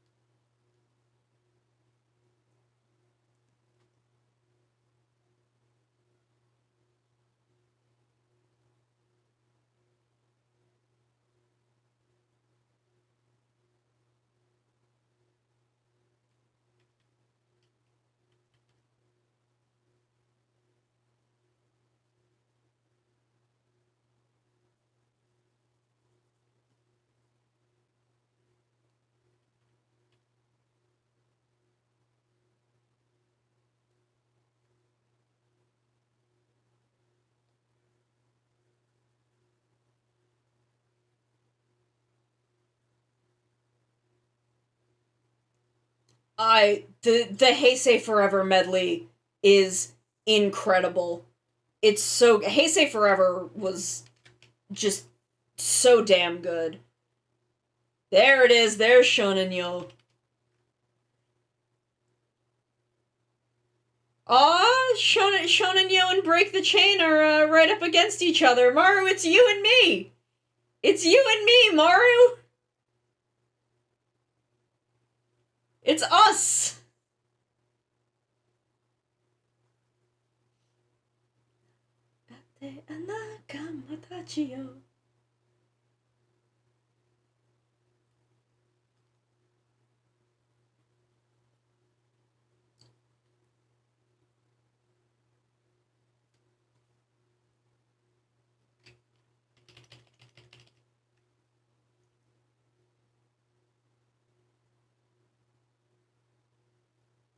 Oh, and there's Blade. There's Round Zero. I love that they use Round Zero and not elements. Ah, whoa! Who threw that? Who threw that? I know who threw that. And just fuzz the me.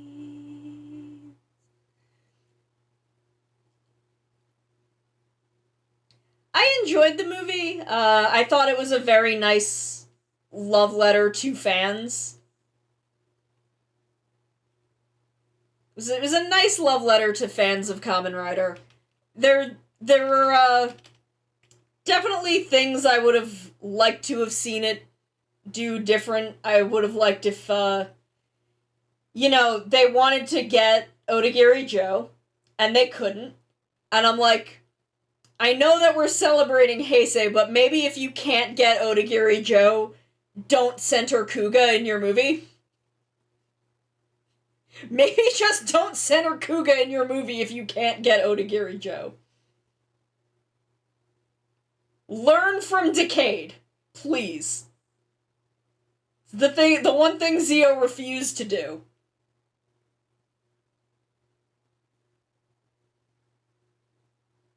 This is Heisei Forever, not Heisei Final. Heisei Forever was the Zio movie. Heisei Final was billed.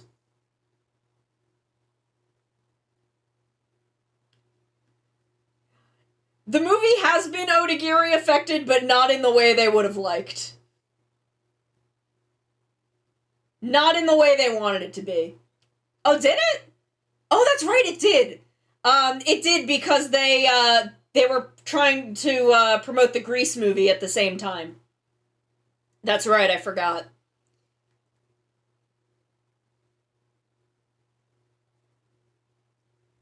I do think that, like, Heisei Final was a better movie.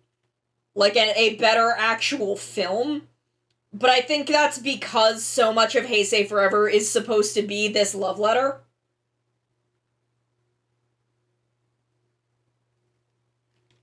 I forgot that Heisei Gen kind of took the place of Movie Wars. I forgot that that's kind of what they did. Dr. Pac-Man is great. Dr. Pac-Man is fucking incredible. What a fucking film.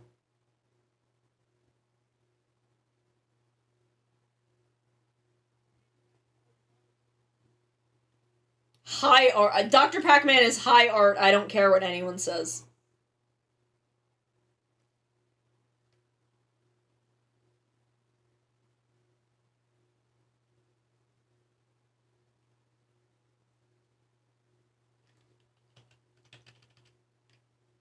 It's such a good movie.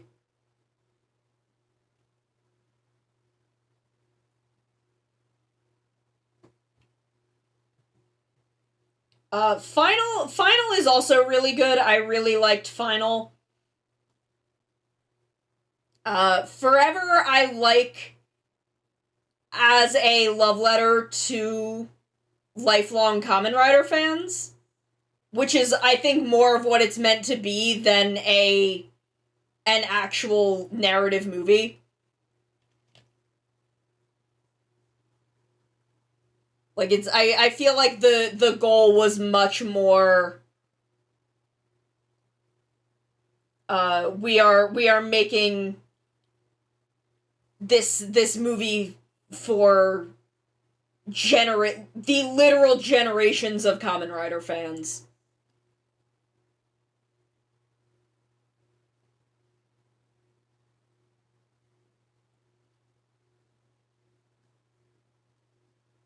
Where Final is much more of its own movie.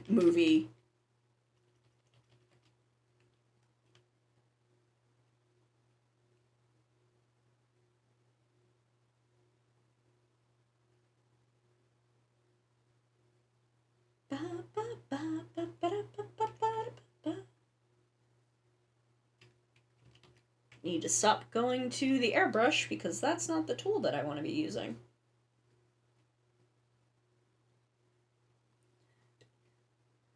Ah, oh, I love Ryu Soldier. He's so cool! Which is true. It's fucking the truth. And they got Sister Mayo back. They got Sister Mayo to come back to do the fucking Kyoryuger ending. Not Kyoryuger, Ryu Soldier. They both have Ryu in it. Confuses me. I get confused. Oh, I went so hard on Ryu Soldier. Ryu Soldier is the best dinosaur Sentai. Like, hands down, not a contest. Best of the dinosaur Senshi. Or Sentai. Senshis. Kind of the same word. La, la, la.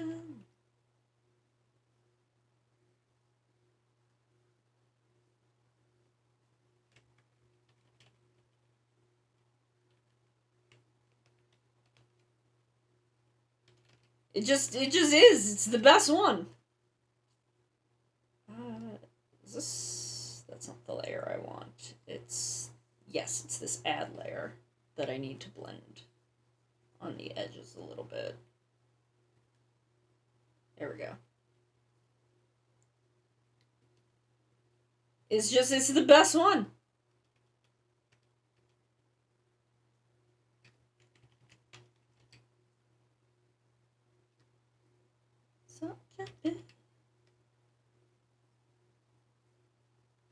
La, la, la.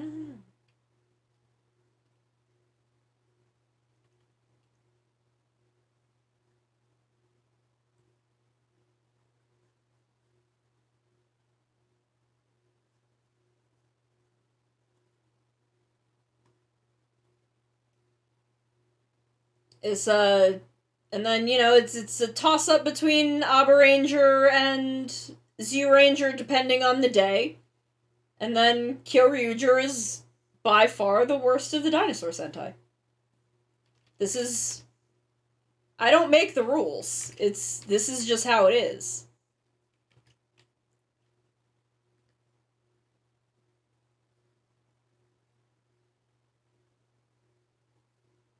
Yuki.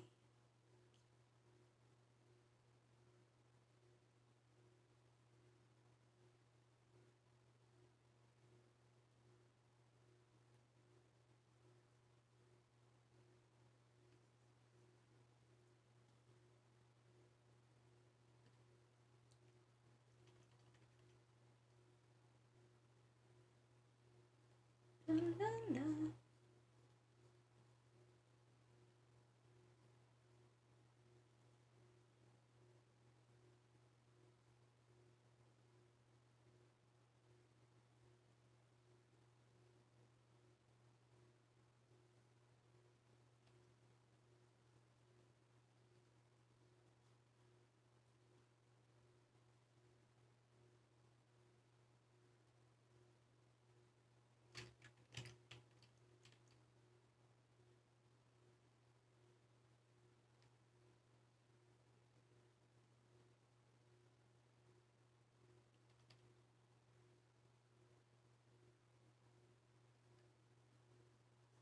I have very strong opinions on the dinosaur Sentai. 0101. God.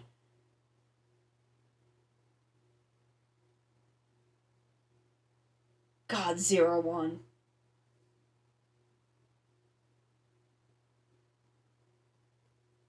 Zero One has no right being as good as it is.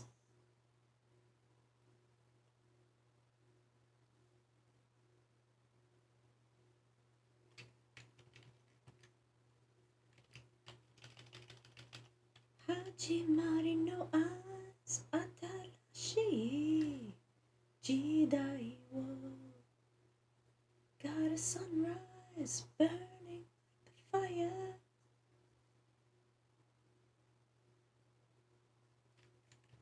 Oh no, that's not right. Don't need eyes.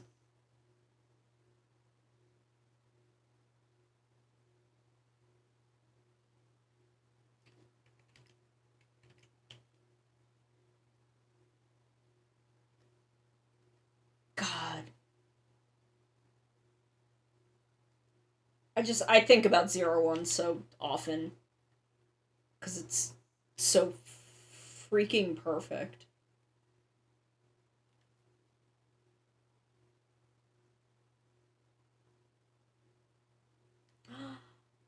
Thank you, Bahamut. I am having so much fun working on this. I am having a great time. I love getting to draw things for people. I love what I do. I love that I get to do this. I love that this is the main thing that I do in my life now. God, I don't know. I want to do more art streams in the future. I mean, I'm going to. This is pretty much my best way of getting commissions done. You didn't? Yes, I've, like I said before, like I said a little while ago, I've been doing art commissions for 16 years. 16 years I've been doing this. I've been at this a while. Oops, didn't mean to do that. I've been at this a long time. My degree, my bachelor's degree that I have is in comics art. I am a trained cartoonist.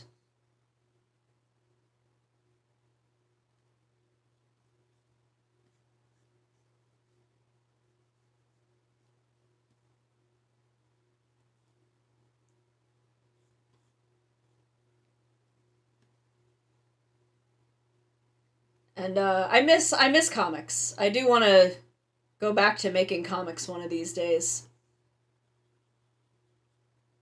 I'll get there. I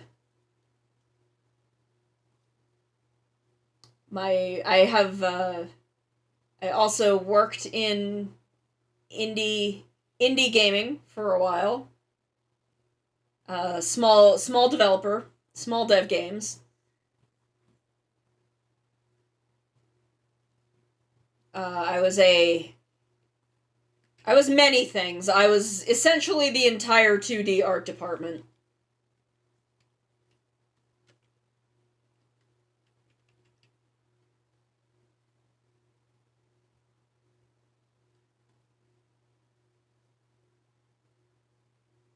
It was essentially the entire 2D art department of the company that I worked with in the time that I was there.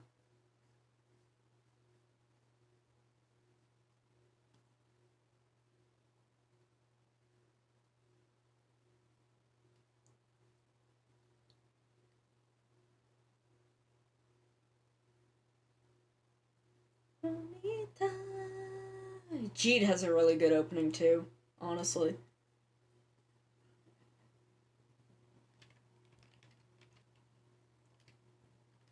But yeah, the overlap of comics and indie gaming, not even indie gaming, but also kind of indie gaming, is visual novels, and I want to get back to that kind of dev work eventually as well.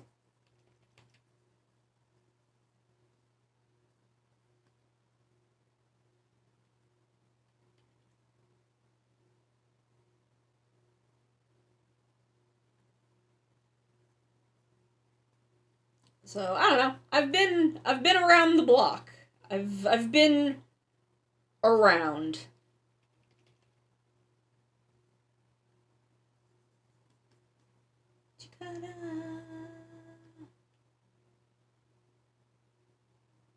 God, Masaki Endo is so fucking powerful.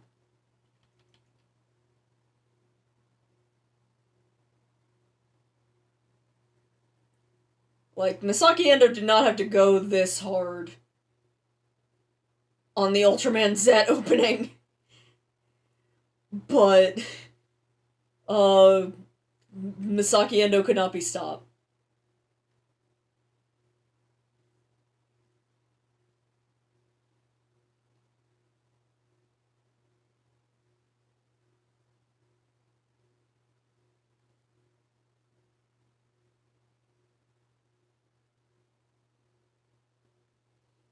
Yeah, but right now it's just everything is time, and the time will come. The time will come eventually.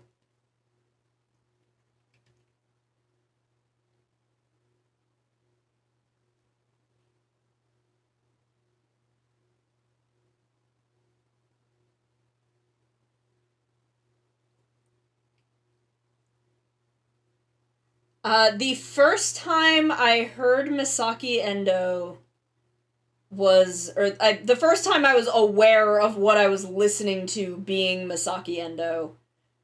He has, I think, 3 albums of just like anime opening covers. And one of which is Sora Era Days from Gurren Lagann, which is, I think, why my friend sent it to me. And I don't actually like his cover of Sora Era Days that much. I think whoever arranged it for him put him in a bad key. And he doesn't quite sound right to me. But also, on the same album, he has a cover of Yuzure Nagai, which is the opening theme to Magic Knight Rayearth. And that he fucking knocks out of the park.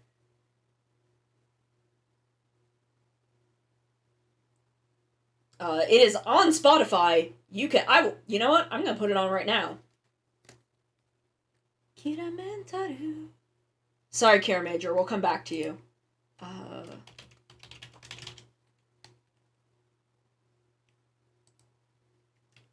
Which one is it on? See all.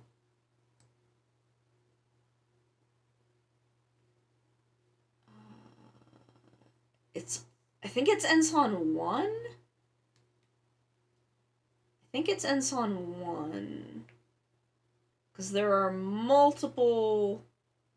Or no, it might be 2. I think it's 2, actually.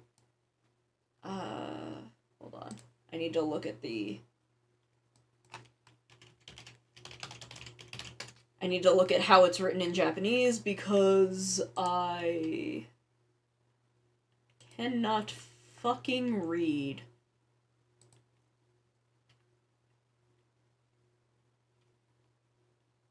Cannot find it. Okay, so which one of these is it? Which one of these? I'm pretty sure it's on 2 because I remember the lion face.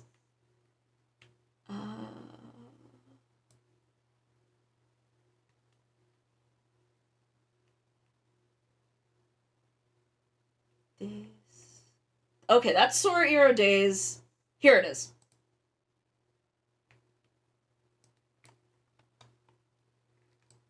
Mirai yo. 目指して. Oh, weird. Why is my music audio choppy? I'll put a link to it.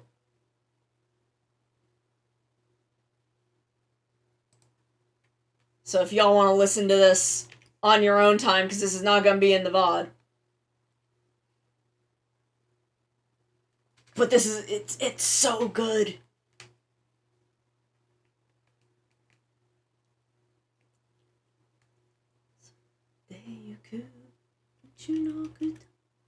I don't know that line. We're gonna listen to the whole, like, 4 fucking minutes of this.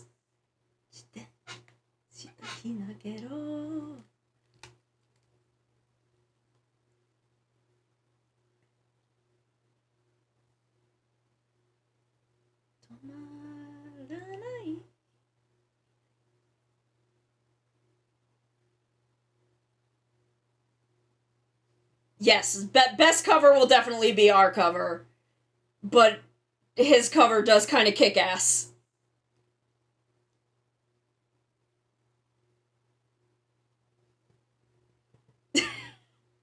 That's fair. I don't think I even have the, like... I don't even have a music track yet. I have to finish the cover I'm working on now.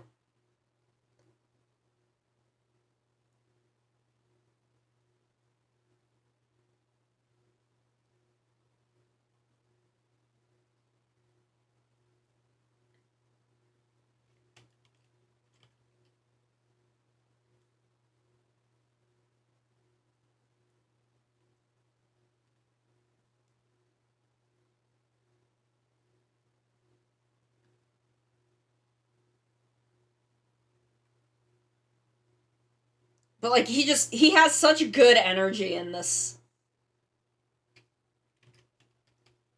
He brings such a good energy to his cover of this song.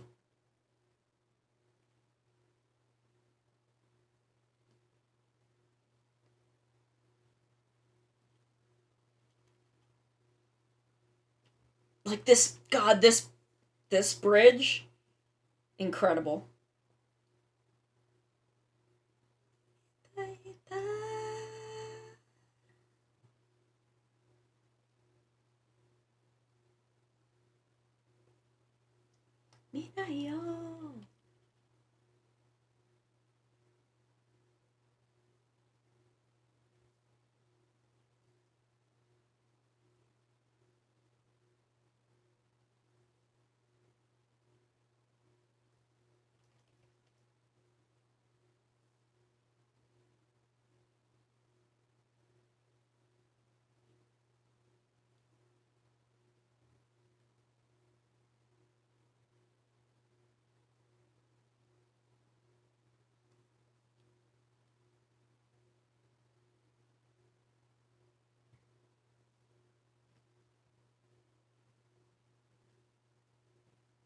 Like, God, he did such an amazing job with it.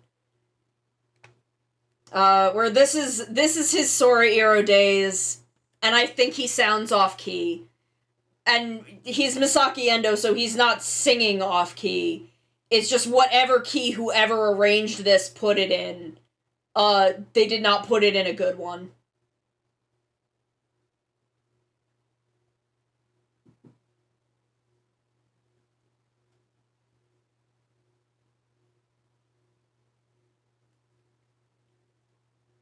Like, he doesn't quite sound right.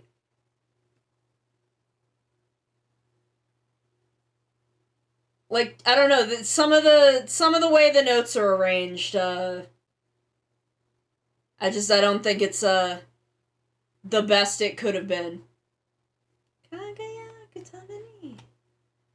Okay, we're going back to Kira Major. There we go.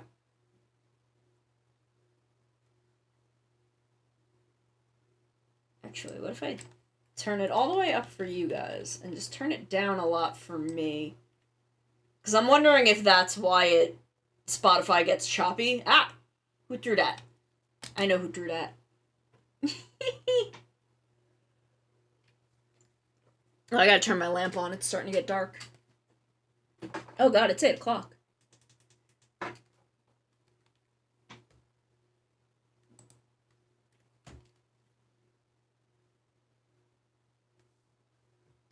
But yeah, no, Masaki Endo's user Nina guy is fucking incredible. So, one of the best non-Naomi Tamura renditions of it that I've heard. And I've heard a lot. I have listened to a great many of them because I love that song.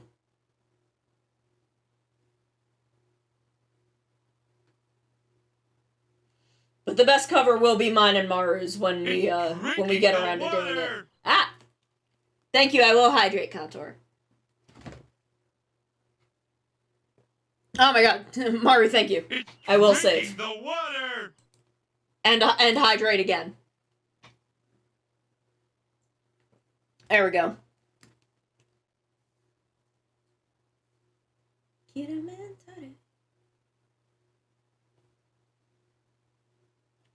Who drew that? I know who drew that. I know. But we'll do it. We'll do. I'll make the art and the video.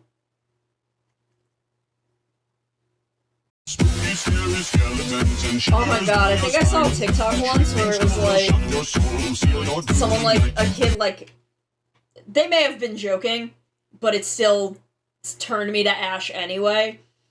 They like had a physical floppy disk and were like, oh, they made a reel of the save icon, a real one.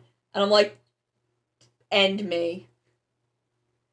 I'm pretty sure they were being facetious and like fucking around. But it still ruined me. It hurt me in my heart as an ancient being from the center of the earth who used to save my school assignments to floppy disks and bring the floppy disks to school to print out.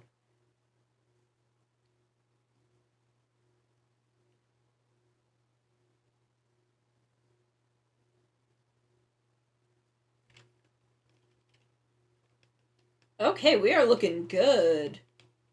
We're looking good.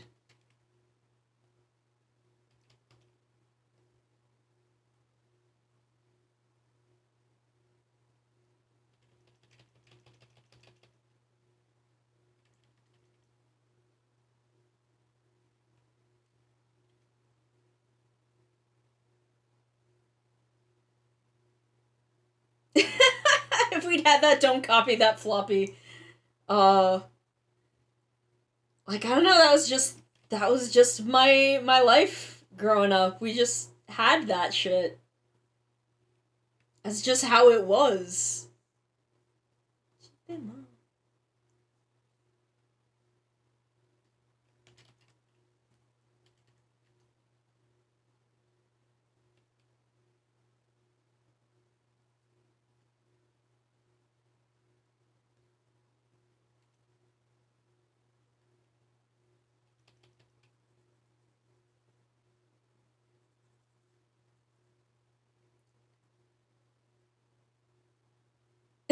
Didn't think I mean, I don't know, it's just how it was, you know?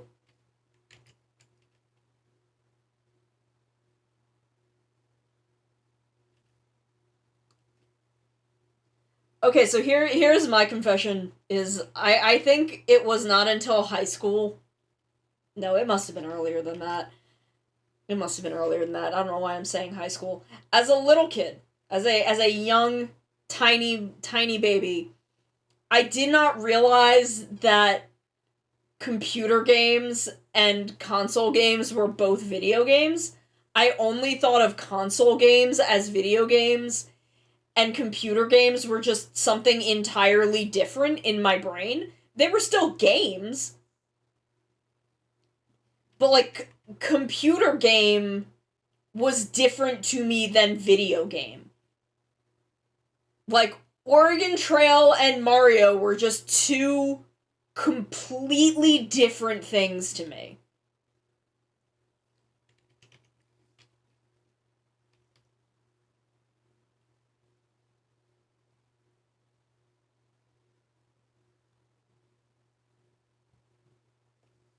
It just didn't occur to me that they were the same thing. I don't know. No, it wasn't necessarily because of, like, edutainment games, even though I did play a lot of those. I played a lot of edutainment games. I don't think it was necessarily because of that. I think it was because, very few PC games were platformers, and that was the vast majority of what I knew console games to be at the time. Because I was on, like, I was playing Mario on the SNES, and I was playing, Sonic the Hedgehog. And I was playing, The Lion King.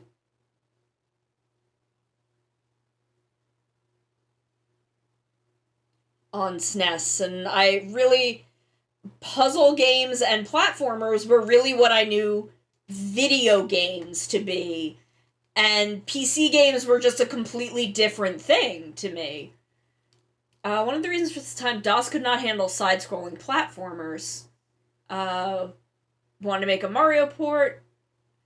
Interesting. That is very interesting. But it's just, I didn't play any like, side-scrolling or platforming PC games. So it didn't occur to me that they were the same thing.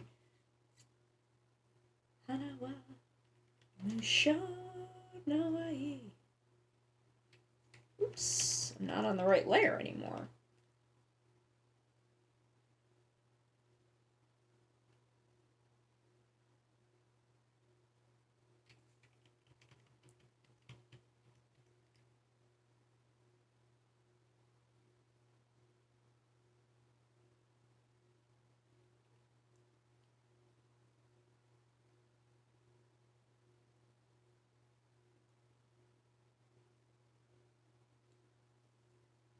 It's funny because I did play a lot of edutainment PC games.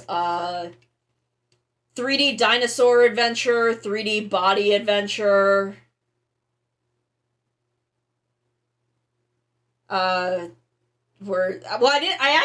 didn't play 3D Body Adventure. A cousin of mine would play it. 3D Body Adventure freaked me the fuck out. Especially because when I was young, I'd had a nightmare about my best friend getting rabies, and I had to give her rabies vaccinations. It was a very strange nightmare, but I was like, irrationally afraid of rabies. For many, many years, up through high school, I was having, like, irrational panic attacks to rabies and CPR because of that nightmare. To the point that I actually passed out during CPR training in high school. And I was telling my teachers, like, I can't do this. And they just thought that I didn't want to do work or whatever. And then I blacked out during class. And I almost hit my head on a chair.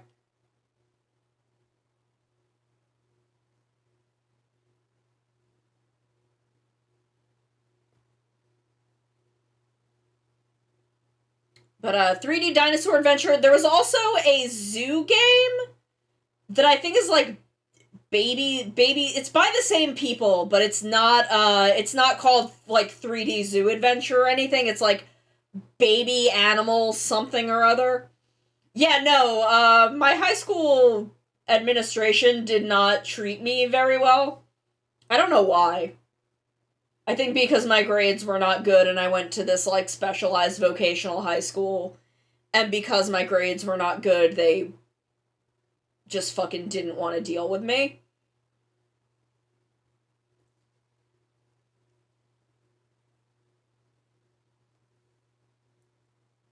But, yeah, that was a thing that happened.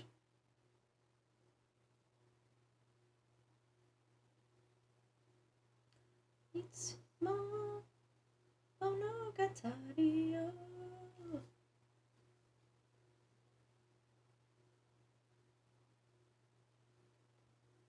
Yeah, look, overall, I did have a wonderful high school experience. I made some wonderful friends who are still part of my life, who are, they're wonderful, wonderful people. Um, I, I would have had a much worse high school experience had I not gone to the school that I did. But my school administration treated me very, very poorly. Because in my freshman year, I had some losses. There were some deaths in my family. The first of which was a pet, but it was the first death I had ever really had to deal with, and was a pet that that had been in my family before I was born. This cat was older than I was at the time.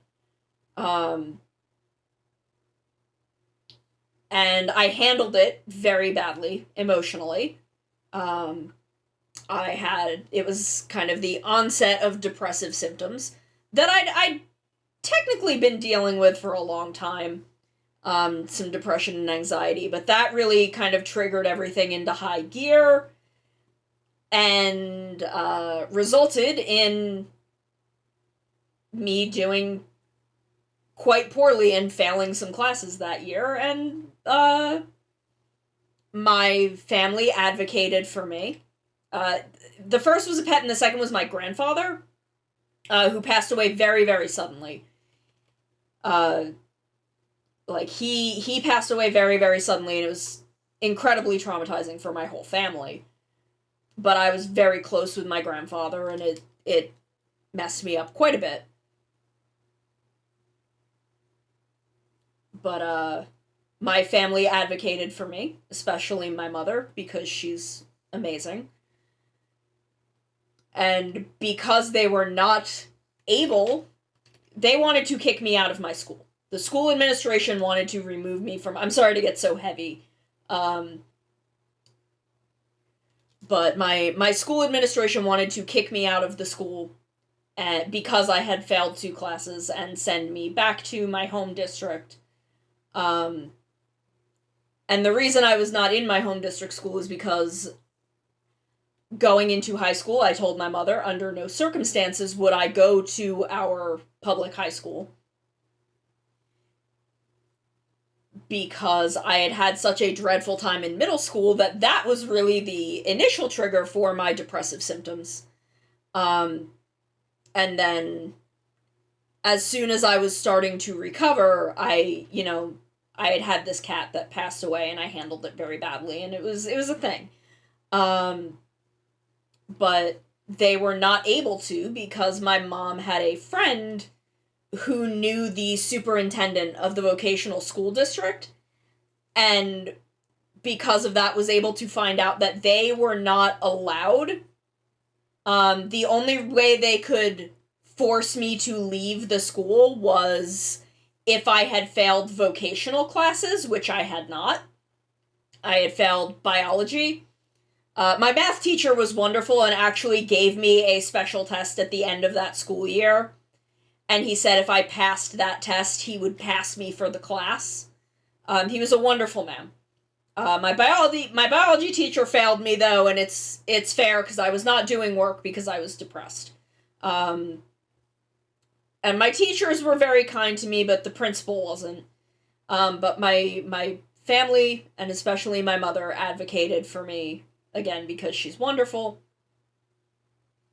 And I got to stay there. I did have to do summer school biology, which, again, fair. I failed the class. I did not put up a fight against that, and I did very well in the summer school class that I took.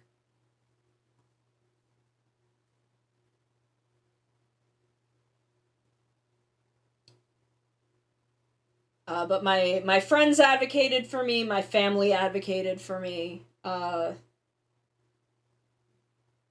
am very lucky to have the people in my life that I do.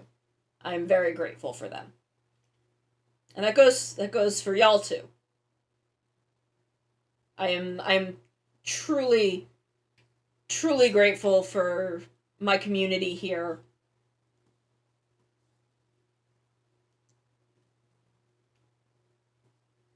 Y'all great. Y'all great, y'all are wonderful.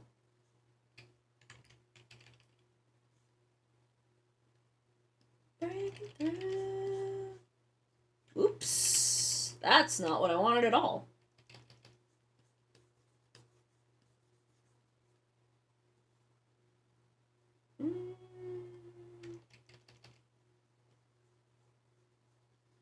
I want to blend that down a little.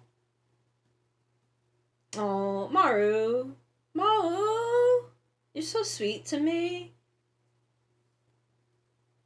But I have a lot of truly, truly wonderful people in my life. Maru, you get some sleep. You go sleep, you relax, you have a wonderful, wonderful night's sleep. I will talk to you tomorrow. I love you very much.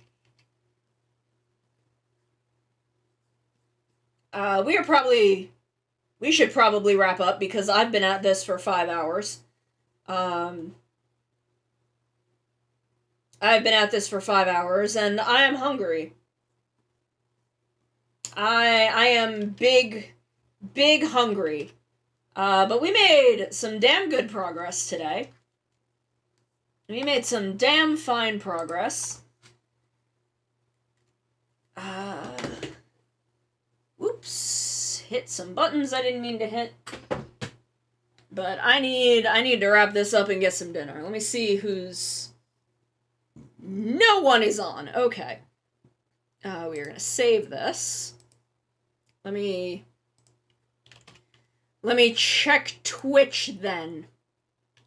Let me check who's around not on my special raid buttons.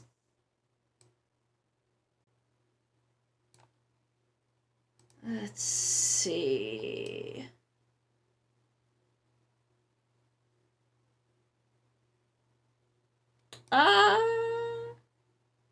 You know what? Hunter of Dunwich followed last time. They're on. Let's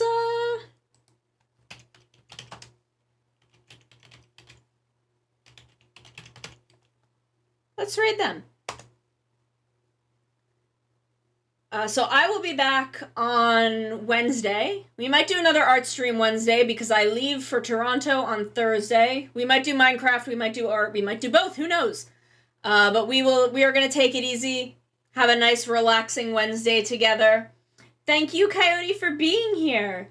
And I look forward to seeing you on Wednesday. I will miss you in the week and a half-ish that I'm gone. There might be some streams in there when I get back from Toronto before I leave for Pennsylvania. But thank you all so much for being here. I had a wonderful time with you all. I look forward to Wednesday, and then when we meet again. And then we're going into full hype for anniversary mode. I love you all very, very, very much. Y'all have a wonderful, wonderful night.